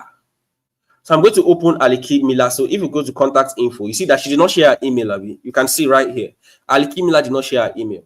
Right, Abi Aliki Miller. Sorry, Jerry, my Yoruba tongue is entering. No matter. I'm not Yoruba, by the way. I'm Akwa Ibom, but I was born and raised in Yoruba land. Now there's these 2 contact out that I use. So you can use contact out or you can use apollo.io. I can just click on contact out, click on view email, and it's going to give me our email address, alexinkatemiller@gmail.com. Isn't that perfect? I can even get a phone number. Let me show you. It's crazy. You can even see, I've gotten clients' phone numbers, that's these guys' phone numbers, and sent them messages on WhatsApp and landed a job. Isn't that crazy? So you can even go, but that's like if you're like, you really, really want that job and then they're not responding anywhere else because it's very, very intrusive, but then it works. So what do you have to lose, right? So I get their email address and I send a cold email, right? A cold email, cold email. And just give me 1 second. I'm going to show you an example of a cold email I wrote, a live example. 1 second. Let me stop sharing again. Let's go to Gmail. I'm just going to open my Gmail so I can just show you like the cold email. Sent. Let's see. Who did I send it to? I think it's Jake first. Jake. Perfect.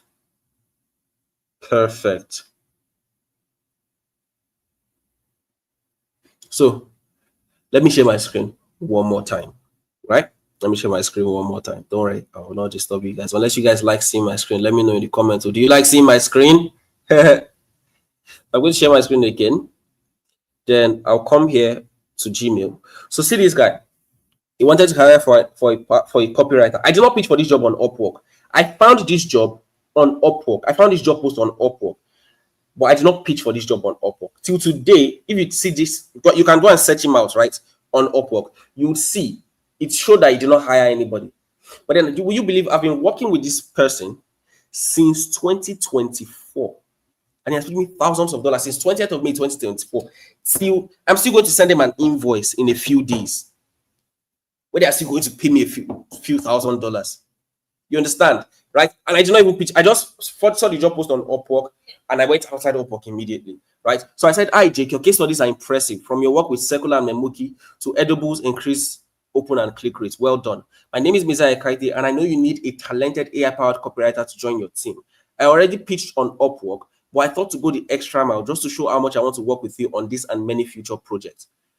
As you might have seen my Upwork, as you might have seen in my Upwork proposal or not, I check all your boxes. I have experience with AI and e-commerce marketing, and I thrive with ever-evolving agencies. Please let me know if you want to jump on the call to discuss further, and I'll make time anytime. I look forward to hearing from you. Then I added this PS. While some have considered it spunk, I went the extra mile to send you this email. I understand it might also be intrusive, in which case I apologize. I wouldn't go this far if I didn't know I could deliver the best job. Now, it did not respond that day, so I reached out to him the next day. Hi Jake, did you see it? I noticed you and Billy haven't checked out the Upwork proposals yet, so if you want me to, I could send my work here. And then he responded, and right now he responded blah blah blah. We chatted back and forth, and we started discussing price, how much does he want to pay, and blah blah blah. We just ended up with like, so we work based on a project basis, but like base salary of $2,000, which is like what I take by clients right now, and I work with multiple for the delivery I give them. So again, I send a cold email like that, like a personalized cold email address, a personalized cold email. I send it to the client, and then they get an email from me. If they did not respond that day, I'll still send them the next day. If they did not respond, I'll send it. Why? Because I'm not looking for a lot of jobs. I'm just looking, if I want a particular job, I'm not going to stop until I get that job, right? And then I send a cold email. Now, how many times have they seen my name? 7 times, which is Upwork, a few times on LinkedIn, cold email, 7 times in total. Now, tell me why anybody in their right mind will skip somebody who has gone through. See, sometimes it takes me 1 hour to apply for a job, when people will just take like cold, COLD. Now, where people will just take like 5 minutes, they are done. Sometimes it will take me 1 hour. Sometimes by the time I'm done pitching for a job, 100 people have pitched already. I don't care. Why? Because I know I'm going to get the job. There's no way you're beating me. There is absolutely no way. If you are pitching for the same job, I'm going to get it. Why? Because I'm going to show the clients, that I am willing to put as much work even before I get the job. So what they'll start thinking, okay, if this person can go through all these efforts even before landing the job, I wonder what he's going to do when he finally gets the job. And that is exactly how I've been able to stand out. And that is exactly, no matter what, there's almost zero freelancers, right? And I've not even pitched through Upwork in a while, right? There's almost 0 freelancers on Upwork that can beat me if we are pitching for the same job. Why? As I said, the client is going to see me. I cannot be ignored. I am impossible to be ignored, and I am confident, right? I might not be the best copywriter, but I am the best closer. I will get that client, and that is more or less how I do it. That is how I stand out using that process. How again they see my name 7 times when they see other people's names just once through the pitch that they dropped on Upwork. Am I making sense? Am I making sense, my people? And that is exactly how I've been able to go from a struggling freelancer to earning thousands of dollars, to having clients who are paying me thousands of dollars, even to the point I went to right now. This guy, this Jake, right? I went to Bristol because the company is in Bristol. I was even able to travel to the UK, Bristol. You understand what I'm trying to say? That you get opportunities like this. It is why. It is what? Through standing out, or through overdoing, just overdo more or less, right? So let me just try to round off. Let me see, what else am I supposed to talk about? So, but guys, just let me know if you're following me. Let me know if you're feeling me, right? Let me know if you're feeling me in the comments below, right? Thank you, Nkiru. Thank you, Temtayo, Chisom, Timmy, all you guys. Thank you so much. Thank you so much. I truly appreciate you following. I know it's pretty late already, and if you're half as tired as I am, I pity that you're really trying. So let's just go. So proposal framework. So we've talked about all of that, right?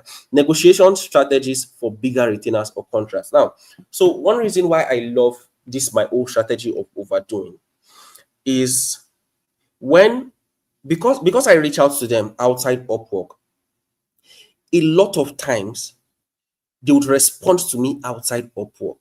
It's just few of them that will just go on Upwork and now respond. A lot of times, like this Jake that I showed you, right?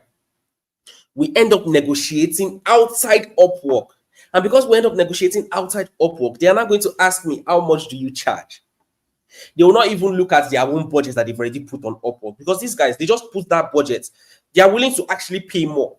So just because I was able to reach out, I connected with them outside Upwork, and our conversations are going on outside Upwork, I don't have that. I don't operate in that box of the budget that they've put on Upwork. At this point, I'm not able to say this is what I charge. Am I making sense? And honestly, that's how I was just been able to. Hey, you put $1,000 on Upwork. Now I'm consigning you and Upwork. This is what I want you to pay me, and I promise you, you're not going to see anything. You understand what I'm trying to say? And I did the exact same thing for my girlfriend, right? So there was this job that she wanted to pitch, or that she pitched for, or that she applied for, right? It was supposed to pay like I think $500 or so.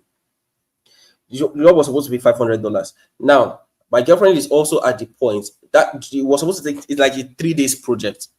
Now she's already at the point where she charges more. So instead of that $500, the least we could go was $1,000. And all I just had to do is we used the overdo strategy.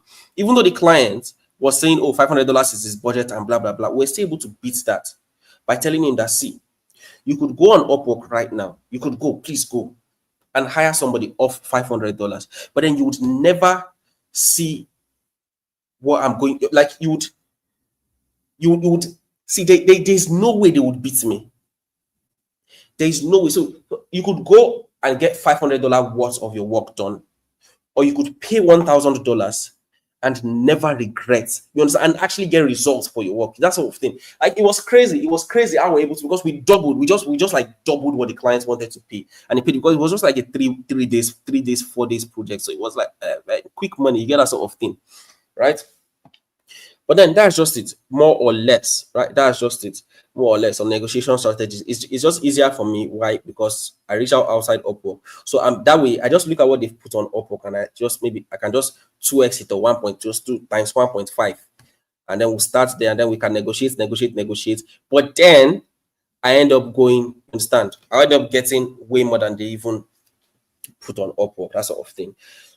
So how to deal with ghosting from clients. Crazy, you know what I love about this? I made a post about this very, very recently. Let's go on. Let's go to my LinkedIn. So that's what I will even use. That's what I'll use to teach you how to address ghosting. Right? Let's go to my profile, view profile. Yeah, so I made this post 2 days ago. Right. So I made one like last month that blew up. Then the social media team now created this. So if your client is ghosting you, this might be why. You were not clear about the next steps. So if you're saying something like, let me know your thoughts. So let's say you're chatting with the client, and then the client is maybe, or you sent a sample or whatever, or you sent your portfolio to the client, and then you're like, please check it out and let me know your thoughts. No. Instead, you say something like, can you confirm by Friday so I can start on Monday? So if you send them the portfolio, we'd say, could you go through the portfolio today so I can get started on your project as soon as possible? You get what I'm trying to say? They'll be like, okay, you get, just be direct. Now, if you sent a novel instead of a message, now long messages make your clients tire fast, which is obviously like obvious. Use short notes and bullet points to get quick replies. Very, very important. I don't think I have to say anything, right? Now you sounded unsure. Now don't say, I'm not sure if this is what you want. Say something like, here's the draft based on our discussion. Let me know if anything else needs tweaking. So if you're confident, people are going to feel safe working with you. You stop following up. Now remember Jake. I sent the first email. Did he respond? No. The next day, what did I happen? What did I do? I followed up. And then what happened? He responded. So that's just this. Sometimes they ghost you, but then it's not like they're ghosting you. Just keep on following up, right? So always follow up. And yeah, to avoid ghosting or to just deal with ghosting, it either means you're not clear, you're not confident, or you're not consistent enough with your follow-ups. But if you were, and then they still ghosted you, then that client is not just for you. But 80% of the time, I promise you, if you just keep pushing, see, there are emails where I tell the clients, I'm not going to stop reaching out until you tell me to stop. So tell me to stop. You get what I'm trying to say? And I just say, so tell me to stop. And it actually does work. Right. So that's how generally I deal with ghosting. Then the last thing I'm supposed to share with you is case studies or examples of high ticket wins. So what I'm going to do for this, let me see if I can open my Discord. Let me see if I can open my Discord. So I'm just going to run you through my community. Then I will show you like live. I hope you guys can still see my screen. What's this? Just give me 1 second. Let me just log into my Discord. So can you guys still see my screen? Yes, you can. So let me do this. Let me go to Drive. No, sorry, bit.ly. See, if you guys want to see example, just go to bit.ly/PFA wins. And you're going to see. So right now, over the last year, so I and Joseph Don started this mid last year. So over the last year, if you just go to PFA student wins, and I've not even updated this for a while. Over the last year, we've helped roughly 513 Nigerians land international jobs. So we have Naomi, but I think we want to see this one. See, $5 per hour, 5% increase every month. But let's not even do that. Let me log into Discord, so I'll show you some that even landed job as early as yesterday and stuff like that. Sorry, just give me 1 second. I'm trying to. I said, God, I don't know how to log into this thing. I don't know how to log into Discord on my laptop. Okay. Am I human? No, I'm not. I'm a goat.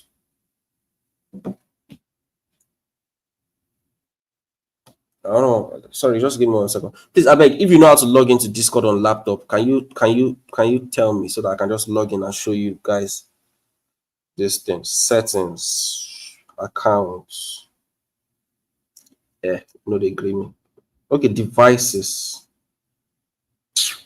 Let me just scan this code and see what's going to happen. Always allow. Login. Thank you. So this is my Discord community, by the way, Profitable Freelancing Academy, where I teach Nigerian people with skills how to land jobs. So I'm going to go to wins and testimonies, right? Let's scroll down. So this is yesterday, as you can see. Can you guys see my screen? Let me know if you guys can see my screen, because I promise you this is going to blow your mind, right? So this is yesterday. Guys, I just crossed $10,000 today. Let's fucking go. Ibrahim Abiade. So Ibrahim Abiade is one of our winners.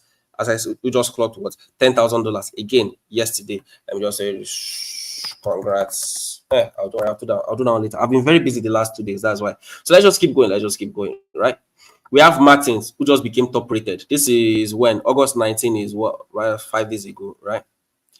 We have this guy, Promise, right? Congratulations to me. I'm officially verified on ranked rising talents. All thanks to Mizaya Kaite and Joseph Don. That one, I want to show you the ones with money. Ugochukwu, top rated. And I only got rising talent last one. The PFA and the course has really been valuable. These are thanks for the course, Mizaya Kaite. That I want to see money. So this is Ugochukwu. Got this $335. Got this offer some days ago after sending the message to a client on Instagram. Can you guys see? See, because the thing is, while I say yes, use LinkedIn. Anywhere the client is, whether it's Instagram, whether it's Facebook, reach out to them there. They will see it. So after sending the clients on Instagram 2 months after pitching for their job post on Upwork.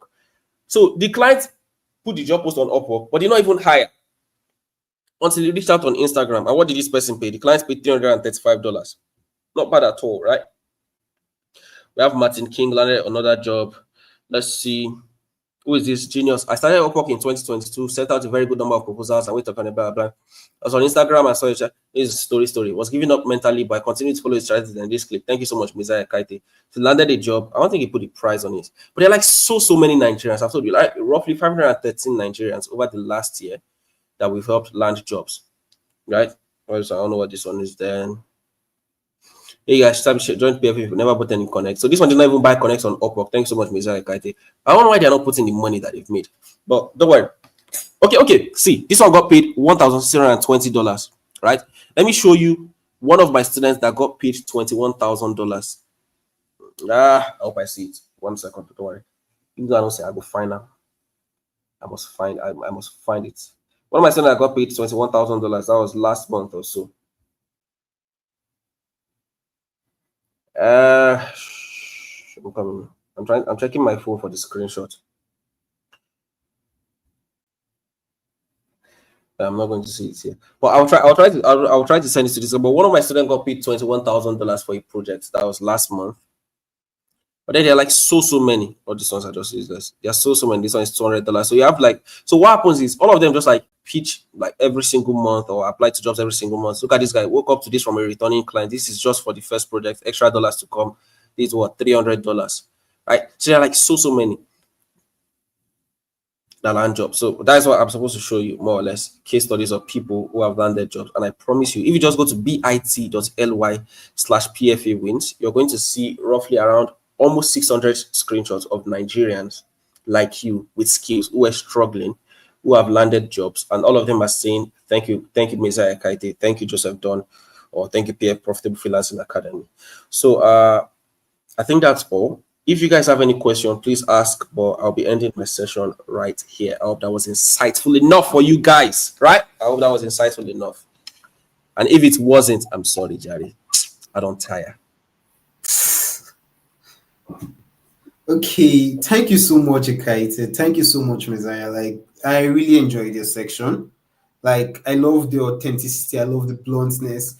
Please, guys, if you have questions, like, you might never have this opportunity again, because the truth is that having people like this create out the time to come on sections like this, it's sometimes hard and difficult. So please, whatever you're doing right now, if you have a question, this is the best time to share. Let me scroll through to see.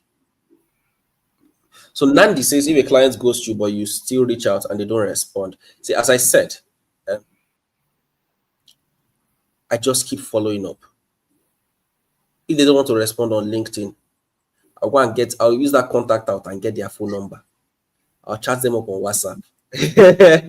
See, because now, not to be course or whatever the English is, but not responding is not an option. There are three things I expect from a client. It's either you tell me yes, it's either you tell me no, or you tell me to fuck off. Those are the three things. And I'm serious.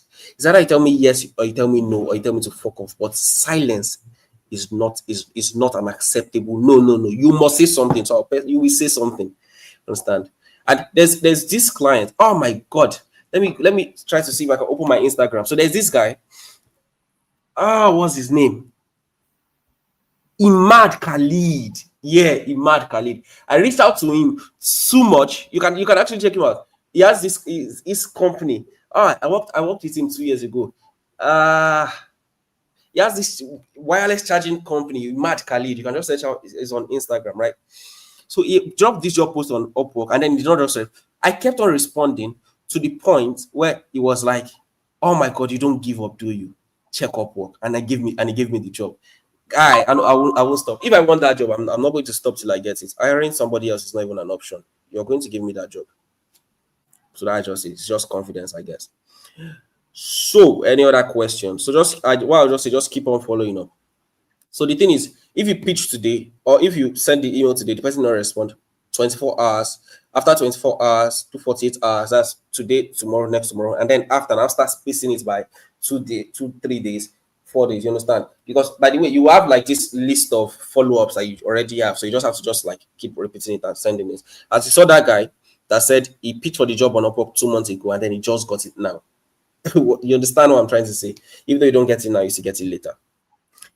Please, if you have any questions, thank you guys so much for finding my session insightful. I did not put as much effort as I should, but I'm happy that you found it insightful enough. So if you have any questions, ask now. And if you don't, you said, can I repeat the link? bit.ly/PFA wins. PFAWINS. bit.ly/PFA wins.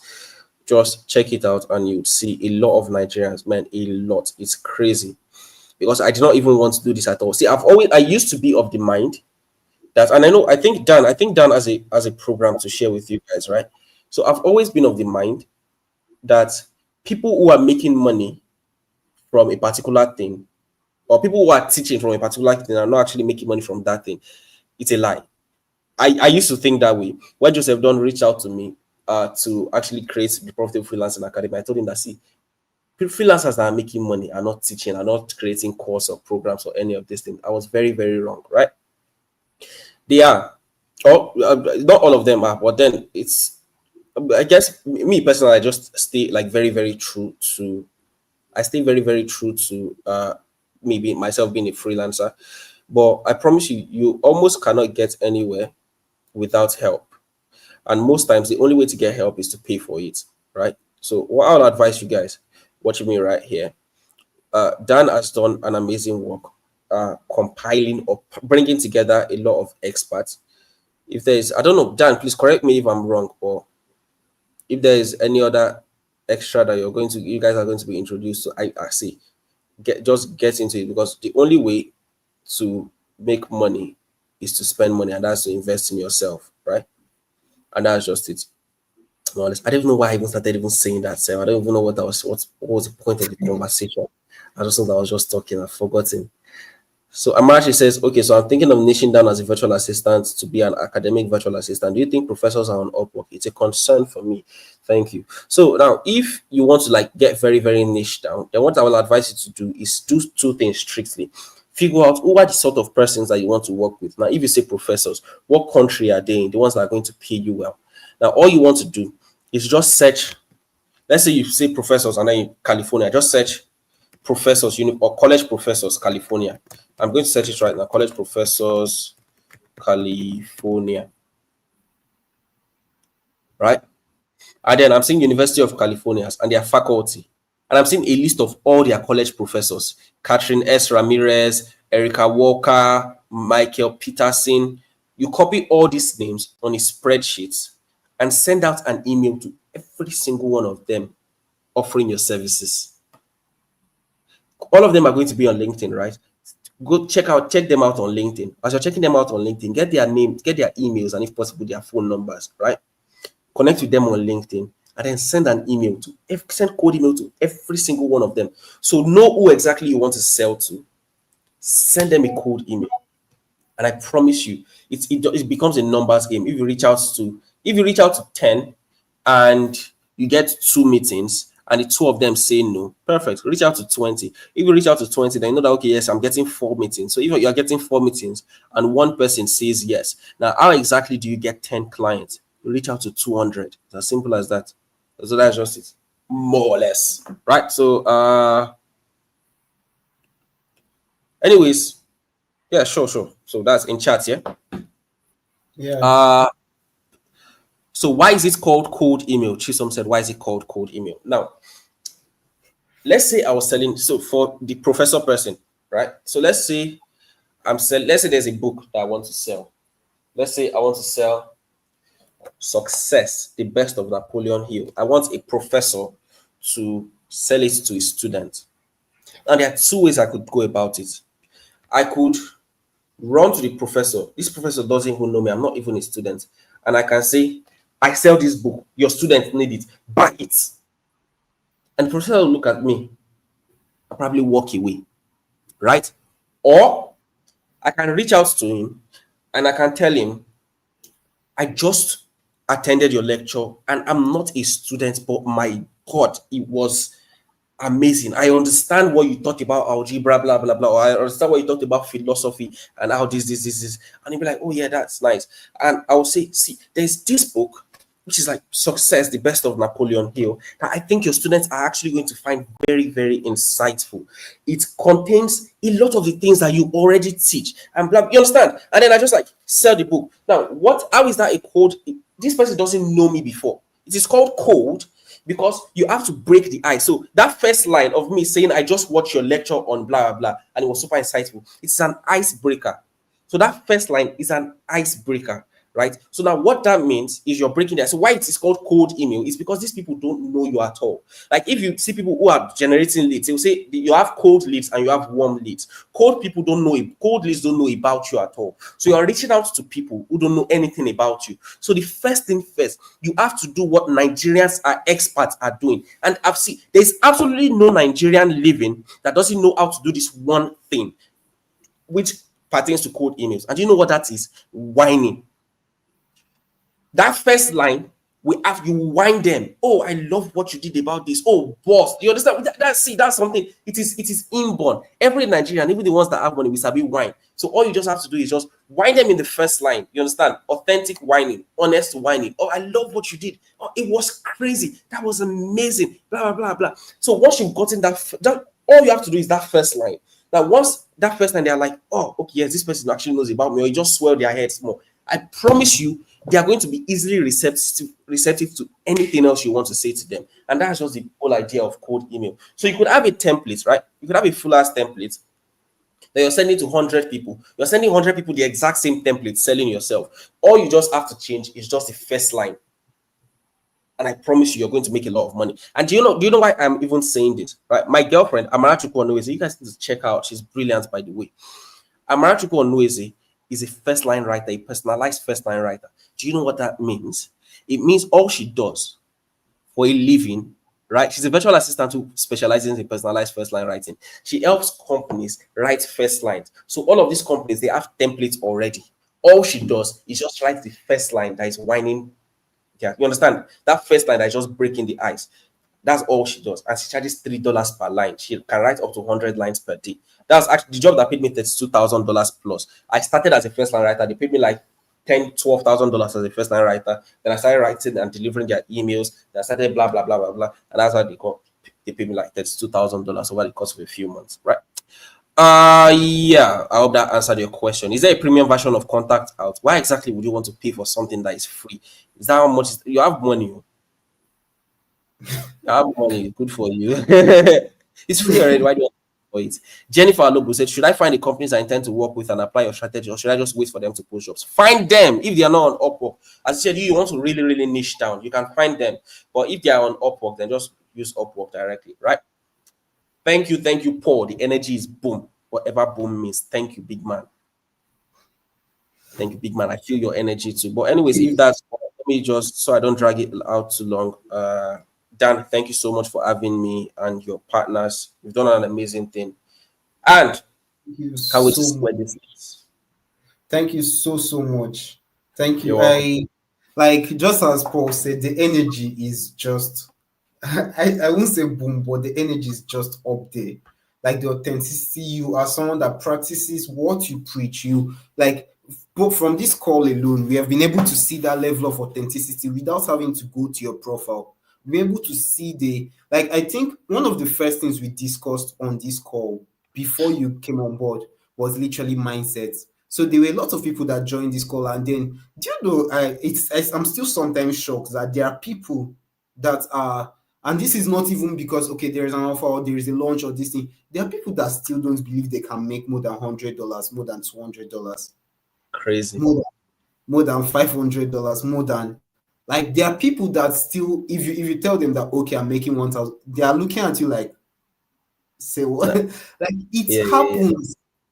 Like it happens. You talk to people like this, and it's almost as if, oh, you are trying to use their this thing to make the money. Like, and all I can say is that, like, literally, if there's anyone that stayed till this 47, like till this 10:39, and wow, there are actually a lot of people that stayed this late. That's some level of intentionality.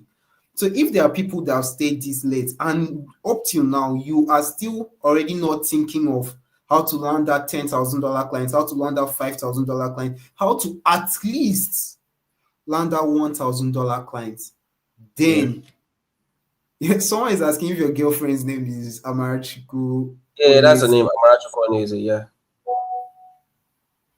Like what does this look like? Someone I know. You might. Anyways, thank you so much, Ekaite. Thank you so much, Messiah. So I keep on saying Ekaite first. I just realized you are from Akwa Ibom. Thank you so much, Messiah. You're welcome. Thank you And by the way, so much. I'll just say one last thing, right?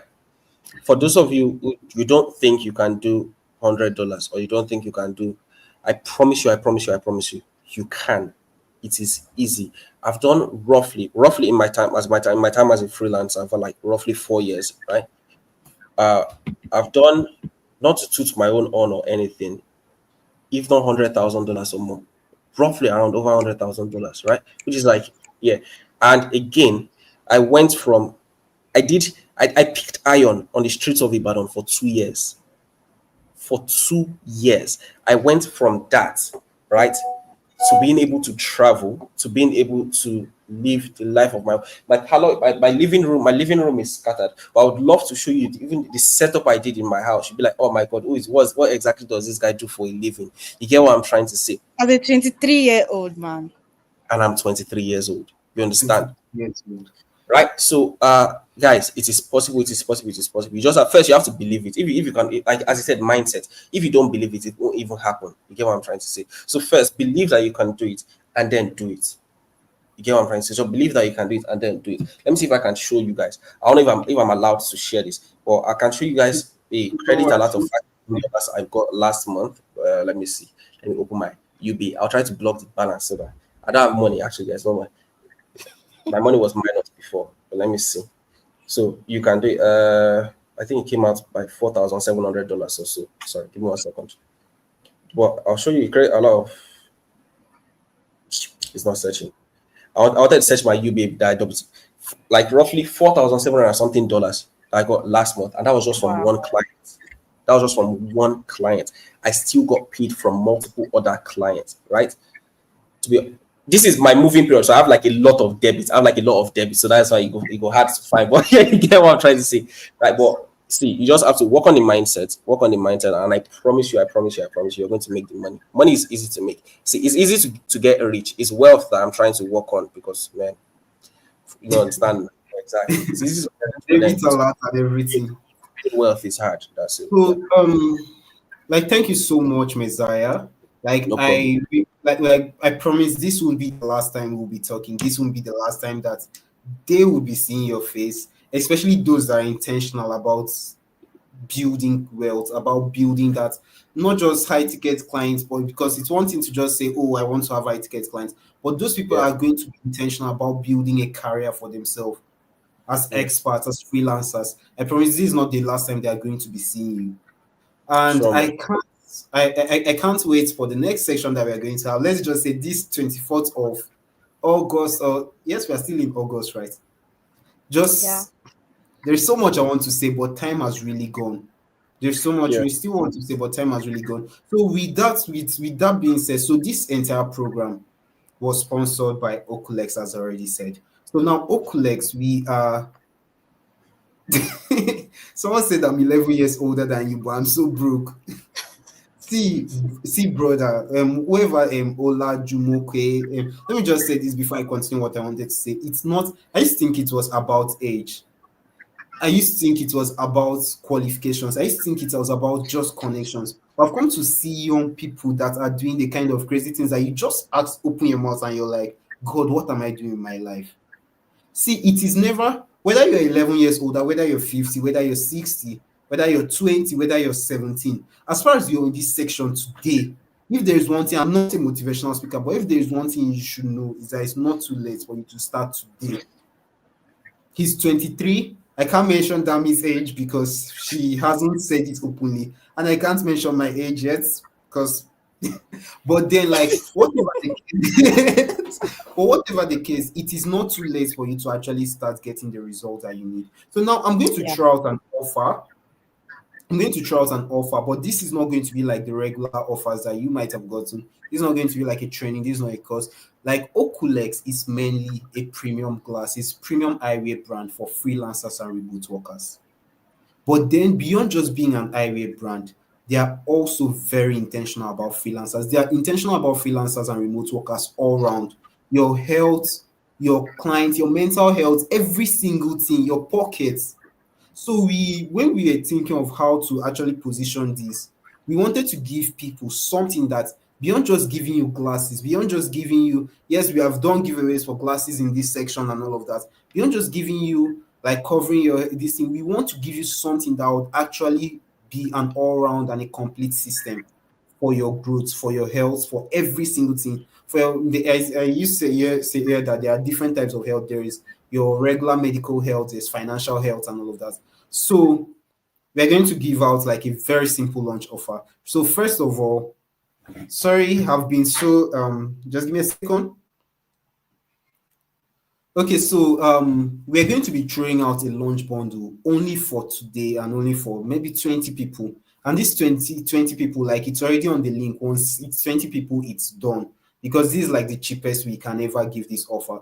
So we are going to, first of all, we are going to be working for this offer. You're going to get an Olex glass, and then we are going to be partnering with top 3 or 4 experts top five, 3 to 4 experts across LinkedIn, Upwork, Instagram, lead generation, client generation. And then we're going to be working with these people for just like for this offer now, it's just for 25 people because we want to be very intentional about these 25 people. So 20 to 25 people, we want to be very intentional about them. So what is going to happen is that we're going to be working with these people. You must have a skill first of all. You must be a freelancer, you must be a remote worker to even qualify to get even just the Olex glasses, premium glasses and all.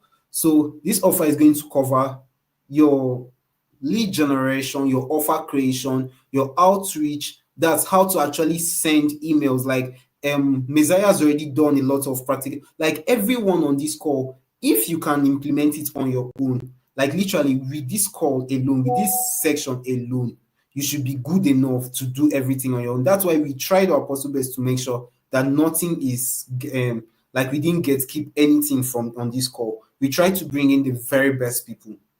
So with that, so now this is going to be like a community for just 25 people. And for these 25 people, we are going to be taking them every single, partnering with other experts, partnering with experts like the PFA, that's the Profitable Freelancing Academy, people like Babatunde, that's top experts that have actually done this before, top experts that are actually still doing this, to actually give you, and also my own personal company, Nsky. So that's for those that have not even learned the skill yet. You can actually build from there, but then to actually give you every single thing that you need to actually build a robust life as a freelancer. Does that make sense to someone here? Does that make sense to someone here? I'm looking at the comment section. All of you that are still around. So in summary, like we are going to be coming from a place of, okay, so first of all, you're going to be getting the premium and Olex anti-blue glasses. Then you're also going to be part of the Beyond Boundaries Accelerator program for 25 people, where you're going to be learning how to stand out across LinkedIn, Upwork. Like we are going to actually be practicalizing every single thing we have learned today, how to create content that's on LinkedIn that will bring in these inbound clients. Then how to actually sell, I call it outbound domination. Well, like how to actually sell directly without being pushy. How to actually make your offers as irresistible as possible. And then your offers will be reviewed, and then how to actually get for some deals you can close them just by sending messages, like following up with cold DMs and all. But then for some people, you have to send out lead magnets, and you have to use lead magnets to actually attract these people. So how to actually work on all of this, and then finally how to actually close deals, handle of objections, and negotiate the right pricing with confidence, the kind of confidence that your client will be wondering, who is this person? So for all of this, right, this is a combination of, and then also there is a profile audit, and then there is a sold out templates and frameworks that come as well. That's proposal scripts that I myself, Dami, and some other top experts have used to actually land their clients. So in all, like for all of this, as I said, it's a launch offer. It's a way of showing that, okay, Olex has arrived. So in all of this, before I mention a price, can someone guess how much this is going to go for in the comment section?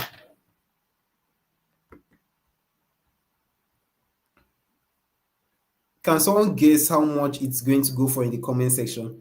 Oh, sorry, let me throw the question. I don't know, Kaita, you're still with us. Messiah, you're still with us. So if you were to like sell each of these stuff individually, because this is just like a launch offer, and it's not literally like, okay, yes, we are going to open this thing for other people, but then this is just like a launch premium offer. So if you were to give this out, that's like as an offer that is in just generally beyond PFA now, how much would you charge? Say cheap, or maybe like 100K. That is cheap. Cheap and affordable. Exactly. Okay, actually, when I did a one-on-one with some people, that's not one-on-one, when we did like a coaching section on this, and I think like I can share like a screenshot as well. I think that was for 10 people. Let me see if I have the screenshot. That was for 10 people, 15 people. That was about, for each of them, they were paying 150,000 naira. Someone said 5,000 naira, $5,000, I'd be 5,000 naira.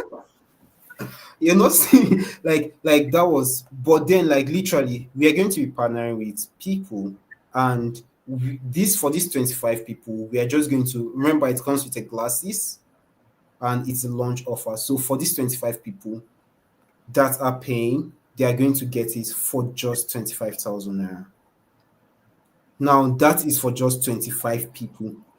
If I'm not mistaken, I think the record in that place, sorry, just give me a second. It should be 20 people, not 25. For just 20 people, they're going to be getting it for just 25,000 naira. After that, that is the launch offer that we are delivering. After that, any other person that would want to come on board, but then we have this thing a limit. After that, anybody would get it at still at a cheap price of 50,000 naira. So, and with that, like, and the price will keep on increasing from there. But for this launch, Olex is coming as a new brand. Olex is a new brand for everyone here. Everyone here is an expert in their various fields. So everyone here is coming for this launch. It's just going to be 25. So you get the glasses, which on its own is technically, like, as a premium glass, technically like 15 to 20,000 naira. So literally just for the glasses alone, you've already covered your registration fee. So with that being said, as I said, there is a vision that Olex is trying to achieve as a brand, and we are here to make sure, if you look at the Olex, this thing is live without boundaries. Okay, first of all, you actually have to have a skill. But yes, it's first come, first serve. You actually have to have a skill. It's very important. It's very important for you to have a skill. So with that being said, so just to summarize everything, we have gone through almost 4 different sections today, and officially we have launched the Olex brand, the Olex Premium Eyewear brand, officially to the world. And with that, we have given, like, the most, should I say, the craziest offer that I've ever thought of in my life of giving out. And this is not even to sound salesy or anything.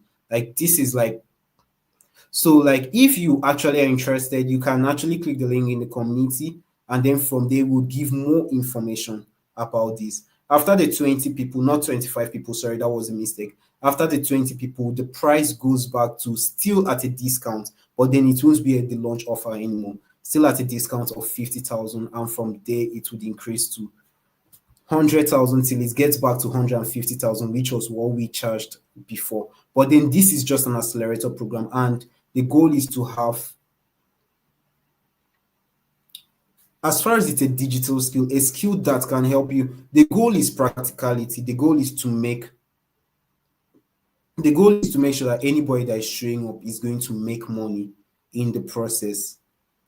We are helping the less privileged already. So thank you very much, everyone. If you have any questions, if you have any comments, please drop it in the comment section, because we are closing the section right now.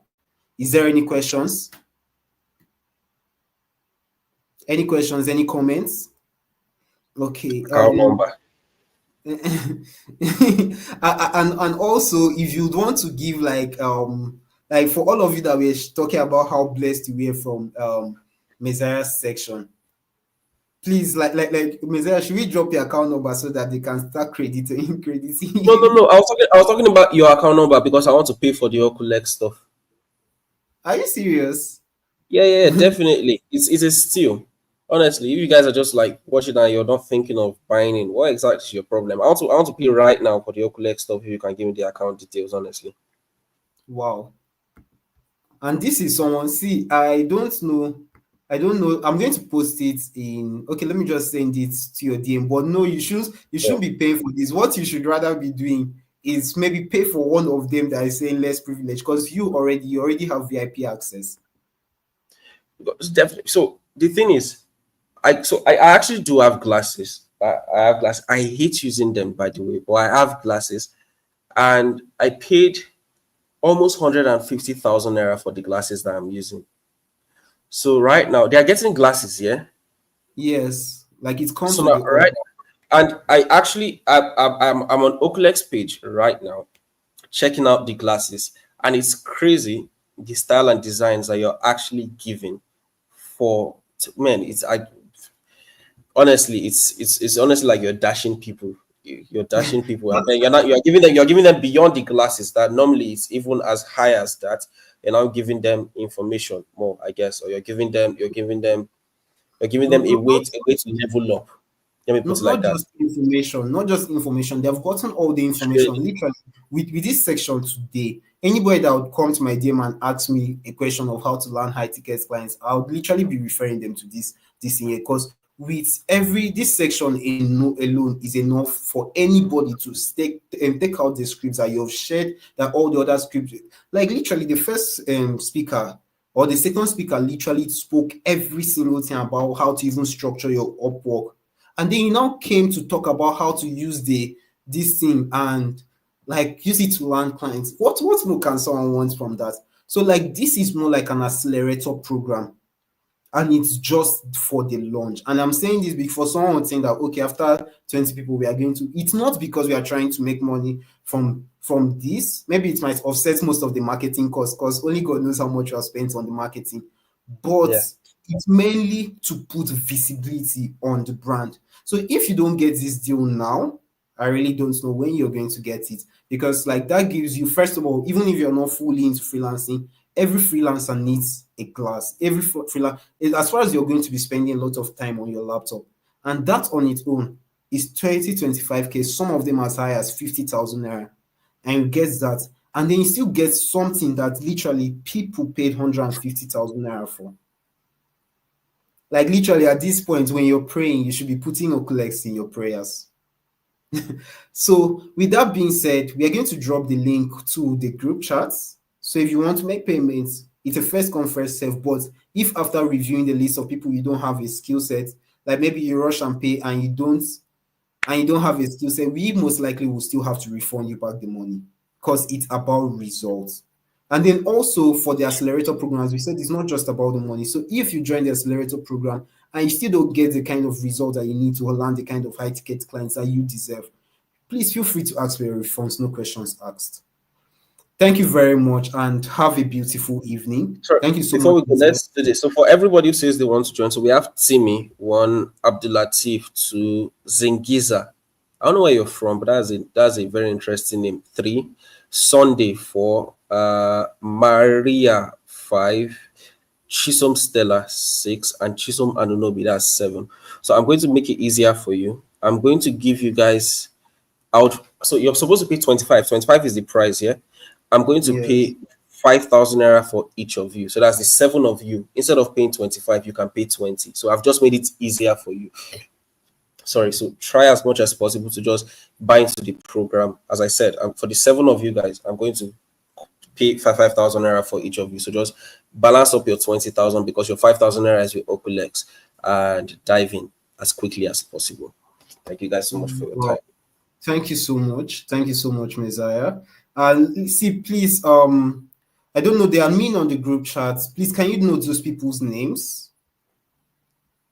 Like, please If note there's those people. anybody, if there's anybody that is going to be joining, if anybody else who wants to join, just let me know. Let me know. So I'm going to pay extra 5,000 for you. So let me know anybody else who wants to join. So just make sure you have your 20,000 ready and you can go and pay. Anybody else aside from those people I just called. If you know that, Chisanti. okay, yes. If you know that, yes, you're going to join. Okay, yes, I've made it even easier for you for something that is already way more expensive. Let me know. So I'll just add. Okay, so we have those seven people. Those seven people, do it as soon as possible. I'm going to make the payment this evening, so this night. So make sure you also join this night, right? And I'll see you guys. I guess he said that maybe I'm going to be in the community too. I don't know yet, but I'll see you guys wherever We're I see definitely you. bringing you on once more. This is not the last time. Thank you so Definitely. much, everyone. So, Take so care. if someone's asking when is the deadline for the payment, it's about once the first 25 people pay, that is, there's no deadline. So most likely between today and tomorrow, because two people have already requested for a link on this call. And I think someone has already made payments while on this call. So thank you very much, everyone.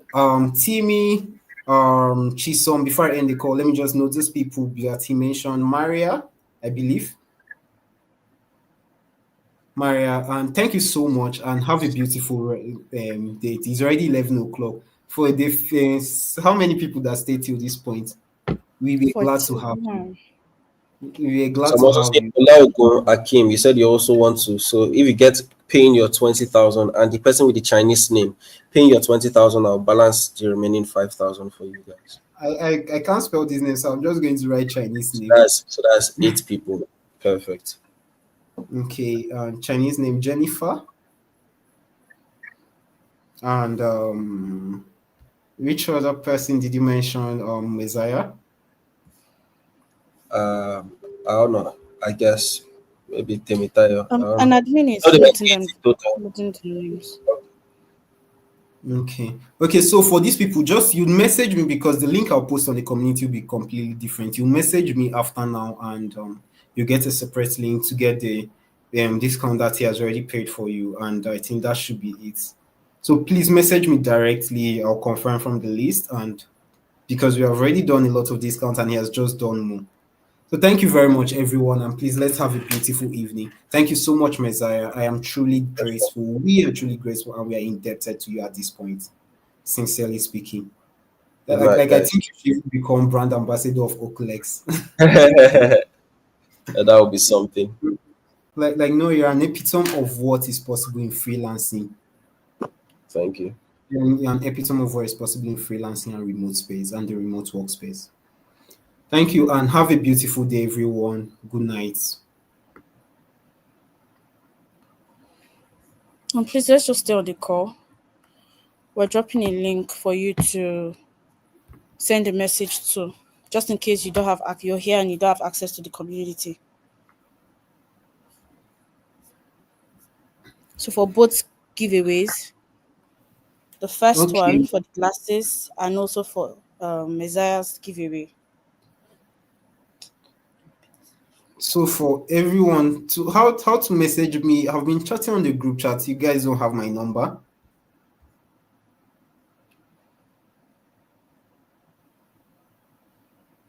Okay, so Dami, are you sending them a link?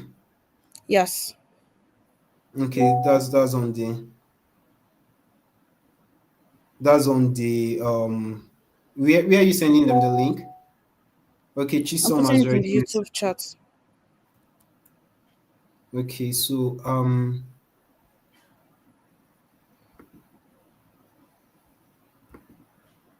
okay.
Okay, so once more before we cut the call, if you're part of the three people who I mentioned, I think let me get their names. Nardi, um Darby, Timmy, and Excel. You've won the first round of giveaways. Please click on the link, the WhatsApp link in the YouTube chat box and send a message. And if you're interested in Messiah's offer, also send a message. Don't just say hi, go straight to the point. Say hi, I'm this from Booked Without Boundaries conference, and I want to register for this, or I was part of the people that won the classes. Simple, straightforward. And then sorry, let me also add this. Dami, what do you think? Like for the people that won the giveaway, that's for the glasses, that's the three people, like they get a discount. On the That's on offer. the general offer. So that's like we subtract whatever they might have paid for the glasses. I don't know if that makes sense to you. Okay. Okay. So if they, Okay. I understand you. I feel you. So that means we're looking at least they get to pay 18,000 naira, because the mm, cost price, which is even the discounted price, is 8,000 naira. discounted, yeah, the So discounted price. 8,000 naira from 25, that is 17,000 naira. Yeah, So if you're part of people that want the giveaway and you also want this offer, you get to pay 17,000 naira.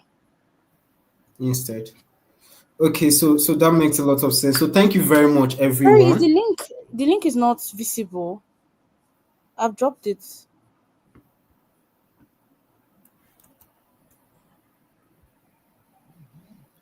But I think they should all have your number, right?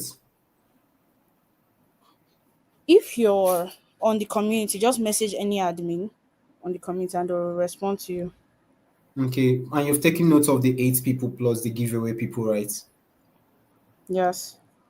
Okay, thank you very much. I think we should round up the section at this point. It's already very late, so that people can go enjoy their sleep. Take care, and this Chinese person, you can message me. The person with the Chinese username, you can message me like as well. Okay, thank you very much, and have a beautiful night, rest. Good night.